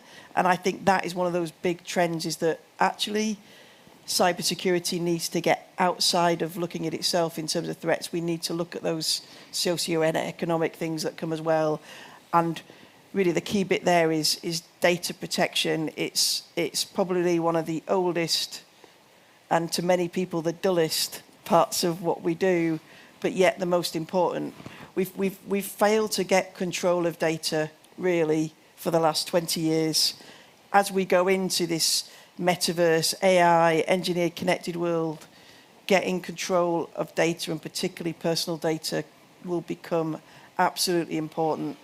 And then the third one is that we need to really look at the intersection between different technology and how we protect that, and that cyber-physical trend. So the sort of very waffly trends that I see, but I think the core is, when it comes to what we need to do, yes, it is more of the same, but we need to expand out of being purely technical into that more mixed, information-centric world. And I think related to that, obviously there is things like identity and all that stuff that fit in, but we really just need to stop thinking of cybersecurity in isolation and think of it as part of effectively securing the world we live in today. I'm going to press you a little bit later on some of those thoughts that you just provoked in me, but I'm going to turn to you, Becky. Top 3 trends for the next 5 to 10 years. Top 3 trends, I change them all the time, so we'll see what comes out of my mouth right now. So let me think.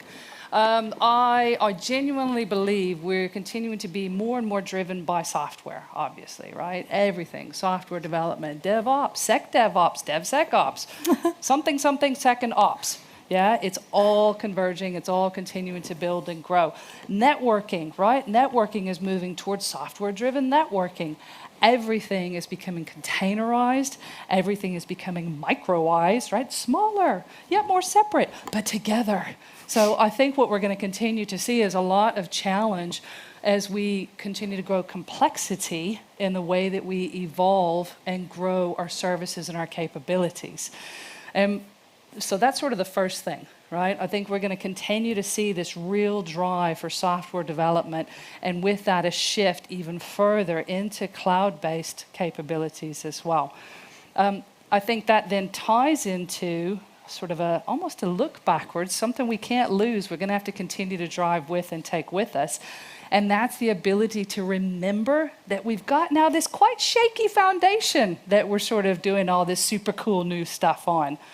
Yeah, does anybody know the phrase tech debt? You ever heard of tech debt?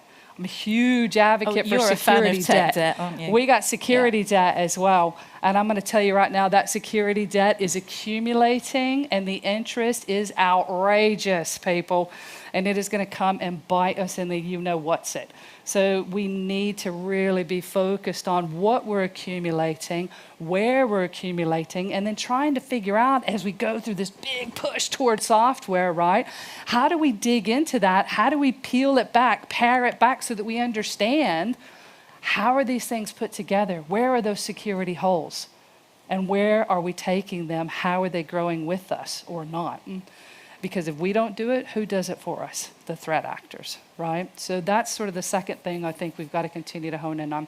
And the third one for me is not very sexy, apologies, but I think we're going to see a lot more regulator influence. So we're continuing to see it now. Obviously, in the UK alone, so we've got something called TSR, if anybody's familiar with that. There's a lot more regulation coming down on telcos through TSR and activities that are happening there.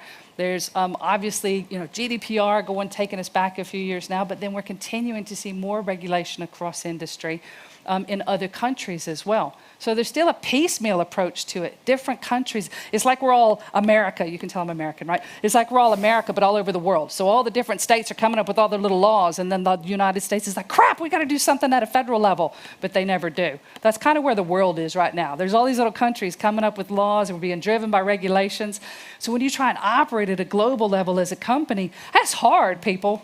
It's freaking hard. And then you have to figure out, how do we do this in a way that means that we can be global? We can be comprehensive and holistic, but we can still handle your specialist requirements, but still be global, right? So I think we're going to continue to see a lot of challenge there, and it's going to force us to get more creative and more innovative in terms of how we take care of the data and how we come together as we continue to look at all these new and amazing things happening. So I'm seeing certain synergies between both of what you were talking about. And so, Sian, on your side, you're talking about the need for greater integration of response between data protection, for instance, cyber and information security, compliance functions, risk, etc. And you're talking about that kind of holistic response, but also the pressure of the holistic response from the regulators. It does occur to me that we've had a certain way of doing things where organisations have a DPO, they have a data protection officer, because that's what GDPR and the Data Protection Act, renewed, told them they had to have, and then a chief information security officer or a CIO. Is there a place in the future organisation for a more converged function of perhaps someone who's chief information security officer and data protection officer? I've seen it in some organisations where you effectively have a chief risk officer who is looking at information risk, security risk, wider risk.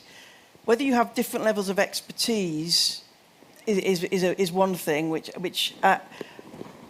and actually having a chief risk officer, and they quite often then have a CISO and a sort of an information CISO, as in where CISO started, and then effectively an IT security person reporting to them.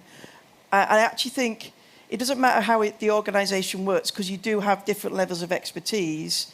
But as an organisation, if you're looking to do something, you need to think about things in their mind. Think about your tech debt. Think about what it is you're trying to do new. Think about actually the data protection. It's one of those things you see where there's a conversation from certain parts of business that says, let's go do all this new cool stuff, and then let's leave all that. I've just realised I was about to say something rude. Legacy old stuff. I was going to say a different word. Legacy old stuff with IT, and let them worry about that. And you have statements like, well, we don't have the budget to update this app, so therefore you've got to keep supporting this app, but we want to do all this new cool stuff. But to keep supporting this app, you've maybe got to keep Windows Server 2003 running in the environment and legacy protocols, and that's a lot of risk. And so to save £20,000 on this app, the company's spending £250,000 managing legacy. That's not the only reason you keep legacy. There's plenty of reasons why. But it's about holistic decision making, even if you have pockets of expertise. And I absolutely agree with Becky about the fact that legacy isn't going away in 10 years' time. There's somebody at Microsoft once said, if there's a nuclear holocaust, there'll be two things that survive: cockroaches and 32-bit apps. So literally, there's certain things that are not going to go away because people need them, or it's stuck in a corner, and you have to manage it. Like, what we need to do is maybe evolve the way that we manage it. So exactly to that software-defined secure DevOps, the biggest thing I see is 20 to 30-year-old cybersecurity architectures being applied, and it's people expecting it to work. So effectively, I'm going into a cloud-based integrated infrastructure. Where do I put my VPN?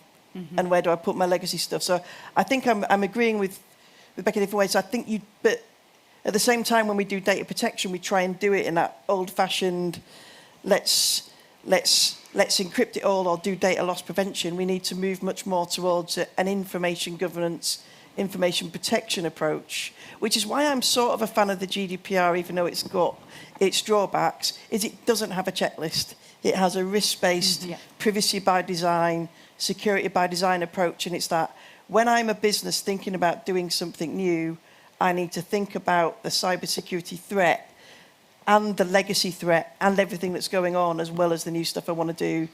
It's security by design as an aspiration rather than a reality, isn't it? And it's a great phrase, and we hear it all the time. But when you're dealing with legacy systems, there's only so far you can go with that. You can do security by design for the new stuff. So thinking about the new stuff, Beck, what would you say are the biggest uncertainties of the next few years, and how should organisations mitigate against them? Again, it's nothing that's very sexy, right? I mean, I think we've got to continue to do basics. And I'm not going to bore you guys by saying what the basics are. Hopefully you all know them, or otherwise you're probably in the wrong chat and otherwise bored already anyway. But yeah, so we've got to continue with a focus on the basics. And then I think on top of that, we have to continue to actually train our folks who are in school. So there are programs right now happening in elementary schools, primary schools, we call it here, and they need to continue that trend. And again, not just here, obviously, but around the world, so that kids are growing up with this stuff. They understand that, and then they bring those ideas and those ways of working. They're already part of them. They don't have to learn them. right? Whenever I came into the job force, I'm not going to give away my age, but it's older. And whenever I came into the job force, I had to learn all of that stuff, right? Cybersecurity wasn't even a thing. Information security was the thing. We used to call it cyber, and that was a dirty word, right? So, and then it became a good word. So now it's a good word. But we had to learn all of that. And the thing is, if we can get our kids learning that, in combination with doing the right things, and then help our leaders, so the people in business, and they've come a long way. Man, executives in business have come a long way. You can have really amazing conversations with key senior executives, C-suite people now in organizations that, I kid you not, guys, 10 years ago, I was definitely not having. They're interested now, they care, they get it, they understand how it impacts the bottom line, and they understand how it then impacts the health and overall continuity and capability of their company and their services. So I think if we can sort of bring all of that together, as we continue to plow forward, that's what is necessary for us to potentially, finally, be able to do security in a timely fashion. So what I'm really hopeful for is by 2030, we're doing security in a timely fashion. Because I got to be honest, right now, in my professional opinion, we're still not doing security in a timely fashion. We're still behind the speed of the threat, to sort of regurgitate an old phrase. And I'd definitely like to be at least even with the speed of the threat, preferably get to a point, where we have some understanding of what's coming down the pipeline before we actually get smacked with it.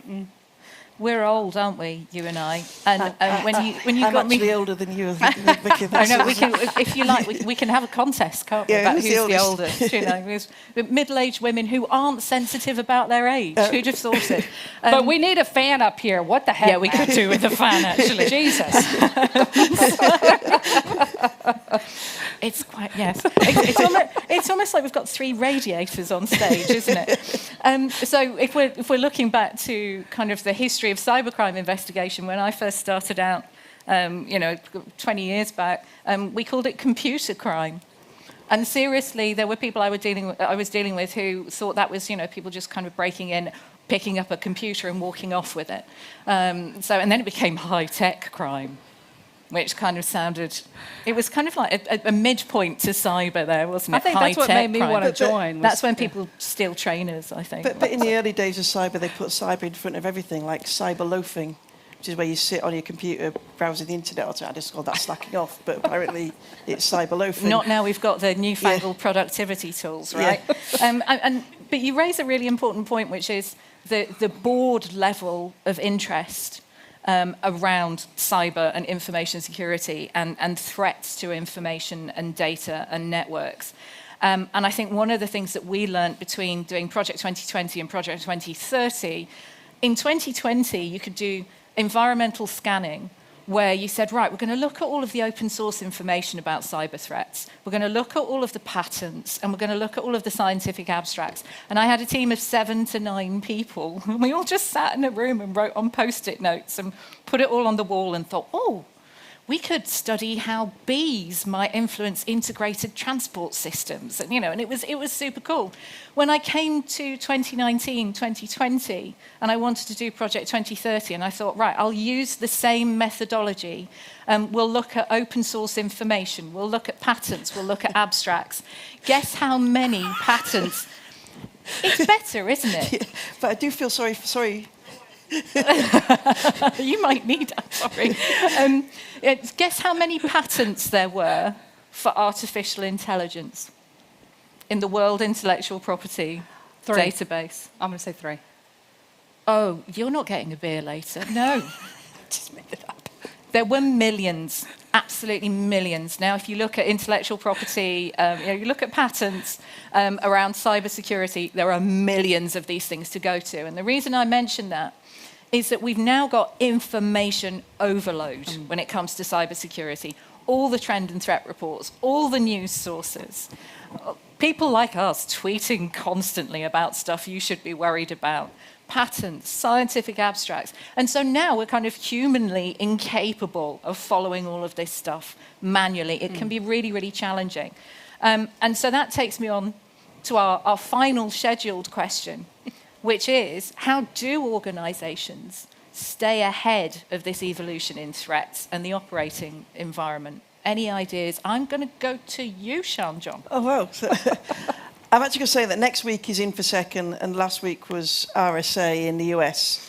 And the last few years, if you walk around the exhibition floor, 90% of the organisations there will be creating noise, and 10% will be trying to manage that noise. And that's literally where we've been going for the last 4 or 5 years, because everyone's like, the more intelligence I get, the better I can get to deal with this. Give me more intelligence. And then everyone's go, whoa, too much intelligence. And it's that whole, you can't see the wood for the trees. And that's why you've got the automation coming up. You get burnout because people get too many alerts. You get too many false positives. You don't get things you see.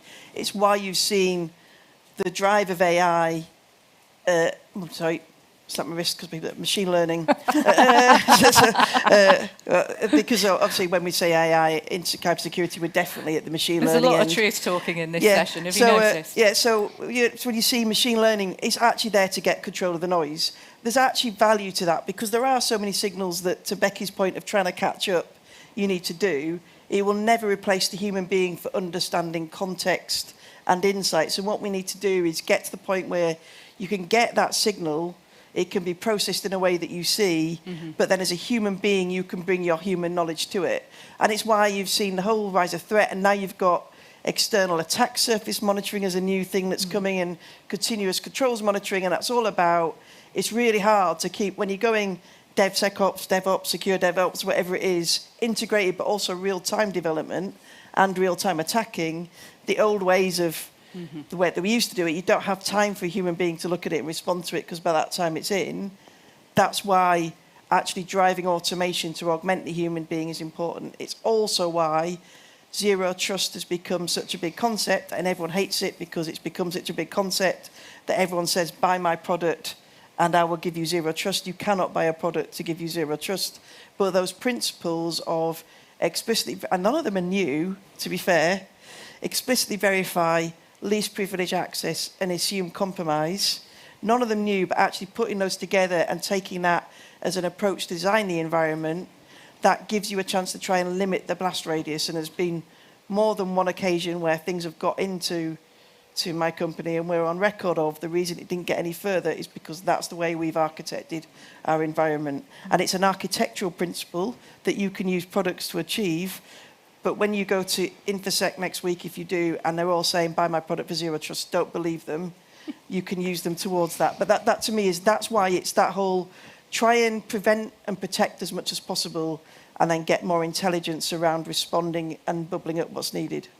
And I think your focus on zero trust as being old wine in new bottles, perhaps, that chimes very nicely with what you were getting at the top of the session. And this is where I'm going to vastly misrepresent you, but I think what you were going towards was the everything on the edge, everything in the cloud model, which again aligns with some of the SASE, Secure Access Service Edge stuff that's being touted at the moment. So the idea that everything is beyond the perimeter now in that respect. But I'd like to hear your thoughts on how organizations stay ahead of the evolving threat landscape. So yes, the evolving threat landscape. Oh, don't we love to hear those words? It is evolving, constantly evolving. I like to tell everybody that's why we have job security. So if you're in cybersecurity, pat yourself on the back. You've chosen well, job for life, good job you. The evolving threat landscape, whenever I talk about that now, the things that I always like to focus on is, first of all, yes, you mentioned threat intelligence, right? So what is it that feeds it? What is it that gives us the information, gives us the insight? There is too much of it. There's an overabundance of threat intel information. The difficulty that I see right now, whenever we look at how do we use that to help inform where we're going and how do we use that to help understand that evolving threat landscape is, and actually Kevin Beaumont tweeted about this a couple of weeks ago now. So he said, almost verbatim actually, he said that whenever we look at threat intel right now, he said, what I realized is I don't actually want threat intel. What I want is threat context and response. And I was just like, light bulb. he's so spot on. That's why he's got like 100,000 followers and I have like 4. But so whenever he said that, right, it's exactly the light bulb went off for me. The difficulty that we have is we have this overabundance of information, but what we're desperate for is the ability to translate first of all, collate it, make sense of it, pop the necessary lovely cherries off the top, right, so that they make sense for us, and then put it into that context for our companies so that our companies can respond effectively and in a timely fashion. And right now, how do we do that? We dump it into a tip. What's a tip? Nobody freaking knows. I'm going to tell you that right now. If you work for a tip company, I'm sorry. Nobody knows what your product is. So the reason that nobody knows is because it goes into a tip. Gosh, I'm really getting bad here. I'm going to hand back to you at Microsoft. Oh, no, it's all right. I'm actually going to say that's really, because there's another thing that... I was just letting you go. Sorry. I know, I got to stop myself. It's actually something that I rant about quite a bit, actually, is that we need to get this intelligence and this insight. But at the time where the big data world and the analytics world has gone, we need to be more green, and we need to pick what we need, and we need to refine it, and we need to work out intelligently what's the data we need that can give us the context we need and make a choice. In cybersecurity, we're just going, dump it all in one big place, I might need it later. That then creates a lot of needles that we've got to search through. Yeah. And actually, I think we're not being very green, because we keep it all in hot storage that costs a lot of money, both money-wise, but also ecologically-wise. When you actually look at, in the actual big data analytics world, they've got into refine what you need, age things off, put it onto cold storage. And I've gone on about this for a few years, actually. It's when people used to say to me, can we get all the feed of all the data out of Office 365? And I'm like, yes. And if you've got an on-premise information event manager, security incident event manager, you might last an hour, maybe 2 before it crashes you. Since then, we've gone into giving APIs and using our cloud-based Sentinel. But the actual reality is you don't want all the Office events. What you want to know is what did it find and what are the security events and how do I correlate it. And we need to get...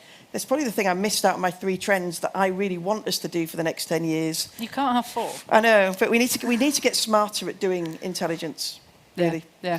Where I was going before I went off on a rant and I stopped myself by diverging to Microsoft. And set me off with a rant, sorry. I was actually headed down that path. What I think we need to do is we need to take all the TI information that we're dumping into tips. Sorry, tips, I do love you at the end of the day.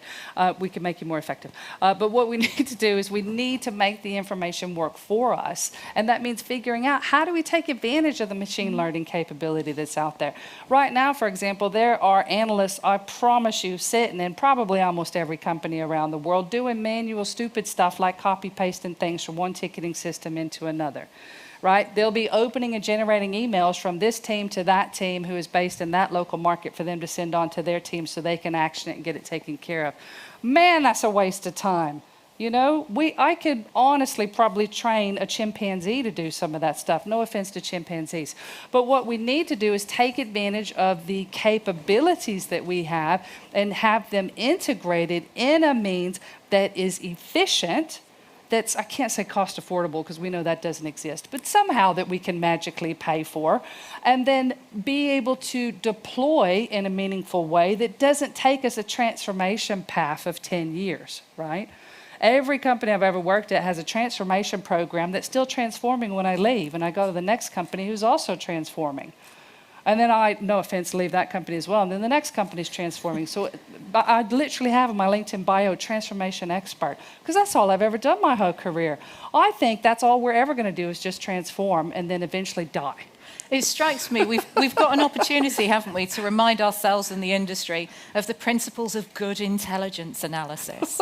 You know, intelligence is information with added value, not just crunching a load of stuff. And I mean, I'm reminded of one of my mentors in law enforcement. I was training to be an intelligence analyst. And he said to me, what you need to do, Vic, is you need to tell me something I don't know and tell me something I can use. So the threat intelligence industry, as much as it is providing lots of really valuable information on people who are talking about you on the dark web, et cetera, you know, and some of that signals-based intelligence as well, is actually giving people something, you use the word meaningful, something that is meaningful and something that they can use now. enough from you two for a minute. Thank you. We've got 10 minutes left of this session, so I'm going to open up for questions from the floor if we have any. Yes, at the front there. She's like, where's my fan? I think if you just wait a second, for the mic, yeah. We'll give it back to you if you like. Hi, hello. So excellent session, lady. Definitely, in my opinion, the best in the last 3 days. I enjoyed it. That's thoroughly. very kind of you, thank you. So I worked, not now, but previous 3 years, I worked in a company that had a cybersecurity part, was called cybersecurity. And I was leading threat intel, small, tiny group. And I'm a data scientist. That is what is my background. But very quickly I realized that using machine learning to create security feeds that are completely trusted is not something that is obvious. I think it's not actually possible without human intervention. But many companies do believe that machine learning can replace analysts and the army of the analysts. So what is your opinion on that? I'd like to... Fantastic question. Yes, go for it, Sean. So, our position at Microsoft is machine learning is there to augment the human, not replace the human. We have actually, in our Security Operations Centre, done all the things that Becky was complaining about to some extent. Show off. The big focus is automating on tier one, and in our CDOC, Security Operations Centre, the element, we bring in as many data scientists now as we do cybersecurity experts, because the focus is on how can we build that automation around the use cases where we can, particularly because things happening in Azure, and then, if we're talking about responding to events for all our customers across Azure, we can't What's keep Microsoft's security budget? Yeah, we got a lot more.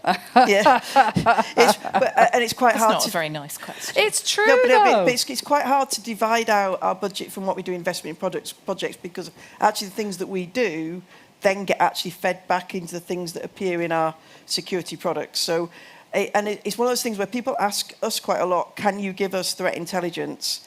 And we haven't done to this point, because our whole focus is on how can we use that to put it into the product to help the product to defend itself. Mm-hmm. And that product being, yes, our security portfolio, but also Azure.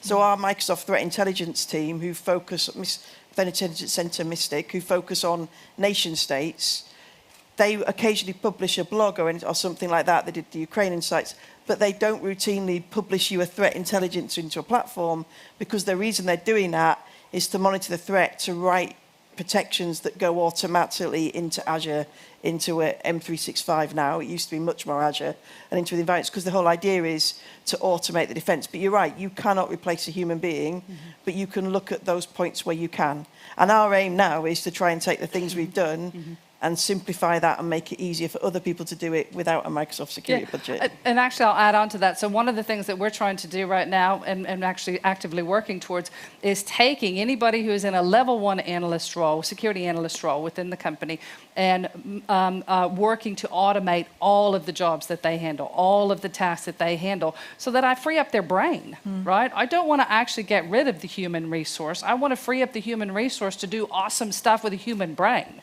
So that's the goal that I have right now in the job that I'm currently in. And that's effectively what we've done. And then what they do is look at how to make that process better. There's also something I think about machine learning, not AI, but automation not being particularly good yet at identifying what doesn't smell or feel quite right. And some of the brilliant links that human analysts make are when they think to themselves, hang on, I've seen something like that before. Where have I seen that thing 5 years ago in my previous company? You know, so using the humans for what they're best at is also that most human aspect of what they do. That, you know, what we undersell by calling it a gut feeling, but is actually deduction based on previous experience. 100%. And I'll tell you what, so I always tell people that I will hire anybody into an entry-level role in a security team if they've got a sense of passion about learning, if they've got a sense of urgency, and if they're not afraid to ask why. I will hire you in a heartbeat, come and figure out what team appeals to you, right? Where you have to take it from there is you have to be able to apply that knowledge over a period of time to become an expert at what you do. Because it's through those experiences, not through certifications, and I have nothing wrong with certifications. They're amazing. They help to train us up. They help to get us to places. But it's through those experiences and that gut feeling that you look at something, you sit on an incident bridge, and you listen to everything that's happened. You hear all of the evidence come in, and you're like, something ain't right there. And then they dig in a little bit more, and yeah, you know, they might figure out ABC, whatever it is. But I cannot tell you how many times in my career, too many years, that has happened time and time again. And it's been those experiences where it's that little niggling thing. And I don't know how you would train that. I don't know how you would teach that, because it's something that's innately human in our experience. Do we have any more questions from the audience? Yes, lady in the centre there. Sorry, coughing. Hi there. Hello, close enough. You're on. So Francesca Lewis from Wunderman Thompson, WPP company, coming from an advertising background. Was a bit curious, you mentioned increasing education in schools.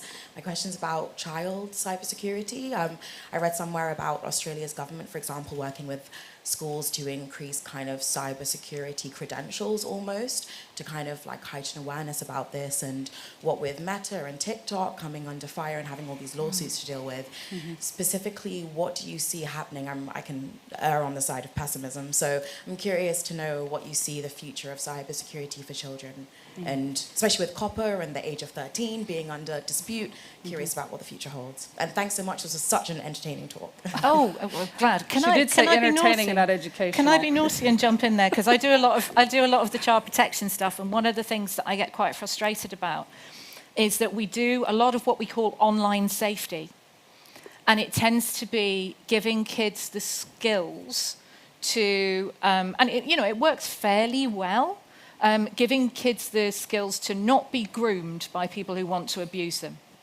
Whereas if we were to give them security skills, whether that's online or offline, but if we give them cyber security, privacy, data protection skills, they can actually mitigate and be resilient to a ton of other threats as well. And, we can build in digital civility and all of that. So I would like to see a more comprehensive program that isn't, well, you're going off to code now in this lesson, and in this other lesson, we're going to terrify you about people who might want to harm you. What we actually need are people with critical thinking skills. And particularly with the work that I've done on the metaverse, where we're already in a position to deliver news content in immersive environments. People are going to need to be able to use their critical thinking skills and critical judgment more than ever. And technical fixes aren't going to fix all of that societal problem. So I think we need to start joining up some of those education programs so that we haven't just got the coders in one room and the terrified people who aren't going to, go out into the metaverse. We need to kind of give people the capability and the enfranchisement to get out there and take control of their interactions in connected spaces. But I'll let both of you talk as well. I was actually going to agree with that and say actually that came up on the... I took advantage of being here to sit in a few sessions in the Global Leaders Summit yesterday about regulating the metaverse. They actually talking about the fact that as you go into the metaverse, the focus till now has been protecting children online, and actually now we need to look at protecting everyone online because there's a whole issue. And that, I think that critical thinking education, we've got plenty of examples that go beyond children of harassment and misinformation and all that sort of thing. Those critical thinking, digital skills, I think, is what we should be teaching, of which then cybersecurity and protecting yourself and how to control your personal data and privacy should all be part of it. So I absolutely agree, I've sucked all the airtime on this one, but if you've got like 30 seconds of wisdom 30 to contribute quick seconds. So I think we almost have to go through another couple of cycles of like kids through school. So what was I? I was like with Gen X? Gen X. Am I Gen X? Are we Gen X? Gen X. I've forgotten that's how old I am. So I think we need to I'm through... XY. Oh, shut up, Vic. We need to go through another couple of iterations of these generation pods of students in order for the concepts that are known by the adults to become effective teachers of the students, so that we're not just teaching them rote information that we have had ourselves to learn. if that makes sense. It has to become ingrained in us so that then we can help to teach the younger generations. I think that's the journey we're on right now. So I just recently did a talk actually for year 4 and year 5 students. Man, that was crazy. There's some crazy questions, those kids. Although the worst one, I kid you not, one kid goes, I hear something happened in 1999 to 2000. What was that all about? And I was like, what class are you in? What class is this kid in? I want this kid in my company. We're going to talk later, kid. But yeah, so there's a lot of learning to be done. I think we've still got a few generations to go. We've run out of time, and I never thought that I would close this session with the immortal words of Whitney Houston. But it does appear that we believe the children are our future.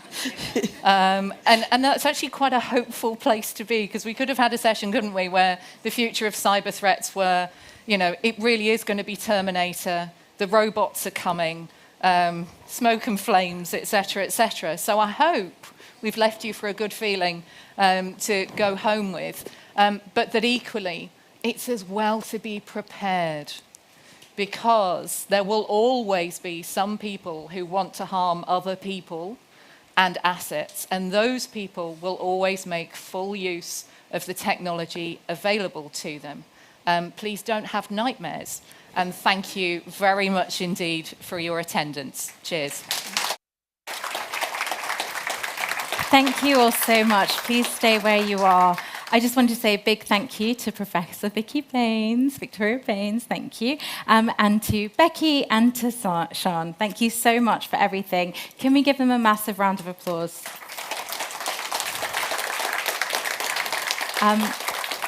I also wanted to just give a couple of thank yous. For the Global Leadership Summit, the lead partners were Quantum Black, Fabric Ventures, PwC and Shell, and the lead partners of the CogX Festival have been BT, Rev, Lego and R². Most importantly, I want to thank the incredible volunteers who you've seen around the site wearing the CogX t-shirts, signing you in, letting you know where to go, giving you a mic when you've had a question to ask our wonderful speakers.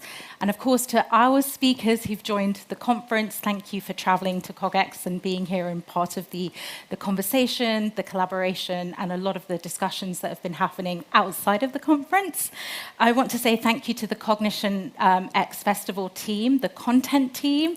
Big shout out to Alethea, to Ari, to John, to Kitty, to Monique, and everyone else that I haven't had a chance to meet yet, but I'm about to.